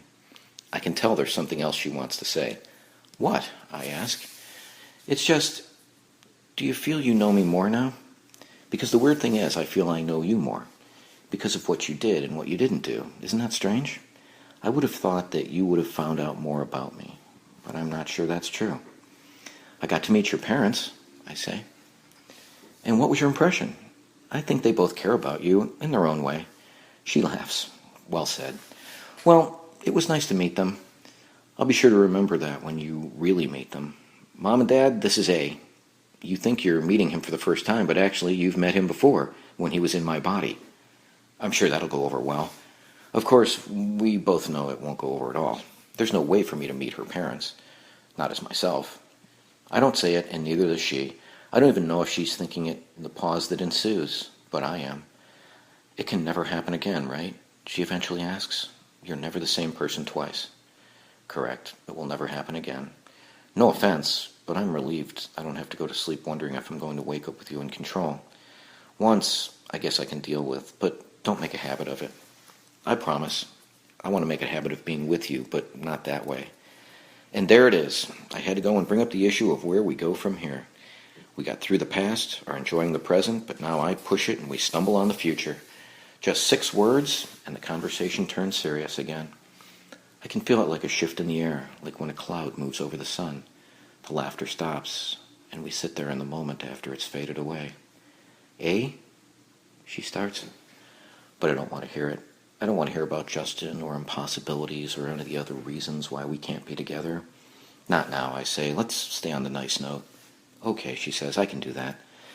She asked me about more of the things I noticed when I was in her body, and I tell her about the birthmark, about different people I noticed in her classes, about her parents' concern. I share the Rebecca memory, but don't tell her my observations about Justin because she already knows those things, whether or not she admits them to me or herself. And I don't mention the slight wrinkles around her eyes or her pimples, because I know they would bother her, even when they add something real to her beauty. Both of us have to be home for dinner, but the only way I'm willing to let her leave is to extract a promise that we'll share time together soon, tomorrow, or if not tomorrow, the next day. How can I say no, she says. I'm dying to see who you'll be next. I know it's a joke, but I have to tell her. I'll always be A. She stands up and kisses me on the forehead. I know, she says. That's why I want to see you. We leave on a nice note. You've seen my life, she says. Tell me a way you think this can work. We'll find a way, I tell her. That's not an answer. It's a hope. Hope's gotten us this far, not answers. She gives me a hint of a grin. Good point. She takes a sip of coffee and I can tell another question's coming. I know this is weird, but I keep wondering. Are you really not a boy or a girl? I mean, when you were in my body, did you feel more at home than you would in the body of a boy? It's interesting to me that this is the thing she's hung up on. It's just me, I tell her. I always feel at home and I never feel at home. That's just the way it is. And when you're kissing someone? Same thing. And during sex? Is Dylan blushing, I ask. Right now, is he blushing? Yes, Rhiannon. Good, because I know I am. You've never had... It wouldn't be fair of me to... Never? I'm so glad you find this funny. Sorry. There was this one girl. Really? Yeah, yesterday, when I was in your body. Don't you remember? I think you might have gotten her pregnant. That's not funny, she says, but she's laughing. I only have eyes for you, I say. Day 6017. I have gone 2 days without thinking about Nathan, but it's clear that Nathan hasn't gone 2 days without thinking about me. 7:30 p.m. on Monday. I still want proof. 8:14 p.m. Monday. Why aren't you talking to me? 11:43 p.m. Monday. You did this to me. I deserve an explanation. 6:13 a.m. Tuesday. I can't sleep anymore. I wonder if you're going to come back. I wonder what you'll do to me. Are you mad? 2:30 p.m. Tuesday. You have to be the devil. Only the devil would leave me like this. 2:12 a.m. Wednesday. Do you have any idea what it's like for me now? The burden I feel is the burden of responsibility, which is a tricky one to deal with. It makes me slower, heavier. But at the same time, it prevents me from floating away into meaninglessness. It's 6 a.m. Vanessa Martinez has gotten up early. After reading Nathan's emails, I think about what Rhiannon said, what Rhiannon feared. Nathan deserves no less of a response from me. It will never happen again. That is an absolute. I can't explain much more than that, but this much I know. It only happens once, and then you move on. He writes back to me 2 minutes later. Who are you? How am I supposed to believe you? I know that any response I give runs the risk of being posted on Reverend Poole's website within seconds. I don't want to give him my real name, but I feel if I give him a name, it will make it less likely that he sees me as the devil, and more likely that he will see me for what I am. Just a person, like him. My name is Andrew. You need to believe me because I'm the only one who truly understands what happened to you. Not surprisingly, he replies with, prove it. I tell him, you went to a party, you didn't drink, you chatted with a girl there. Eventually, she asked you if you wanted to go dance in the basement. You did. For about an hour, you danced. You lost track of time, you lost track of yourself, and it was one of the most fantastic moments of your life. I don't know if you remember it, but there will probably come a time when you are dancing like that again, and it will feel familiar, and you will know that you've done it before. That will be the day you forgot. That's how you'll get that part of it back. This isn't enough. But why was I there? I try to keep it simple. You were there to talk to a girl. For just that one day, you wanted to talk to that girl. He asks, what's her name? I can't get involved. I can't explain the whole story, so I choose to evade. That's not important. The important thing is that for a short time, it was worth it. You were having so much fun that you lost track of time. That's why you were at the side of the road. You didn't drink. You didn't crash. You just ran out of time. I'm sure it was scary. I'm positive it's hard to comprehend, but it will never happen again. Answerless questions can destroy you. Move on. It's the truth, but it's not enough. That would be easy for you, right? If I moved on? Every chance I give him, every truth I tell him, lightens the burden of my responsibility that much more. I sympathize with his confusion, but I feel nothing towards his hostility. Nathan, what you do or don't do is no concern of mine. I'm just trying to help. You're a good guy. I am not your enemy. I never have been. Our paths just happened to cross. Now they've diverged. I'm going to go now. I close the window, then open a new one to see if Rhiannon will appear. I realize I haven't yet determined how far away I am from her, and am disheartened to find she's nearly 4 hours away. I break the news to her in an email, and an hour later she says that it was going to be hard to meet up today anyways, so we aim for tomorrow. In the meantime, there's Vanessa Martinez to contend with. She always runs at least 2 miles every morning, and I am already late for the routine. She has to make do with a single mile, and I can almost hear her chiding me for it. At breakfast, though, nobody says anything. Vanessa's parents and sister seem genuinely afraid of her. This is my first tip-off to something I will see evidenced again and again throughout the day. Vanessa Martinez is not a kind person. It's there when she meets up with her friends at the start of school. They, too, are afraid of her. They're not dressed identically, but it's clear they've all dressed with the same sartorial guidelines dictated by you-know-who. She has a poison personality, and I feel that even I am susceptible to it. Every time there's something mean to be said, everyone looks to her for a comment, even the teachers. And I find myself stuck in those silences, with words on the venomous tip of my tongue. I see all the girls who aren't dressed within the guidelines, and see how easy it would be to tear them apart. Is that a backpack Lauren has on? I guess she's acting like she's in the 3rd grade until her chest fills in. And oh my God, why is Felicity wearing those socks? Are those kittens? I thought only convicted child molesters were allowed to wear those. And Kendall's top? I don't think there's anything sadder than an unsexy girl trying to dress sexy. We should have a fundraiser for her. It's so sad. Like, tornado victims would look at her and say, "No, really, we don't need the money. Give it to that unfortunate girl." I don't want these thoughts anywhere near my mind. The weird thing is that when I withhold them, when I don't let Vanessa say them out loud, I don't sense relief from any of the people around me. I sense disappointment. They're bored. And their boredom is the thing that meanness feeds on. Vanessa's boyfriend, a jock named Jeff, thinks it's her time of the month. Her best friend and #1 acolyte, Cynthia, asks her if someone died. They know something's off, but will never guess the real reason. They certainly won't think she's been taken over by the devil. If anything, they're suspicious that the devil's taken a day off. I know it would be foolish of me to try to change her. I could run off this afternoon and sign her up to volunteer in a soup kitchen, but I'm sure when she arrived there tomorrow, she'd only make fun of the homeless people's clothes and the quality of the soup. The best I could do would probably be to get Vanessa into a compromising position that someone could blackmail her about. Did you see all the videos of Vanessa Martinez walking through the hallway in her thong underwear, singing the songs from Sesame Street? And then she ran into the girls' room and flushed her head in a toilet?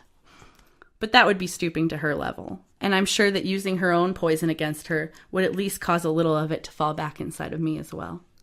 So I don't try to change her. I simply halt her for the single day. It's exhausting trying to make a bad person act good. You can see why it's so much easier for them to act bad. I want to tell Rhiannon about it, because when something happens, she's the person I want to tell. The most basic indicator of love. I have to resort to email, and email is not enough. I am starting to get tired of relying on words. They are full of meaning, yes, but they lack sensation. Writing to her is not the same as seeing her face when she listens. Hearing back from her is not the same as hearing her voice. I have always been grateful for technology, but now feel as if there's a hitch of separation woven into any digital interaction. I want to be there, and this scares me. All of my usual disconnected comforts are being taken away now, and I see the greater comfort of presence. Nathan also emails me, as I knew he would. You can't leave now. I have more questions. I don't have the heart to tell him that's the wrong way to think about the world. There will always be more questions. Every answer leads to more questions. The only way to survive is to let some of them go. Day 6018. The next day, I'm a boy named George. and I'm only 45 minutes away from Rhiannon. She emails me and says she'll be able to leave school at lunch. I, however, am going to have a harder time because today I'm homeschooled. George's mother and father are stay-at-home parents, and George and his two brothers stay at home with them each and every day. The room that in most homes would be called the rec room is instead called the schoolhouse by George's family. The parents have even set up 3 desks for them, which seem to have been left over from a one-room schoolhouse at the turn of the century. There's no sleeping late there. We're all woken at 7, and there's a protocol about who showers when. I managed to sneak a few minutes at the computer to read Rhiannon's message and send her one of my own, saying we'll have to see how the day plays out. Then at 8, we're promptly at our desks, and while our father works at the other end of the house, our mother teaches us.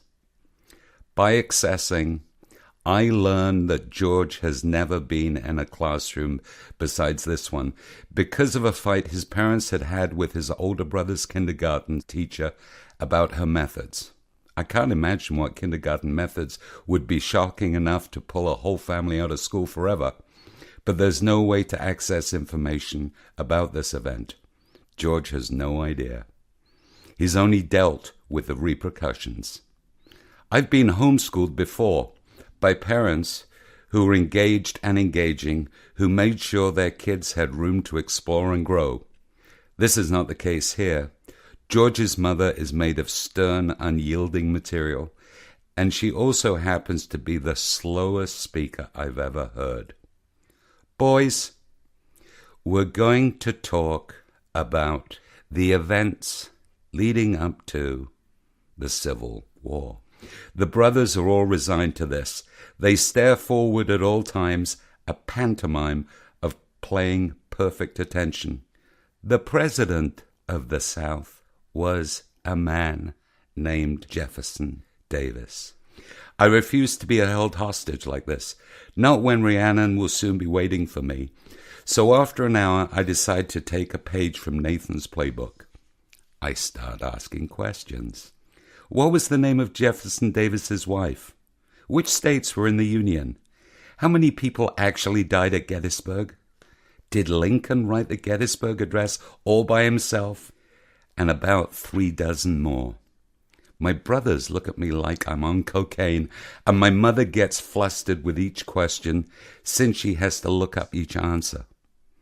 Jefferson Davis was married twice. His first wife, Sarah, was the daughter of President Zachary Taylor. But Sarah died of malaria 3 months after they were married. He remarried. This goes on for another hour, and then I ask if I can go to the library to get some books on the subject. She tells me yes, and offers to drop me off herself. It's the middle of a school day, so I'm the only kid in the library. The librarian knows me, though, and knows where I'm coming from. She is nice to me, but abrupt to my mother, leading me to believe that the kindergarten teacher isn't the only person in town who my mother thinks is not doing her job right. I find a computer and email my location to Rhiannon. Then I take a copy of Feed off the shelves and try to remember where I left off reading a number of bodies ago. I sit at a carrel by the window and keep being drawn to the traffic, even though I know it's still a couple of hours until Rhiannon will show up. I shed my borrowed life for an hour and put on the borrowed life of the book I'm reading. Rhiannon finds me like that, in all the selfless reading space, and in the mind loans out. I didn't even notice her standing there at first. She says, "I figured out you were only a kid in the building, so it had to be you." It's too easy, I can't resist. "Excuse me," I say somewhat abruptly. "It's you, right?" I make George look as confused as possible. "Do I know you?" Now she starts to doubt herself. "Oh, I'm sorry. I'm supposed to meet somebody." "What does he look like?" I don't know. It's like an online thing." I grunt. "Shouldn't you be in school?" "Shouldn't you be in school?" I can't. There's this really amazing girl I'm supposed to meet. She looks at me hard. You jerk. Sorry, it was just you jerky jerk. She's seriously pissed. I'm seriously messed up. I stand up from my corral. Rhiannon, I'm sorry. You can't do that. It's not fair. She's actually backing away from me. I will never do it again, I promise. I can't believe you just did that. Look at me in the eyes and say it again. That you promise. I look at her in the eyes. I promise. It's enough, but not really. I believe you, she says, but you're still a jerk until you prove otherwise. We wait until the librarian is distracted, then sneak out the door. I'm worried there's some law about reporting homeschooled kids when they go AWOL. I know George's mother is coming back in 2 hours, so we haven't much time. We head to a Chinese restaurant in town. If they think we should be in school, they keep it to themselves. Rhiannon tells me about her uneventful morning. Steve and Stephanie got into another fight, but they made up by second period. And I tell her about being in Vanessa's body. I know so many girls like that, Rhiannon says when I'm done. The dangerous ones are the ones who are actually good at it. I suspect she's very good at it. Well, I'm glad I didn't have to meet her. But you didn't get to see me, I think. I kept it to myself. We press our knees together under the table. My hands find hers and we hold them there. We talk if none of this is happening, as if we can't feel life pulse through all the spots where we're touching. I'm sorry for calling you a jerk, she says. It's just, this is hard enough as it is. And I was so sure I was right.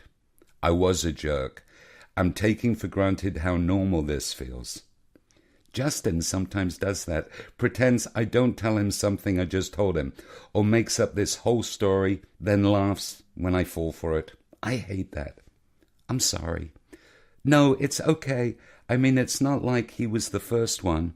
I guess there's something about me that people love to fool. And I'd probably do it, fool people, if it ever occurred to me. I take all of the chopsticks out of the holder and put them on the table. What are you doing? Rhiannon asks. I use the chopsticks to outline the biggest heart possible. Then I use the sweet and low packets to fill it in. I borrow some from the other tables when I run out. When I'm done, I point to the heart on the table. This, I say, is only about 1/90,000,000th of how I feel about you. She laughs. I'll try not to take it personally, she says. Take what personally, I say? You should take it very personally. The fact that you've used artificial sweetener. I take the sweet and low packet and fling it at her. Not everything is a symbol, I shout. She picks up a chopstick and brandishes it as a sword. I pick up another chopstick in order to duel. We're doing this when some food arrives. I'm distracted and she gets a good shot in my chest. I die, I proclaim. Who has the mushu chicken? The waiter asks. The waiter continues to indulge us as we laugh and talk our way through lunch. He's a real pro, the kind of waiter who refills your water glasses when it's half empty without you noticing he's doing it. He delivers us our fortune cookies at the end of the meal. Rhiannon breaks hers neatly in half, checks out the slip of paper and frowns. This is no fortune, she says, showing it to me. You have a nice smile. No, you will have a nice smile. That would be a fortune, I tell her. I'm going to send it back. I raise an eyebrow, or at least try to. I'm sure I'll look like I'm having a stroke. Do you often send back fortune cookies? No, this is the first time. I mean, this is a Chinese restaurant. Malpractice, exactly. Rhiannon flags down the waiter, explains the predicament, and gets a nod. When he returns to our table, he has a half-dozen more fortune cookies for her. I only need one, she tells him. Wait a second. The waiter and I are both paying close attention to Rhiannon as she cracks open her second fortune cookie. This time, it gets a nice smile. She shows it to us both. Adventure is around the corner. Well done, sir, I tell the waiter. Rhiannon prods to open mine. I do, and I find the exact same fortune as hers. I don't send it back. We return to the library with about half an hour to spare. The librarian catches us walking back in and doesn't say a word. So, Rhiannon asks me, what should I read next? I show her feed. I tell her about the book Thief. I drag her to find Destroy All Cars and The First Day on Earth. I explain to her that these have been my companions all these years, the constants from day to day, the stories I can always return to, even if mine is always changing. What about you? I ask her. What do you think I should read next? She takes my hand and leads me to the children's section. She looks around for a second, then heads over to a display at the front. I see a certain green book sitting there and panic. No, not that one, I say. But she isn't reaching for the green book. She's reaching for Harold and the Purple Crayon. What could you possibly have against Harold and the Purple Crayon, she asks. I'm sorry, I thought you were heading for the Giving Tree. Rhiannon looks at me like I'm an insane duck. I absolutely hate the Giving Tree. I'm so relieved. Thank goodness. That would have been the end of us, had that been your favorite book. Here, take my arms, take my legs, take my head, take my shoulders, because that's what love's about. That kid is like the jerk of the century, I say, relieved that Rhiannon will know what I mean. The biggest jerk of all in history, in all literature, Rhiannon ventures. Then she puts down Harold and moves closer to me. Love means never having to lose your limbs, I tell her, moving in for a kiss. Exactly, she murmurs, her lips soon on mine. It's an innocent kiss. We're not about to start making out in the beanbag chairs offered by the children's room. But that doesn't start the ice water effect when George's mother calls out his name, shocked and angry. What do you think you're doing? She demands. I assume she's talking to me. But when she gets to us, she pummels right into Rhiannon. I don't know who your parents are, but I did not raise my son to hang out with whores. Mom, I shout, leave her alone. Get in the car, George, right this minute. I know I'm only making it worse for George, but I don't care. I'm just not leaving Rhiannon alone with her. Just calm down, I tell George's mother, my voice squeaking a little as I do. Then I turn to Rhiannon and tell her I'll talk to her later. You most certainly will not, George's mother proclaims. I take some satisfaction in the fact that I'm only under her supervision for another 8 hours or so. Rhiannon gives me a kiss goodbye and whispers that she's going to figure out a way to run away for the weekend. George's mother actually grabs him by the ear and pulls him outside. I laugh, and that only makes things worse. It's like Cinderella in reverse. I've danced with the prince and now I'm back home, cleaning the toilets. That is my punishment. Every toilet, every tub, every garbage pail. This would be bad enough, but every few minutes George's mother stops in to give me a lecture about the sins of the flesh. I hope that George doesn't internalize her scare tactics. I want to argue with her and tell her that the sins of the flesh is just a control mechanism. If you demonize a person's pleasure, then you can control his or her life. I can't say how many times this tool has been wielded against me in a variety of forms, but I see no sin in a kiss. I can only see sin in the condemnation. I don't say any of this to George's mother. If she were my full-time mother, I would. But if I were the one who would shoulder the aftermath, I would. But I can't do that to George. I've messed up his life already. Hopefully for the better, but maybe for the worse. Emailing Rhiannon is out of the question.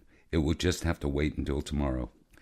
After the toil is done, after George's father has weighed in on a speech of his own, seemingly dictated by his wife, I head to bed early, take advantage of having the silence of a room all to myself. If my time as Rhiannon is any proof, I can construct memories that I will leave George with. So as I lie here in his bed, I conjure an alternative truth. He will remember heading to the library. He will remember meeting a girl. She will be a stranger to town, dropped off at the library while her mother visited an old colleague. She asked him what he was reading, and conversation began. They went for Chinese food together and had a good time. He was really into her, and she was really into him. They went back to the library and had the conversation about the giving tree and moved in to kiss. That's when his mother arrived. That's what his mother disrupted. Something unexpected, but also something wonderful. The girl disappeared. They never told each other their names. He has no idea where she lives. It was all there for a moment, and then the moment unraveled. I'm leaving him with longing, which may be a cruel thing to do, but I'm hoping he will use his longing to get out of this small, small house. Day 6019. I am much luckier the next morning when I wake up in the body of Sarita, whose parents are away and who is being watched over by her 90-year-old grandmother, who doesn't seem to care what Sarita does, as long as it doesn't interfere with her programs on the game show network. I'm only about an hour away from Rhiannon, and in the interest of her not being called to the principal for repeated attendance violations, I meet her back at the Clover bookstore after school is out. She is full of plans. I told everyone I was visiting my grandmother for the weekend, and I told my parents I would be at Rebecca's. So I'm a free agent. I'm actually staying at Rebecca's tonight, but I was thinking tomorrow night we could go somewhere. I tell her I like that plan. We head to a park, walking around and playing on the jungle gym and talking. I notice she's less affectionate with me than when I'm in a girl's body, but I don't call her out on it. She's still with me, and she's still happy, and that's something. We don't talk about Justin. We don't talk about the fact that we have no idea where I'll be tomorrow. We don't talk about how to make things work. We block all this out and enjoy ourselves. Day 6020. Xavier Adams could not have imagined his Saturday morning was going to turn in this direction. He's supposed to go to play practice at noon, but as soon as he leaves his house, he calls his director and tells him he has a bad flu bug, hopefully the 24-hour kind. The director is understanding. It's Hamlet, and Xavier is playing Laertes, so there are plenty of scenes that can be run without him there. So Xavier is free and immediately heads toward Rhiannon. She's left me directions, but she hasn't told me what the ultimate destination is. I drive for almost 2 hours west into the hinterlands of Maryland. Eventually, the directions lead me to a small cabin hidden in the woods. If Rhiannon's car weren't in front, I'm sure I'd think I was hopelessly lost. She's waiting in the doorway by the time I get out of the car. She looks happy nervous. I still have no idea where I am. "You're really cute today," she observes as I get closer. "French-Canadian dad, Creole mom," I say, but I don't speak a word of French. "Your mom isn't going to show up this time, is she?" "Nope." "Good, then I can do this without being killed." She kisses me hard. I kiss her hard back. And suddenly, we're letting our bodies do the talking. We are inside the doorway, inside the cabin, but I'm not looking at the room. I'm feeling her, tasting her, pressing against her as she's pressing against me. She's pulling off my coat and we're kicking off our shoes, and she's directing me backward. The edge of the bed kicks the backs of my legs, and then we are awkwardly, enjoyably stumbling over, me lying down, her pinning my shoulders, us kissing and kissing and kissing, breath and heat and contact and shirts off and skin on skin and smiles and murmurs and the enormity revealing itself in the tiniest of gestures, the most delicate sensations. I pull back from a kiss and look at her. She stops and looks at me. "Hey," I say. "Hey," she says. I trace the contours of her face, her collarbone. She runs her fingers along my shoulders, my back, kisses my neck, my ear. For the first time I look around. It's a one-room cabin. The bathroom must be out back. There are deer heads on the wall, staring down at us with glass eyes. "Where are we?" I ask. "It's a hunting cabin my uncle uses. He's in California now, so I figured it was safe to break in." I search for windows, signs of forced entry. "You broke in?" "Well, with the spare key." Her hand moves to the patch of hair at the center of my chest, then to my heartbeat. I rest one of my hands on her side, glide lightly over the smoothness of the skin there. That was quite a welcome, I tell her. It's not over yet, she says, and just like that, we're pressed together again. I am letting her take the lead. I am letting her unbutton the top of my jeans. I am letting her pull the zipper down. I am letting her remove her bra. I am following along, but with each step the pressure builds. How far is this going? How far should this go? I know our nakedness means something. I know our nakedness is as much a form of trust as it is a form of craving. This is what we look like when we are completely open to each other. This is where we go when we no longer want to hide. I want her. I want this, but I'm afraid. We move as if we're in a fever. Then we slow down and move as if we're in a dream. There's no clothing now, just sheets. This is not my body, but it's the body she wants. I feel like a pretender. This is the source of pressure. This is the cause of my hesitation. Right now I'm here with her completely, but tomorrow I may not be. I can enjoy this today. It can feel right now, but tomorrow I don't know. Tomorrow I may be gone. I want to sleep with her. I want to sleep with her so much, but I also want to wake up next to her the next morning. The body is ready. The body is close to bursting with sensation. When Rhiannon asks me if I want to, I know what the body would answer. But I tell her no. I tell her we shouldn't. Not yet. Not right now. Even though it was a genuine question, she's surprised by the answer. She pulls away to look at me. Are you sure? I want to. If you're worried about me, don't be. I want to. I prepared. I don't think we should. Okay, she says, pulling further away. It's not you, I tell her, and it's not that I don't want to. So what is it, she asks. It feels wrong. She looks hurt by this answer. Let me worry about Justin, she says. This is you and me. It's different. But it's not just you and me, I tell her. It's also Xavier. Xavier? I gestured to my body. Xavier. Oh, he's never done it before, I tell her. And it just feels wrong for him to do it for the first time and not know it. I feel like I'm taking something from him if I do that. It doesn't seem right. I have no idea if this is true or not, and I'm not going to access to find out. Because it is an acceptable reason to stop. Acceptable because it shouldn't hurt her pride. Oh, Rhiannon says again. Then she moves back closer and nestles in next to me. Do you think he would mind this? The body relaxes, enjoys itself in a different way. I set an alarm, Rhiannon says, so we can sleep. We drift together, naked, in the bed. My heart is still racing, but as it slows in pace with hers. We have entered the safest cocoon our affections can make, and we lie there, and we luxuriate in the wealth of the moment, and gently fall into each other, fall into sleep. It's not the alarm that wakes us. It's the sound of a flock of birds outside the window. It is the sound of the wind hitting the eaves. I have to remind myself that normal people feel this way too. The desire to take a moment and make it last forever. The desire to stay like this for much longer than it will really last. I know we don't talk about it, I say, but why are you with him? I don't know, she tells me. I used to think I did, but I don't know anymore. Who was your favorite, she asks. My favorite? Your favorite body. Your favorite life.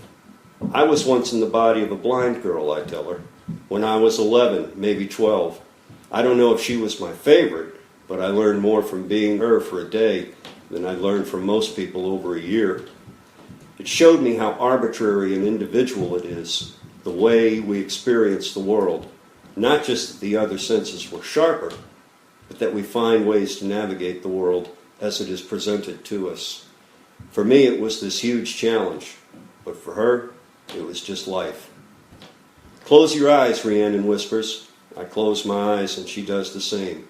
We experience each other's bodies in a different way. The alarm goes off. I don't want to be reminded of time. We have not turned on the lights, so as the sky turns to dusk, the cabin turns to dusk as well.